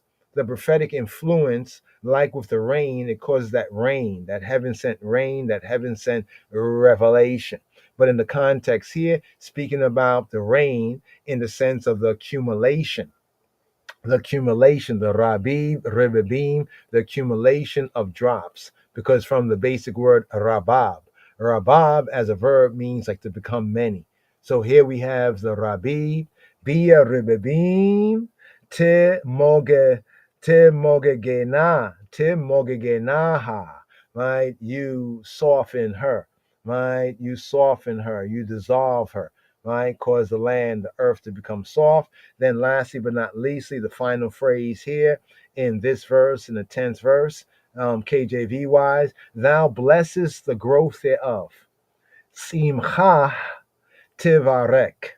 Simcha tibarek. Simcha tivarek. Right? Thou barak. Right? Tibarek. The eye blesses. Right? The eye blesses what? The eye blesses the semach. Right? Semach. So it says simachah. Right? Simachah. Actually, simachah. Her semach. Her sprouting. Her growth. Her branching. Now, this word semach, when it says this man who is the branch, right? Semach. This is a semach here, right? The sprout, the shoot, right? Even prophetically speaking of the Messiah, the Moshiach, of the Davidic samach, of the Davidic sprouting, of the Davidic tree, right? That sprout right here. In the figurative sense, the branch, right? As you see in the prophecy. But her, right? Springing, the eye blesses. Simcha tibarek. The eye causes it to prosper. The eye empowers it. The word blessing in this context is the empowerment to prosper. So by providing for the rain in due season from the river of Elohim, is the way that he empowers the land, he empowers the earth to prosper, to bring forth, right, much and a good harvest time psalm right here. The Yod Aleph, Yud Aleph right here. Here's what we say. This also links with the new year, even the springtime, and even at the so-called the end of the year, sometimes, near the 7th month, but in particular here during the 1st month. So like almost at the first and the last of the Hebrew churchical year, ecclesiastical year, from the March, April time, Gregorian wise, roughly to the September, October time, those 7 months, but right here, thou crownest the year with thy goodness, and thy paths drop fatness. Right? Thou crownest the year. Itarta. Now here's from a word atar. What does atar mean? To surround. There's a twofold sense. Atar is to surround in one hand, and atar is to crown. atar, to surround, right? And atar, the secondary sense, to crown or to give a crown, right? Because usually, you remember some of the crowns, the type of crownings is like almost like a wreath. It goes around, where you put it around, so you encircle it around one's head. But also the word can be atar in the sense to encircle for attack or protection. Back in the days, in the old so-called cowboy and Indian and Indian movies, so-called, they would be like circle the wagons. So you encircle like for attack or protection.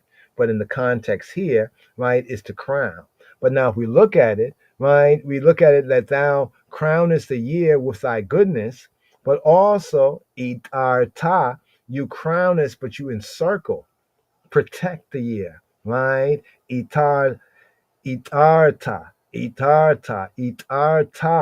right? Shanat. You crown is the Shana, right? The Shana, right? The year, the Shana, Shanat, right? Tobateka.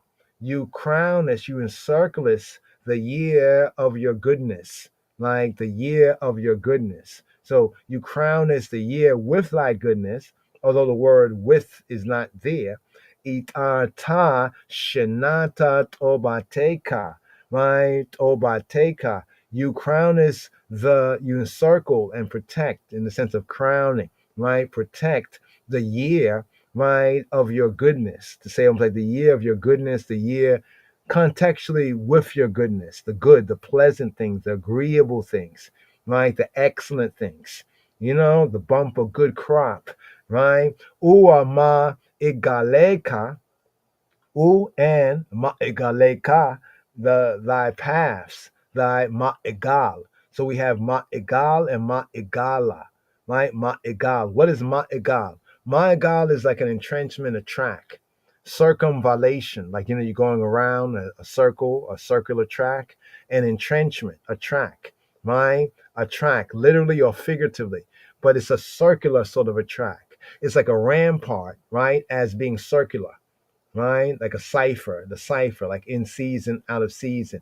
Ma'igaleka, and thy paths, thy ciphers, thy circles, thy, circumvallation, right? Thy paths, right? Circular cipher paths. Ma'igaleka, yira afun dashen.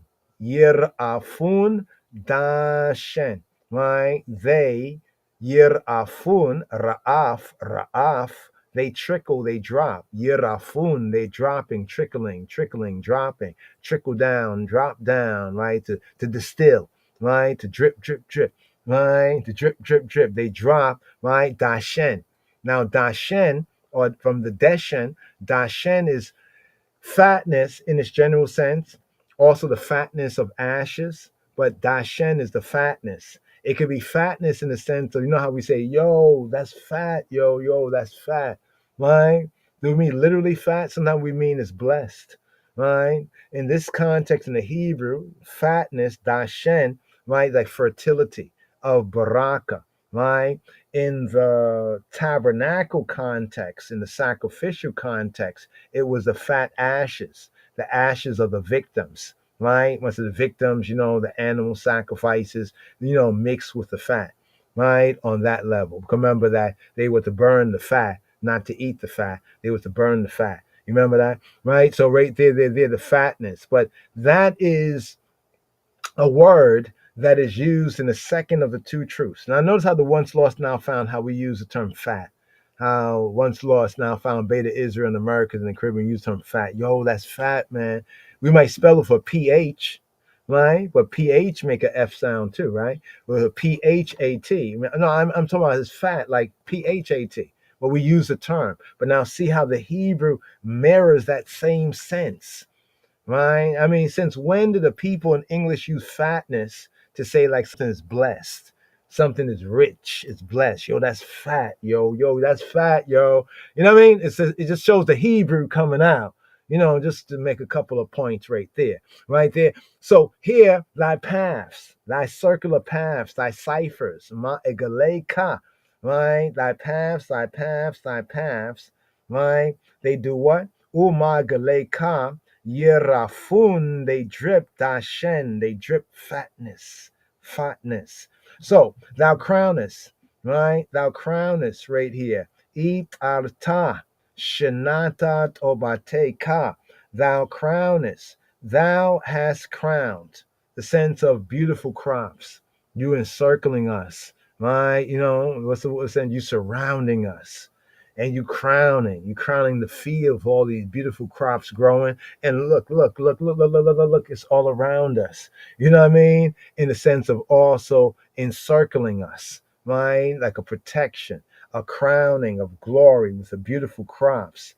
Thy paths, my galeka, right? Yerafun dashen, right? The bold image of Elohim passing over the land and sprinkling the latter rain, right? That ensured a rich harvest, right? Both the early rain and the latter rain, right? Both the early, because there's the early rain and the latter rain. And notice we have the early rain at the beginning of Abib and the Hebrew Holy Year with Passover. And then at the latter rain, we have at the end of the year, the holy part of the year, in like the 7 months, in the September, October time, roughly, right? So the picture is Elohim passing over the land and sprinkling the rain, right, here and there to ensure a rich, or a fat, to ensure a fat harvest. Itata shenat obateka, umagleka yirafun dashen. Here to the Yod Bait verse, y'all. Yod Bait. They drop the 12th verse. They drop, right? They drop, right? The pastures of the wilderness and the little hills. The little hills. They rejoice on every side. So it's like even the land, right, is shouting, is singing. The land is alive. Isn't that interesting right there? They drop, right? The pastures of the wilderness and the little hills rejoice on every side. The Hebrew right here, yirafu. So yirafun, right? Dasha. Yirafu neot mi dabar wegil gebaota tach gorna. Wigila Gebaot, Tachagorna. They drop. It's the same word here. Ra'af, right? Ra'af. They trickle, they drip, drop. Right? They drip, drop. Right? They trickle. Yir'afu, right? Ne'ot. What is the ne'ot? Ne'ot is plural of the word nah. Nah is a pasture, abode. A pasture, like a abode of a shepherd, a habitation, like the meadow. You like the meadow? Nah, right? Nah. Yeah, I'm gonna go out to the nah, right? The pasture, right? The abode. It's like a home in a figurative sense, like a home. Like a figuratively, it's a pasture, right? The pasture. But this word is a singular nah, and here in the verse it says yirafu neot. Neot is the pastures. The pastures Midbar, the pastures of the Midbar, the pastures of the Midbar. What is the Midbar? The Midbar is the wilderness, the pasture, right? The large tracts of wilderness around cities. It's like the suburbs. We call it the suburbs. So there's like these, like we build our houses over here, but then around it we have like just the land, just large tracts of land. Because the large tracts of land, we can use that to graze, the cattle, the sheep, the animals, you know what I'm saying? So in that sense, me the bar, right? And also in an interesting sense, the Midbar, the word wilderness, you see where it says mouth. Now one will say, well, how in the world is the word for midbar, how can it mean mouth and wilderness? I'll answer it easy for you. It's because the root word dabar means to speak. The word dabar means to speak as a verb, and dabar as a noun means word. In the beginning, the word was with, right? The word was with Elohim, and the word was give thanks, Yohanan, in John's gospel right there. But here it says, Yirafua neota midbar. Wegil Gibaot Tachagorna. Tahigorna, right? Here. They drop, right? They trickle upon the pastures, the meadows, like the meadowlands. Let's call it the meadowlands of the wilderness of the large tracts of land. So this is not necessarily saying like it's like a desert. So don't think of a wilderness always as a desert, right? That'll be a false, right? False. That'll be false, right? Sometimes, but we use other words. And the little hills, rejoice. The little hills, what they do? The little hills are rejoicing. Wagil, gil. Look at this. The word gil, wagil. Right? Here it says wagil gibaot. So what's the gibaot? Giba'ah. The Giba is like a one hill. Like say a one hill. Giba. The word hard is more mountain, right? But the Giba is like a hill, right? Gibaot, the hills. Wagil Gibaot, right? And rejoicing the mountains, right? Tachgorna, right? Tachgor, Hagar, right? Being girded about, right? Being girded, right? She is girded, right? The hills are girded, right? Let's go back to the hills for a moment, right? You see, it's a noun feminine. The hillock, right? Noun feminine, right? So it's like saying that the hills, right? Tachgorna is saying like they are like say imagine like they are woman. The hills are like woman, and but they are girded, right? They're girded with gil. What is gil? Gil is rejoicing, right? But also means a circle, right? How is gil to rejoice and gil mean a circle or age? Because let's go down here. It means like to joy, but let's get to the root sense right here to rejoice, right? But it means to spin around, right? The hills are pictured as almost like spinning, like they. But think about it for a moment. When the crops are growing, right, on the hills, right, on the givot, right, and the wind blows past, and you look at it from a distance, right, you see the wind blowing on the crops and the crops moving, the vegetation moving, right. So it's almost like they are like they're joyful. Understand the word picture. If you can receive the word picture, right? The Hebrew poetics of it all. So the part we're going to zoom in here, Midbar. Once again, the Midbar. The Midbar is the wilderness, right? The Hebrew Midbar does not always denote barren soil. Does not always, right? So the Israelites went to the wilderness, but it was not always barren soil. But may signify in this context here is signify open tracts of country, as distinct from cultivated land. So you have like cultivated land that you're cultivating, and then there's open tracts of country where the animals may graze, right? To which the cattle are driven for pasture, right? Here too, the effects, the positive and the good effects of the rains are noticeable, right? Everything is growing, everything is blooming. They do drop, drip with fatness, right? They drop with fatness, right? And the hills, the gibot, the gibas, the gibot on the hills. What do we have on the hills? We have usually on hills, right? Vines and trees, right? Growing on the slopes, vines and trees growing on the slopes of the hills right there. So here is showing the picture of everything now growing, everything growing up, the springtime coming in, what I mean? That harvest time coming in. I mean, even the land is so happy and rejoicing. Here to the Yod Gimel, Yod Dalet, here to the final verse right here, here, right? The pastures are clothed, right, with flocks. The valleys also are covered over with corn, right? Now notice in the other verse it had corn. We broke it down that it was dagan, which means like wheat, cereal, grain, right? Now here we have bar, right? They shout for joy, they also sing, right? They shout for joy, they also sing.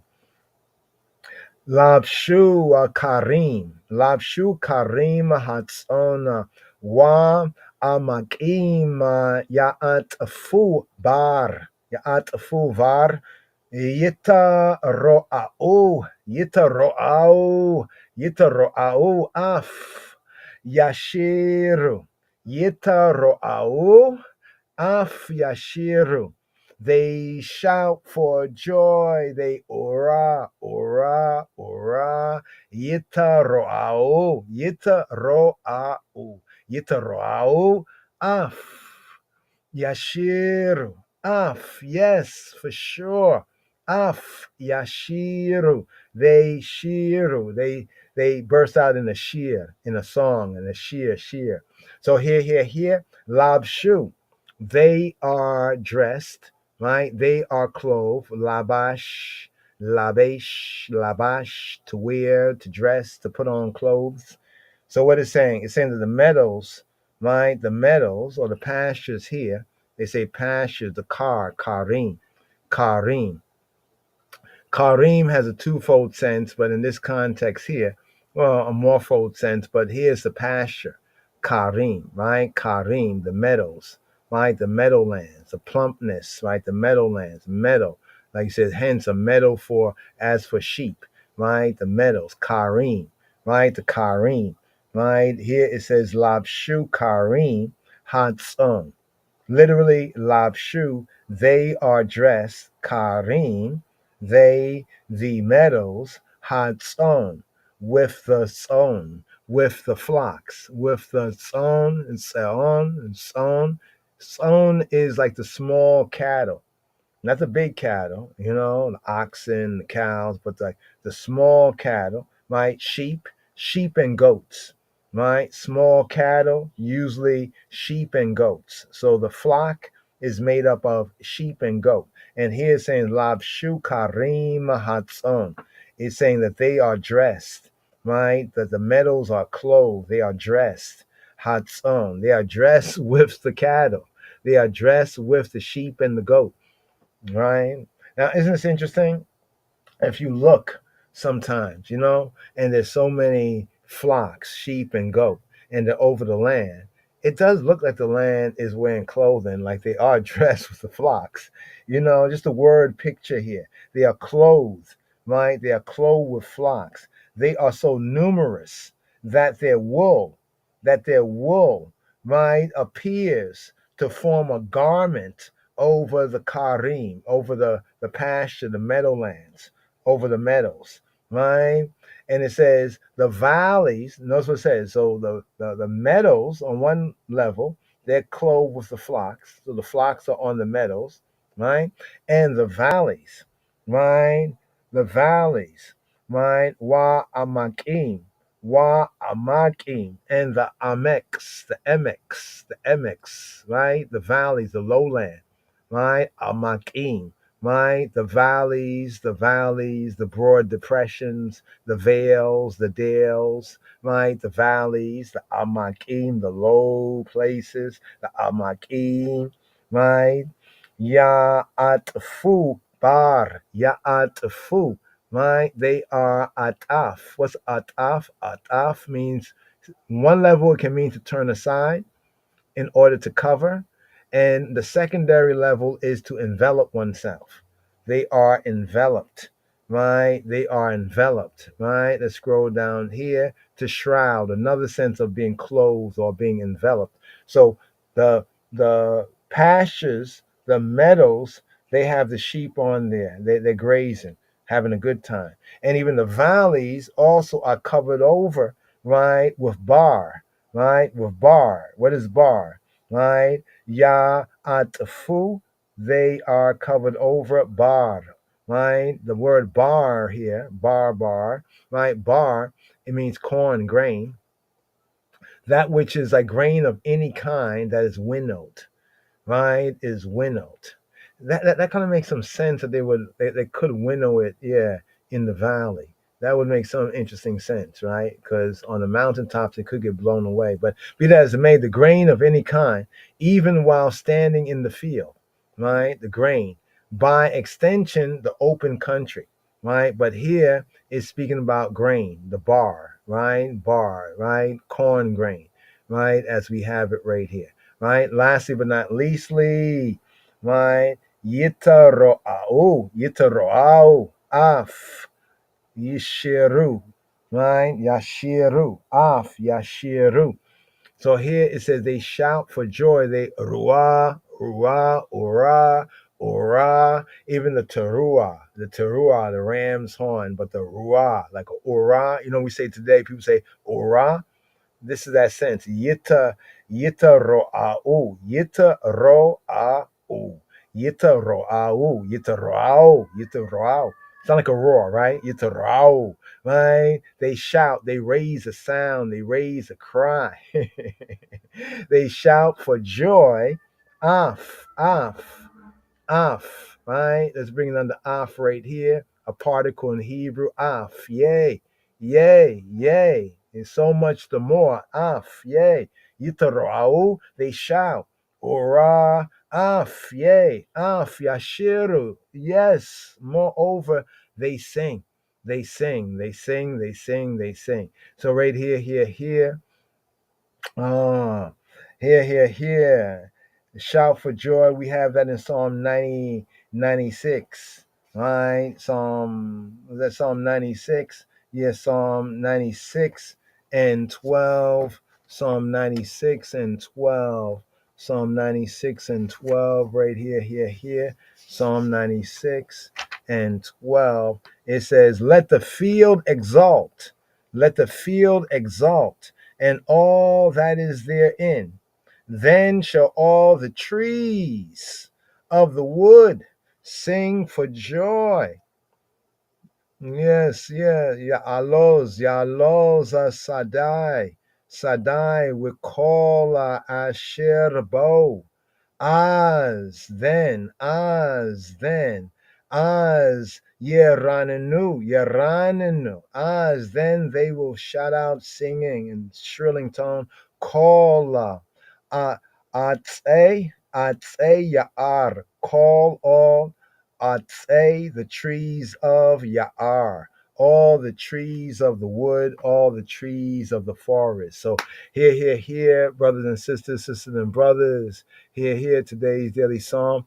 Now, there's a mix. Sometimes the censors on YouTube, they catch us on this, but often they kind of release it. So I just got to share it. I'm already talking about it, so I want to share this one right here with yous, with yous all right here. Here's Ake Becca right here. Earth is the Lord's, dub-wise. Today's daily psalm. Here. The Hebrew verses, then we'll hit the English coming up after this. But here.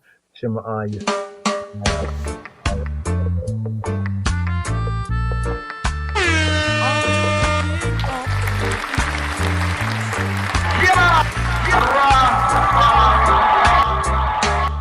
Lion of Judah Society. מזמור ס"ח, למנצח מזמור לדוד שיר.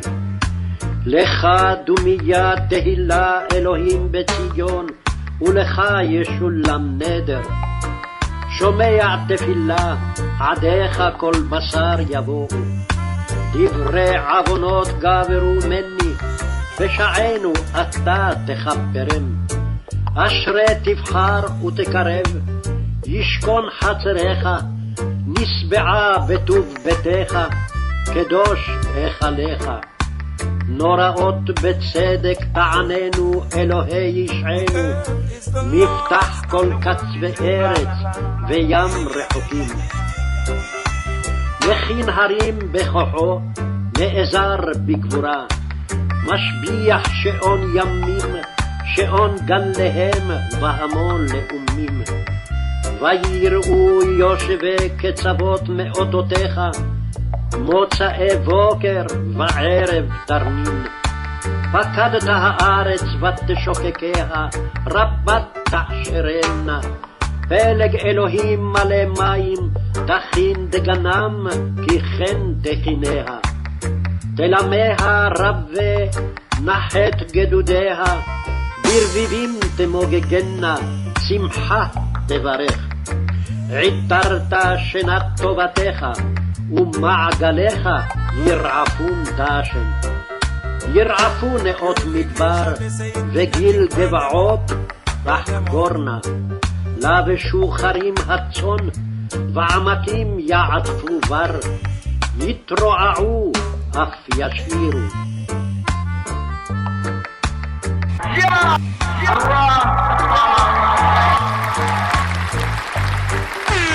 Psalm 65. Praise waiteth for thee, O God, in Zion, and unto thee shall the vow be performed. O thou that hearest prayer, unto thee shall all flesh come. Iniquities prevail against me. As for our transgressions, thou shalt purge them away. Blessed is the man whom thou choosest, and causest to approach unto thee, that he may dwell in thy courts. We shall be satisfied with the goodness of thy house, even of thy holy temple.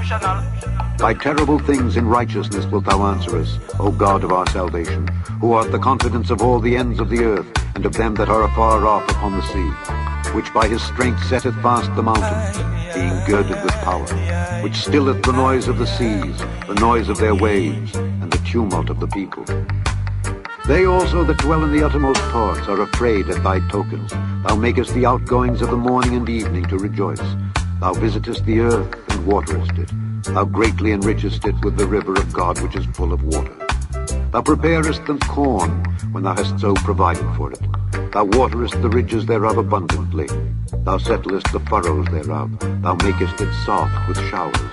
Thou blessest the springing thereof. Thou crownest the year with thy goodness, and thy paths drop fatness. They drop upon the pastures of the wilderness, and the little hills rejoice on every side. The pastures are clothed with flocks. The valleys also are covered over with corn. They shout for joy. They also sing.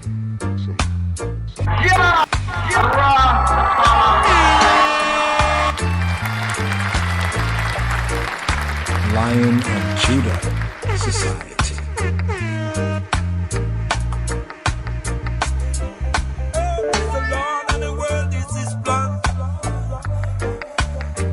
And when they were come in, they went up into an upper room. They went up into an upper room. And when they were come in, they went up into an upper room. They went up into an upper room. Yes, yes, yes. In the way, truth, and life. Till some more. Till mine, till some more. Yes, I bless the crops. Rise up from the awakening, from the dust, no complaint for manifest. The dust, no complaint for manifest. I walk as early as the morning, do the morning talk.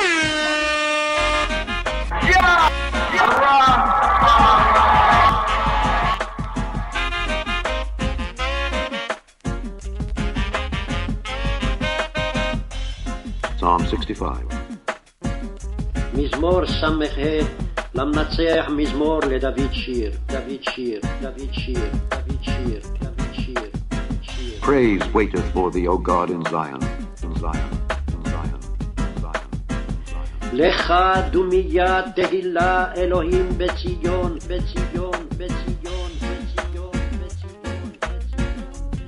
And unto thee shall the vow be performed. ולך ישולם נדר. O thou that hearest prayer. שומע תפילה. Unto thee shall all flesh come. עדיך כל בשר יבואו.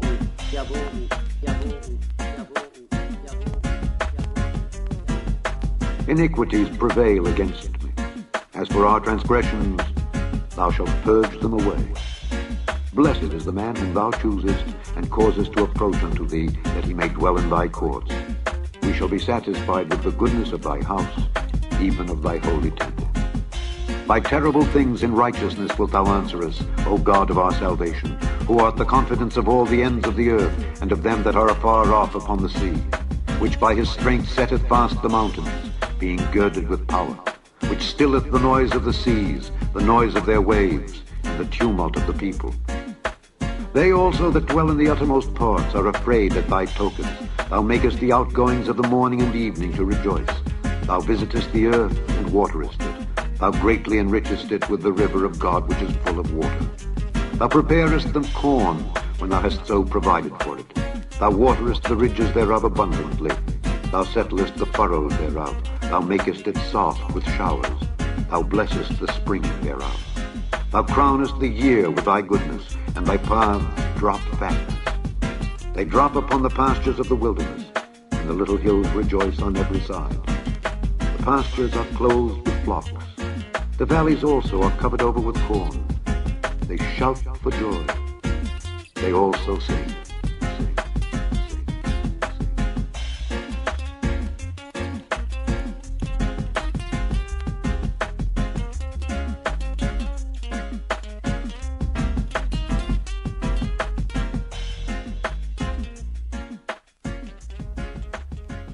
Yes. Yeshua Shalom, brothers and sisters and brothers, right here. Coming to fulfillment right here.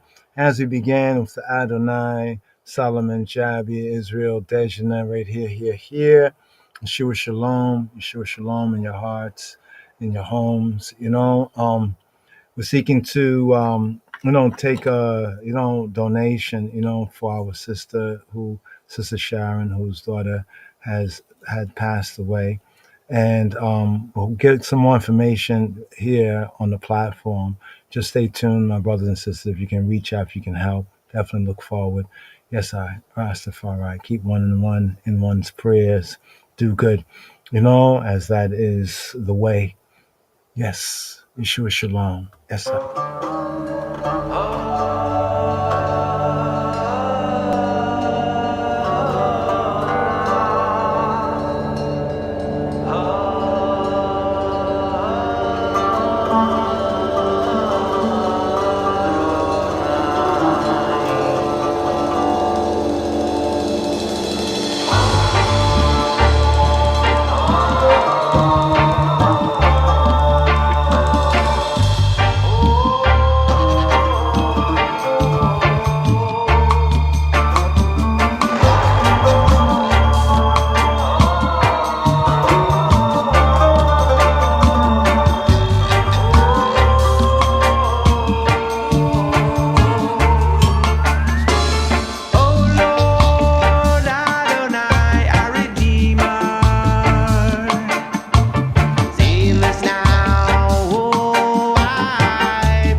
Boker Tov. And when they would come in, they went up into an upper room. Lion of They went up into an upper room.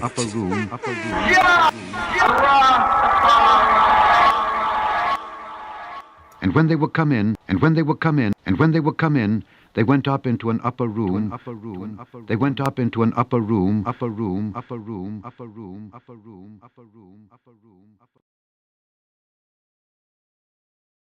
Toda Rabba Chaverim for all thy comments and well wishes and shalom and Yeshua shalom to you all and your families. Yes, Yeshua shalom. Yes, Rastafari. Lion of Judah Society.